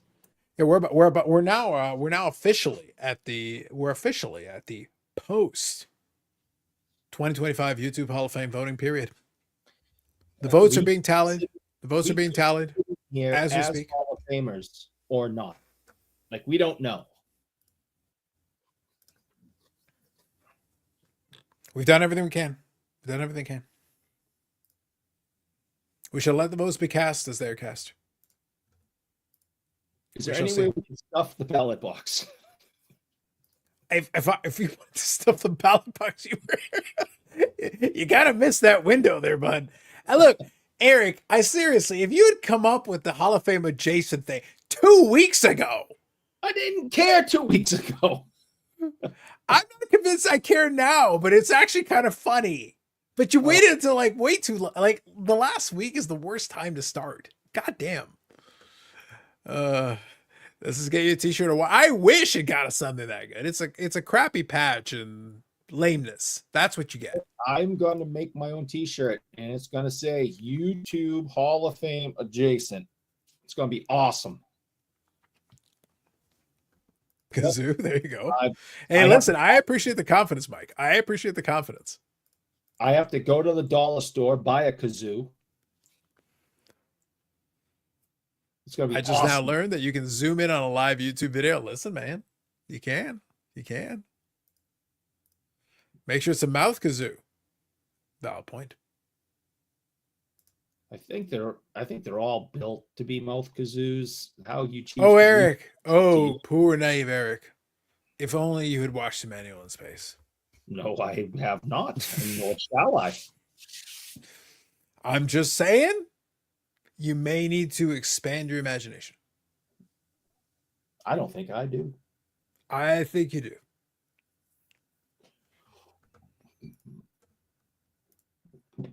Now, I have to go soon because I need to go to bed. Because tomorrow I have to get up at 7 a.m., pack the car, put my fat bike on the back of the car, and I got to drive an hour and a half to Highland Mountain Bike Park. It's going to be snowing and very cold. I then have to get my bike and myself on a ski lift to the top of the mountain. Then I need to ride my bike down the mountain at great speeds. And why do you need to do something that moronic? Well, I bought the bike. It just seems like the thing to do. Now, it's not just a straight shot down the mountain. It curves and ins and ups and stuff. And there's all these jumps and man-made drops and road gaps and steeps and it's I may not survive it because it's going to be snowing while the event happens. And I don't know what the visual is going to be. I don't know, how well we're going to be able to see. I'll be wearing like sunglasses, but and it's going to be really cold. So I got to dress up really warm, especially for the ski lift, because you can't really wear like a ski outfit, like snow pants and a big thick jacket like you do with skiing, because I can't come be on a bicycle, like I'm trying to climb Everest. So I have to wear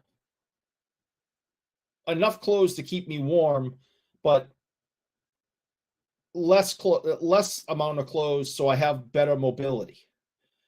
And then it's actually kind of impressive. Can I be honest? It's actually kind of impressive how the more you talk, the dumber this sounds. And I got to bomb down the mountain. Now, I can go and do. Now, I've already paid for the pass to go, and I have, when I get up there, I have to decide whether or not I want to race and get a number and race. If I do adjacent that, in capitals. Okay, so if I get a number plate and I actually race, that means I'm going balls out, and I'd have to charge my GoPro. Things out in the garage, it haven't been charged in a while, but I'll think about it. I'll see what I can do. So if I actually race, I got to go balls out, which definitely means I'm going to crash and die. If I just go for fun, I may go a little slower. Does it help to know that even if you die, you'll still be on the show next week? I don't think that's possible. Oh, but it is. Again, I refer to Ray Borg. Death is not an impediment to this. Ray's pissing me off because Ray keeps popping up all over New England. Like he was up in New Hampshire the other day playing in an alumni game. Uh-huh. And it's like, listen, you son of a bitch, either be in Florida or be here. If you're going to be here, then come see me. But there's jumping back and forth from Florida to New England and being all over the place and not coming to see me when you're in the area is starting to piss me off. And I'm going to have to tell him that next time I see him. Does he make you angry enough to kill? Again. Well, we said we weren't going to talk about those other times. Well, you start mentioning balls out and you want to be Hall of Fame adjacent. I don't know if that really qualifies you now. Oh, well, there's a lot of trouble. Maybe actually, Steve Menzie actually said that. He said that one time in one of the interviews. I think it was during the pandemic. And he goes, balls to the wall or something. Balls out or something. Balls deep. He said balls Oh, deep. that's bad. You can't say that. It was. And I sat there and I went, what? Did he really say that? No. Yeah, that was during 2001. No, you call balls out, you know. No, it was balls deep. And that other Steve, you're at home. You said that. Like, you got kids. I don't know. It was kind of weird. You can't say that. That's not good. It was funny. But yeah, I'll be throwing balls to the wall if balls to the wall, balls deep, balls. I don't know. I'll be definitely doing that if I get a number plate. And you might at this point. Did Amanda get in? I have to risk my life because I don't race to lose. I race to win. All right, from the injuries. Yes. Yeah. I was gonna say, based on your level of injuries, do you like ever win? You're either first or you're last. You're usually last. No. Did Amanda get in on the vote? No, I don't think she did. Oh, she had Where is she? Come on, California. She shamed us all. So Eric going down Snowy Hill is just calling for another hip replacement and everything else. Hobby Champ says, if you cared about being in the YouTube Hobby Content Hall of Fame, you do that in a Speedo and film for content. Fair. Rage says, next episode, everybody doing the pod, asking everyone to sign his body cast through an oral computer translator. Ooh. Very specific. Wow. I like that. That was, yes. CC says, Eric, remember to wear a helmet and carry a regime card in your pocket for luck and safety. Yeah. See, CC's looking out for you. Somebody has to. Maybe I'll do that. Paul C says, picturing Eric wheeling around a la Stephen Hawking, speaking with a speak and spell with the R. Okay. On the other side, whereas CC's looking out for you, Paul is already writing your epitaph. I think so. Yeah. That's the other side of the equation. The R's removed. Yeah.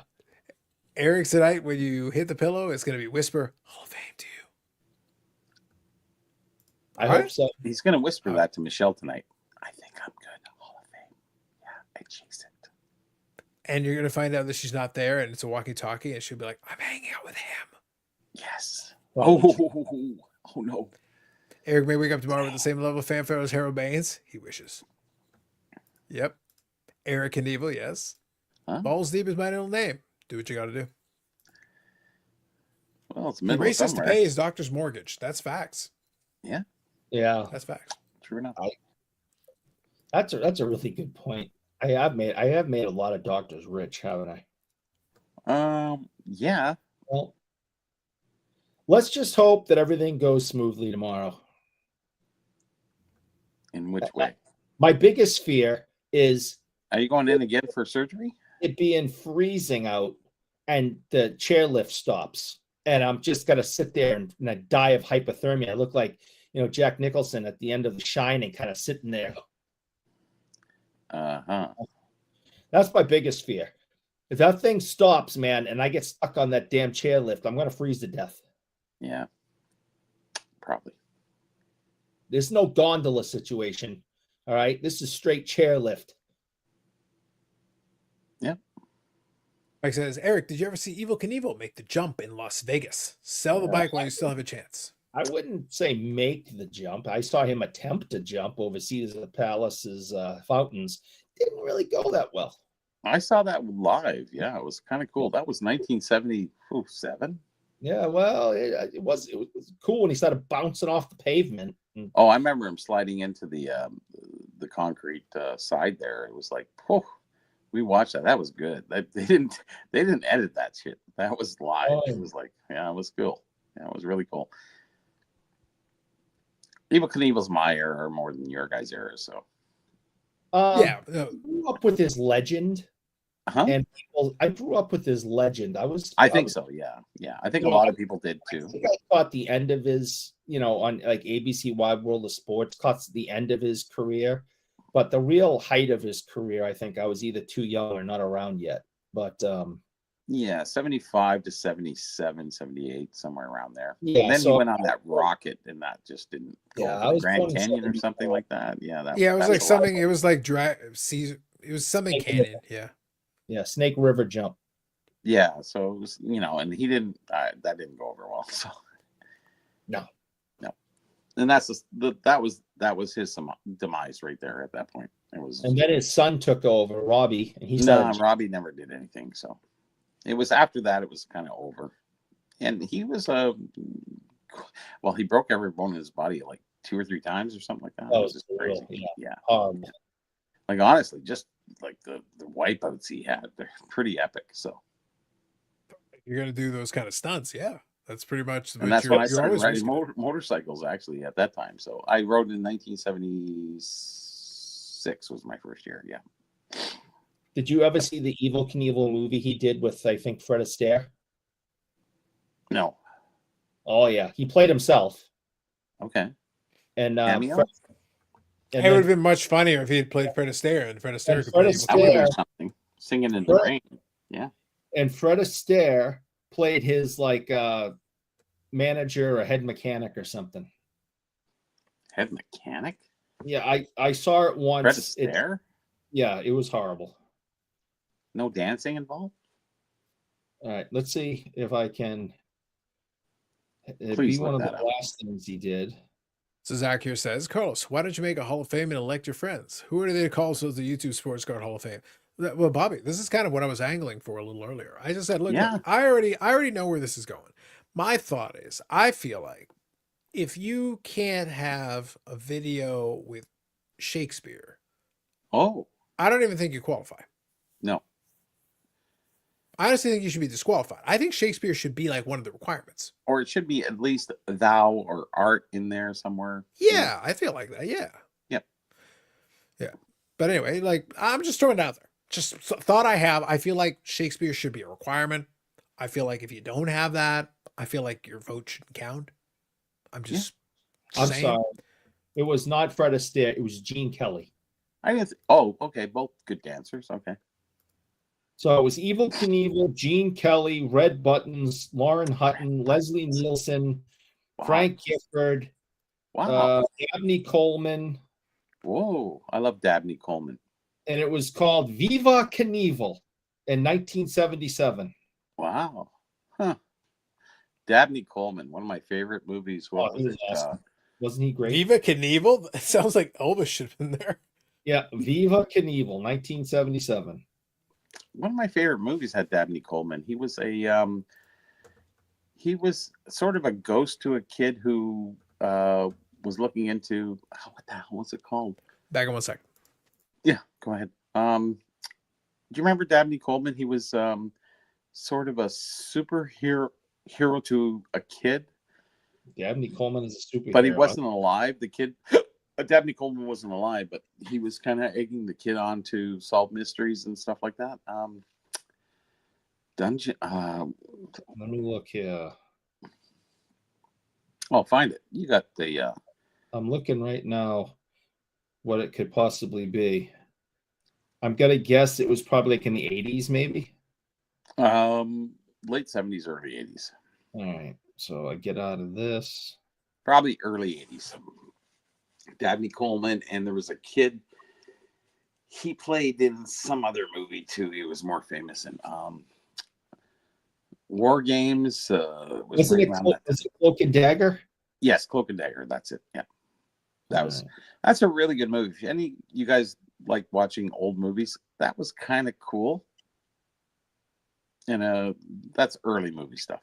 But young boy and his imaginary friend end up on the run while in possession of a top secret spy gadget.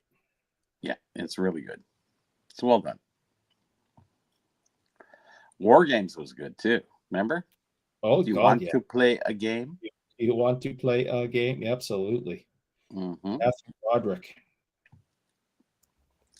Yeah, that was a big deal back then because of the Cold War and everything. Yeah, it was always That movie was kind of a big deal. Hey, they got Guantanamo Bay back, so cool. There were a lot of right around that time. There were a lot of movies that came out because of that. It was Russia. It was always against Russia, and then it changed. You know, Schwarzenegger got in there and changed a lot of things. Yeah, that was a big one. And then right around the same time, you shouldn't drink and bake.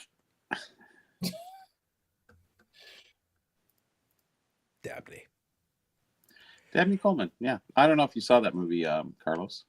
Cloak and Dagger. What was the name of it? Sorry, Cloak and Dagger. No, the Cloak and Dagger. It's a very early one. What year was that, Eric? Let me see if I can find it again. 1979 or 80? 81? Might be later. I gotta find it again. So where am I in 79? 64, 74. So 20. Yeah. So it's got to be 70s, late 70s, early 80s. It was one of the first early. It was sort of right around the time of what was that movie with the Russians came in? It was all about Russians. Red Dawn. Red Dawn. Yes. Yeah, and it was right around that time period. Yeah, there was a bunch, but there was a bunch right around that time. Right around. So that there time, was and what other one? There was one that is still on YouTube. I think you can still see it. Mm-hmm. It was called The Day After. So that one was in 83. And that was a TV movie. And it was a TV movie where the US it was a TV movie where they actually had a nuclear war play out. And the whole day after was that they focused on one specific town and the bomb fell. And kind of the outcome, the result of that, basically, is what came out of it. And that was, there were a couple different ones that came out around that time, but that was a big one. At that time, when that one came out, that one did a massive rating back then. Well, that's when people went to theaters, right? It was one of the biggest. No, this was a TV movie. This was a TV movie. Oh, it was a TV movie. Yeah, you're right. Yeah, I think it set records as the biggest TV movie or miniseries of all time. And I remember there being an incident where some people lost connection and there was a blackout or something, and people would absolutely lost their minds that they couldn't see it. Because again, there was no replay. There was nobody had VCRs, no cell phones, nothing, right? So this was the biggest event since Roots, which was that miniseries, and yeah, boy, and then I watched that. And a portion of the country wasn't able to watch it. So I remember that being a big deal. Anyways, Cloak and Dagger came out in 1984. Okay. Yeah, so right around the same era, they're all right in the same zone. So that movie, more than 100 million people saw that original broadcast.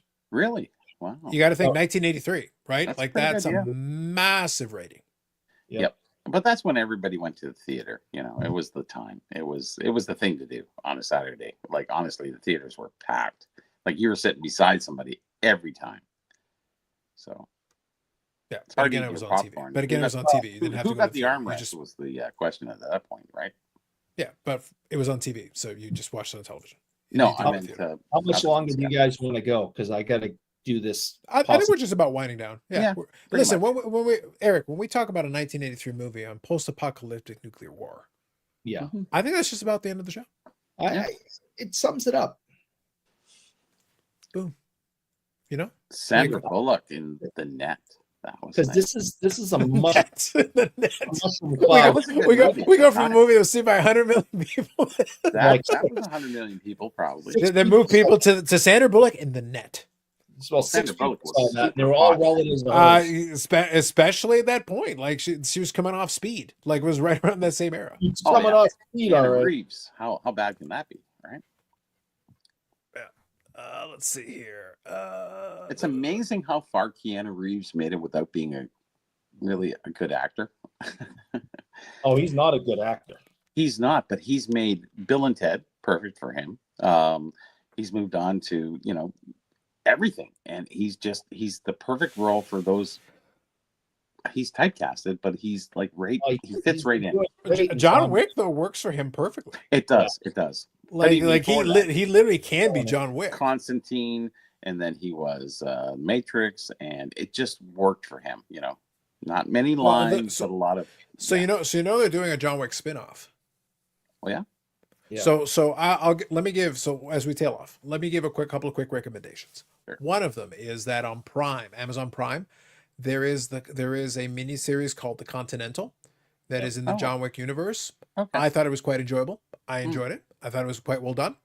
It gives you kind of the prequel. It's kind of the origin story of Winston, and yes, I did hear about that. Yeah, I actually enjoyed it. I thought it was quite good. I really enjoyed it. Yeah, he was. Yeah. But I thought they did a really good job with. They established some other characters that you don't necessarily see in the John Wick, but it's part of the John Wick universe. But I think they did a good job. It was a prequel basically, So Yes, great of there. course. It's Great hard to job pull there. off prequels. Yeah. Yeah. I think what was Lord of the Rings did a prequel and was like, come on. Yeah. I enjoyed it for what it was, and I think they did a good job with it, especially as a miniseries. I think that was fun. Yeah. So that was one. And then apparently, I think this year, later on, there's going to be a movie called Ballerina, which is in the John Wick universe. But they actually will, because if you remember, John Wick is part of the whole series. He is part of that Russian group where they were training assassins and all that. So they had that thing where they had the lady's name escapes me, but she is the lady who basically ran it. She's one who's been around, like she's Angelica Houston. That's the one. Thank you. Oh, yeah. So she ran like that school / training for assassins and all that. Yeah. Well, what they did is they kind of, in the movie, like they show this in the trailer, they kind of retconned it in a way where they still show John Wick as part of his story as John Wick. But in the meantime, there's this young girl who's there, who's the ballerina, but she's one of the ones training in the thing. So as the John Wick thing is going on, she's actually just doing her thing, training. And they do have her have a quick interaction with John Wick in the movie. So, but the point of Ballerina is that she is basically becomes a trained assassin, and then she's got her own story, but it's set in the John Wick universe because again, she's training in the same kind of place as John Wick got his training. She's doing her thing. John Wick is there as a cameo, as part of the deal in the middle of his own story. So it's actually, the timeline is it's between a couple of the movies. So he's still out there doing his thing, but he's in the middle of something, but she does pass him as part of that conversation. But then she does her own thing. So it is very action heavy, the same way as the John Wick movies are, but it's set in the John Wick universe. And she does go to the Continental and interact with some of those folks as well. Oh, perfect. Nice. So it is in the John Wick universe, the whole assassins and everything. So you can totally make that work, which actually is actually very good. It's coming out in June for all those who are interested. Nice. And I'm looking forward to it. I want to watch it. I think they've done a really good job with that series. And basically, if you've got the same people working on it, I'm interested. Yeah. I think they've done a good job with it. I'll have a lot of fun with it. A little known fact, Eric played Booger in Revenge of the Nerds. Yeah, Kills in Devil's Advocate 2. Have a good night, Zach. Al Pacino, yes, Devil's Advocate was very good. Kill Bill is a female John Wick. I don't think so. No. Uma Thurman does a fantastic job with it because what they're doing there is it's not the same, but they've got their own version of the hyper action. The thing is, you got to remember the style of the director is very different. Like it's not the same, but the action portion, the action is like off the chart, but it's very different style. John Wick is very like polished and clean, but whereas the Kill Bill has it's a little grittier. Oh, it is. Oh, yeah, for sure. Yeah. So like the action part Wick is similar, but the rest of it's different. The one thing I didn't like about the last John Wick was, he had that suit that, deflected bullets, and he was deflecting 5,000 bullets just by putting it was crazy. It got to the point where, what was the other one with Tom Cruise? What did he do? Mission Impossible? Mission Impossible. Where everybody changed faces, and then you just never knew who was. Is that him? Like at this point, because everybody changed faces, and it's sort of like John Wick, and he's just putting his jacket up, and he's not getting hit. It's like, come on, okay. And that's when we get past the point, and then I just turn it off. That's it, or just walk away. I walked out of the theater. Even with too much Kevlar bulletproof vest. You can have that. No, he had a jacket. If you get shot with a Kevlar vest on that the SWAT teams use, you're probably gonna break a rib, get the wind knocked out of you, and be in a lot of pain.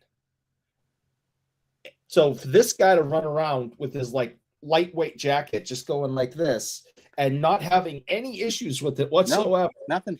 No. You have to go, listen, I'm willing to bend my imagination to enjoy a movie. Well, we all give in to movies. Eric, he is Neo. He is the one. Well, he can literally stop bullets. Neo. Well, then maybe that's what they need to do is see him taking a red pill before the next John Wick movie. Maybe. Oh, now I get it. Maybe he's going like this, and it slows down the bullets even more. Maybe. And it's like, it's chill. It's fine. Yeah.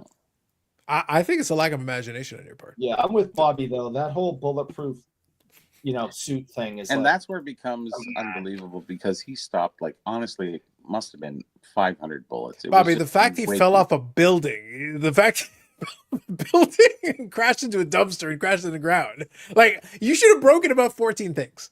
No, he's still wearing the Kevlar suit. So yeah, and I like silly movies too, but that one went beyond the point or the realm of belief. And it was sort of like, okay, well, he's just going to put his jacket up. And same thing with Tom Cruise. It was just like, well, who is it today? Who is it? Is it him? Is it him? No, it's somebody else. And it's like, come on, okay. And that's where that went too far. Mission Impossible just went impossible. And then the last one he did was, the real action shots that he did. I don't give a fuck. I don't care. Who cares? Who cares that he really did it? Is that really making up the movie? Had no plot. It had no storyline. It was just like stupid at the end. It was like, but he did the stunts himself. And I went, I don't give a fuck. I don't care. Fuck. He's like the honey badger. You don't give a fuck. That's right. Yeah. And he was just look. All I gotta say is that Eric, I never thought after the third one that we would reach the point. There have been 8. Three was good. Yes. No, but what I'm getting at is after 3, I thought, okay, hey, great. This is a pretty good run. They're on 8. There's 8 of them. And it just keeps going. Wow. Yes. So right now, that's impossible. Okay, so, by the way, also, quick aside. I see what you did there. Yeah, well played. Reacher season 3 is on February the 20th. Reacher. So 19 days. Yeah, 19 days for the third season. I'm looking forward to it. It's gonna be fun. I kind of like series better than anything else. Actually, I gotta watch Squid Games. I gotta get onto Netflix again. I liked the first Reacher movie. The second one wasn't as good. Yeah, but I'm talking about the series though. I think the guy who does the series, I really like what he's doing. He's a little bit better than the regular Reacher. Well, not Tom Cruise Reacher, but yeah. What I think that was funny is that in the third season, they actually found a bodybuilding dude who's even bigger than him. So he's actually going to get dwarfed by somebody. They actually have a gigantic bodybuilder dude who's going to be in this third season. And it's like, the guy is like 6'5". He's massive. Like he's a big dude. To find somebody who can dwarf him is like, you basically found yourself like a 7-foot monster is what you did. It was sort of like Arnold Schwarzenegger. He dominated everything. And then Lou Ferrigno came in as the Hulk and did a few other things, but it's so hard to match Arnold. Yeah, so I think that'll be entertaining in some way. At least it gives him somebody who looks like, he can physically put up like an appropriate fight if you're going to make it interesting for a fight scene for those guys. All right, so here's the Mission Impossible series with Tom Cruise. This is the one we're talking about. Yep. All right, Mission Impossible. The first one was 96. That was the first one. Wow. Then Mission Impossible 2 in 2000, 3 in 2006. So already you've got a 10-year gap between 1 and 3. So this is... Yeah, so right there. Okay. I like 3. I didn't like the first 2. 3 was good. Yeah. No, 1 and 2 wasn't bad. I didn't like them, Bobby. All right, enough out of you. You're a Hall of Fame Jason. You're not a goat. Anyway, yes. Mission Impossible Ghost Protocol was 2011. That mean I'm a goat? 11. Mission Impossible Rogue Nation was 2015. So this is almost 20 years now since the first of these series, okay? Yeah, that's the one I didn't like. That's when they did all the faces thing. Yeah. Then Mission Impossible Fallout in 2018. Now we're past 20 years now. We're in 22 years since the beginning of the series, and it's still Tom Cruise. Okay. Then Mission Impossible Dead Reckoning Part 1 in 2023. Whatever. Then Mission Impossible The Final Reckoning in 2025. Yeah. The last one hasn't officially come out yet. It looks like, let me see, May 23rd, 2025. Huh. And it'll be the final. But Eric, if that comes out in 2025, and there's no more delays, because there were some delays. If there's no more delays, the final reckoning, we'll see. The final reckoning is 29 years after the first one. That's with Tom amazing. Cruise. That's amazing, isn't it? Really? Think about this fossil will not die. No. I give him credit. I'm not doing what he's doing at 60-something years old. He's a mere 62, but a young buck. I'm not doing it. He's a crazy bastard is what he is. When I get up out of this chair, it's going to hurt. It's all that Scientology. Yeah, I was going to say, Eric, if you got into Scientology, that would fix everything for you. Yeah. All right, here we go. Last round here, we'll finish up some comments. So thank you all for participating. We appreciate you. Yep. Mike Good says, we need to bring back Matt Helm in like Flint. Hobby Champ says, I heard if you slide the mayonnaise all over your body, no bullets can penetrate. Facts. Now, see, I don't want to play anymore. I want to go to bed. Hobby Champ says, I declare BIC in the Hall of Fame and Eric to be Hall of Fame adjacent. That should do it. I appreciate you. Yeah. I appreciate you. Indeed. All right, Eric. So now we've learned a lot. Reacher in 19 days for Reacher. Yes. That'll be exciting. I'm looking forward to season 3. Ballerina later on this summer. That'll be fun. In the John Wick universe. If you haven't already, check out the Continental. It's a fun series. It's very manageable. It's a series. You can watch the episodes. It's fun. If you've got Amazon Prime already, check it out. You can have some fun with that. That'll be good. And then those are some media recommendations we'll give you. So that'll be kind of fun and enjoyable. Any last thoughts? Any last words? Any last claim to fames? Yes, Eric? I got my votes in. I am happy. You are. And if So actually, I'll give you one you real win, I'm quick. done. Hello? What? What was all that?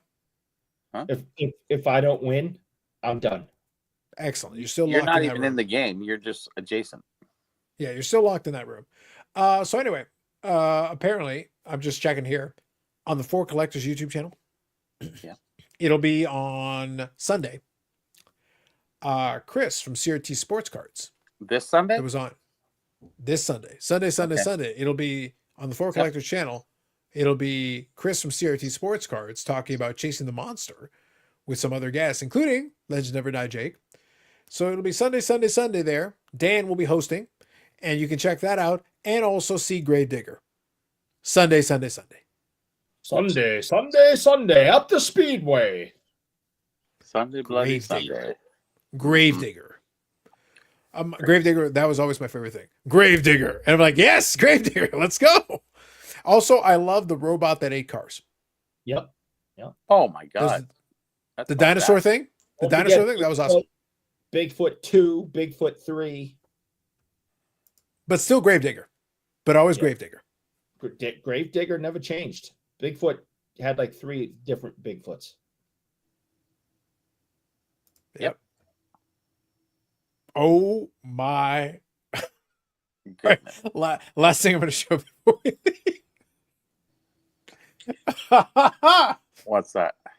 I just saw the thumbnail for the IRP. The what? I just saw the thumbnail for the next IRP episode. What did they say? Dave, not exactly the highest tier of Photoshop. The rule about Photoshop may not necessarily apply to Dave. Okay. I'm going to show you. I'm just going to show you.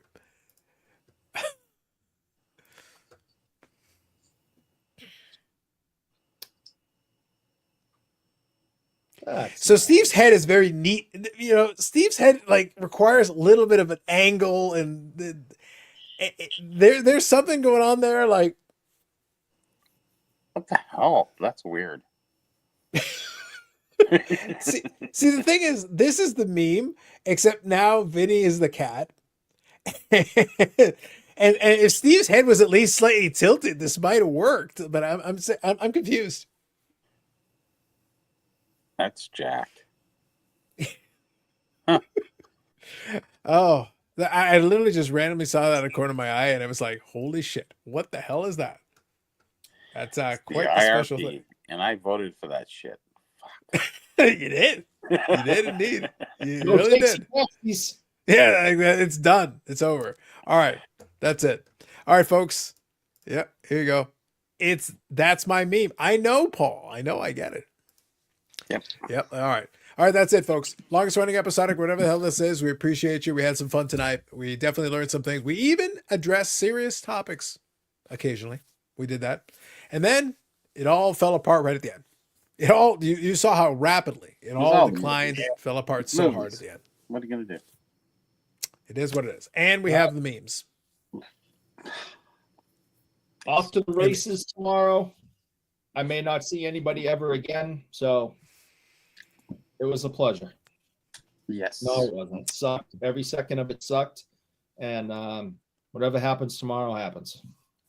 So everybody can come back. See you next week. We'll see you on Monday for Tuesday. For the podcast episode, where Zombie Eric will be joining us. And then Friday, where Zombie Eric will be joining us, because in perpetuity is something I take very seriously. There you go. Just letting you know. So, from the Burrell in the Garage of Knowledge, from Hall of Fame adjacent nominee aspirational individual, Bougie Eric, we thank Yannick for joining us tonight. We thank everybody else for participating in the chat. We'd appreciate it if you hit the thumbs up on the way out. Otherwise, we will talk to you in 7 days in the longest running episodic, whatever the hell this is. Have a good night. 224, guys.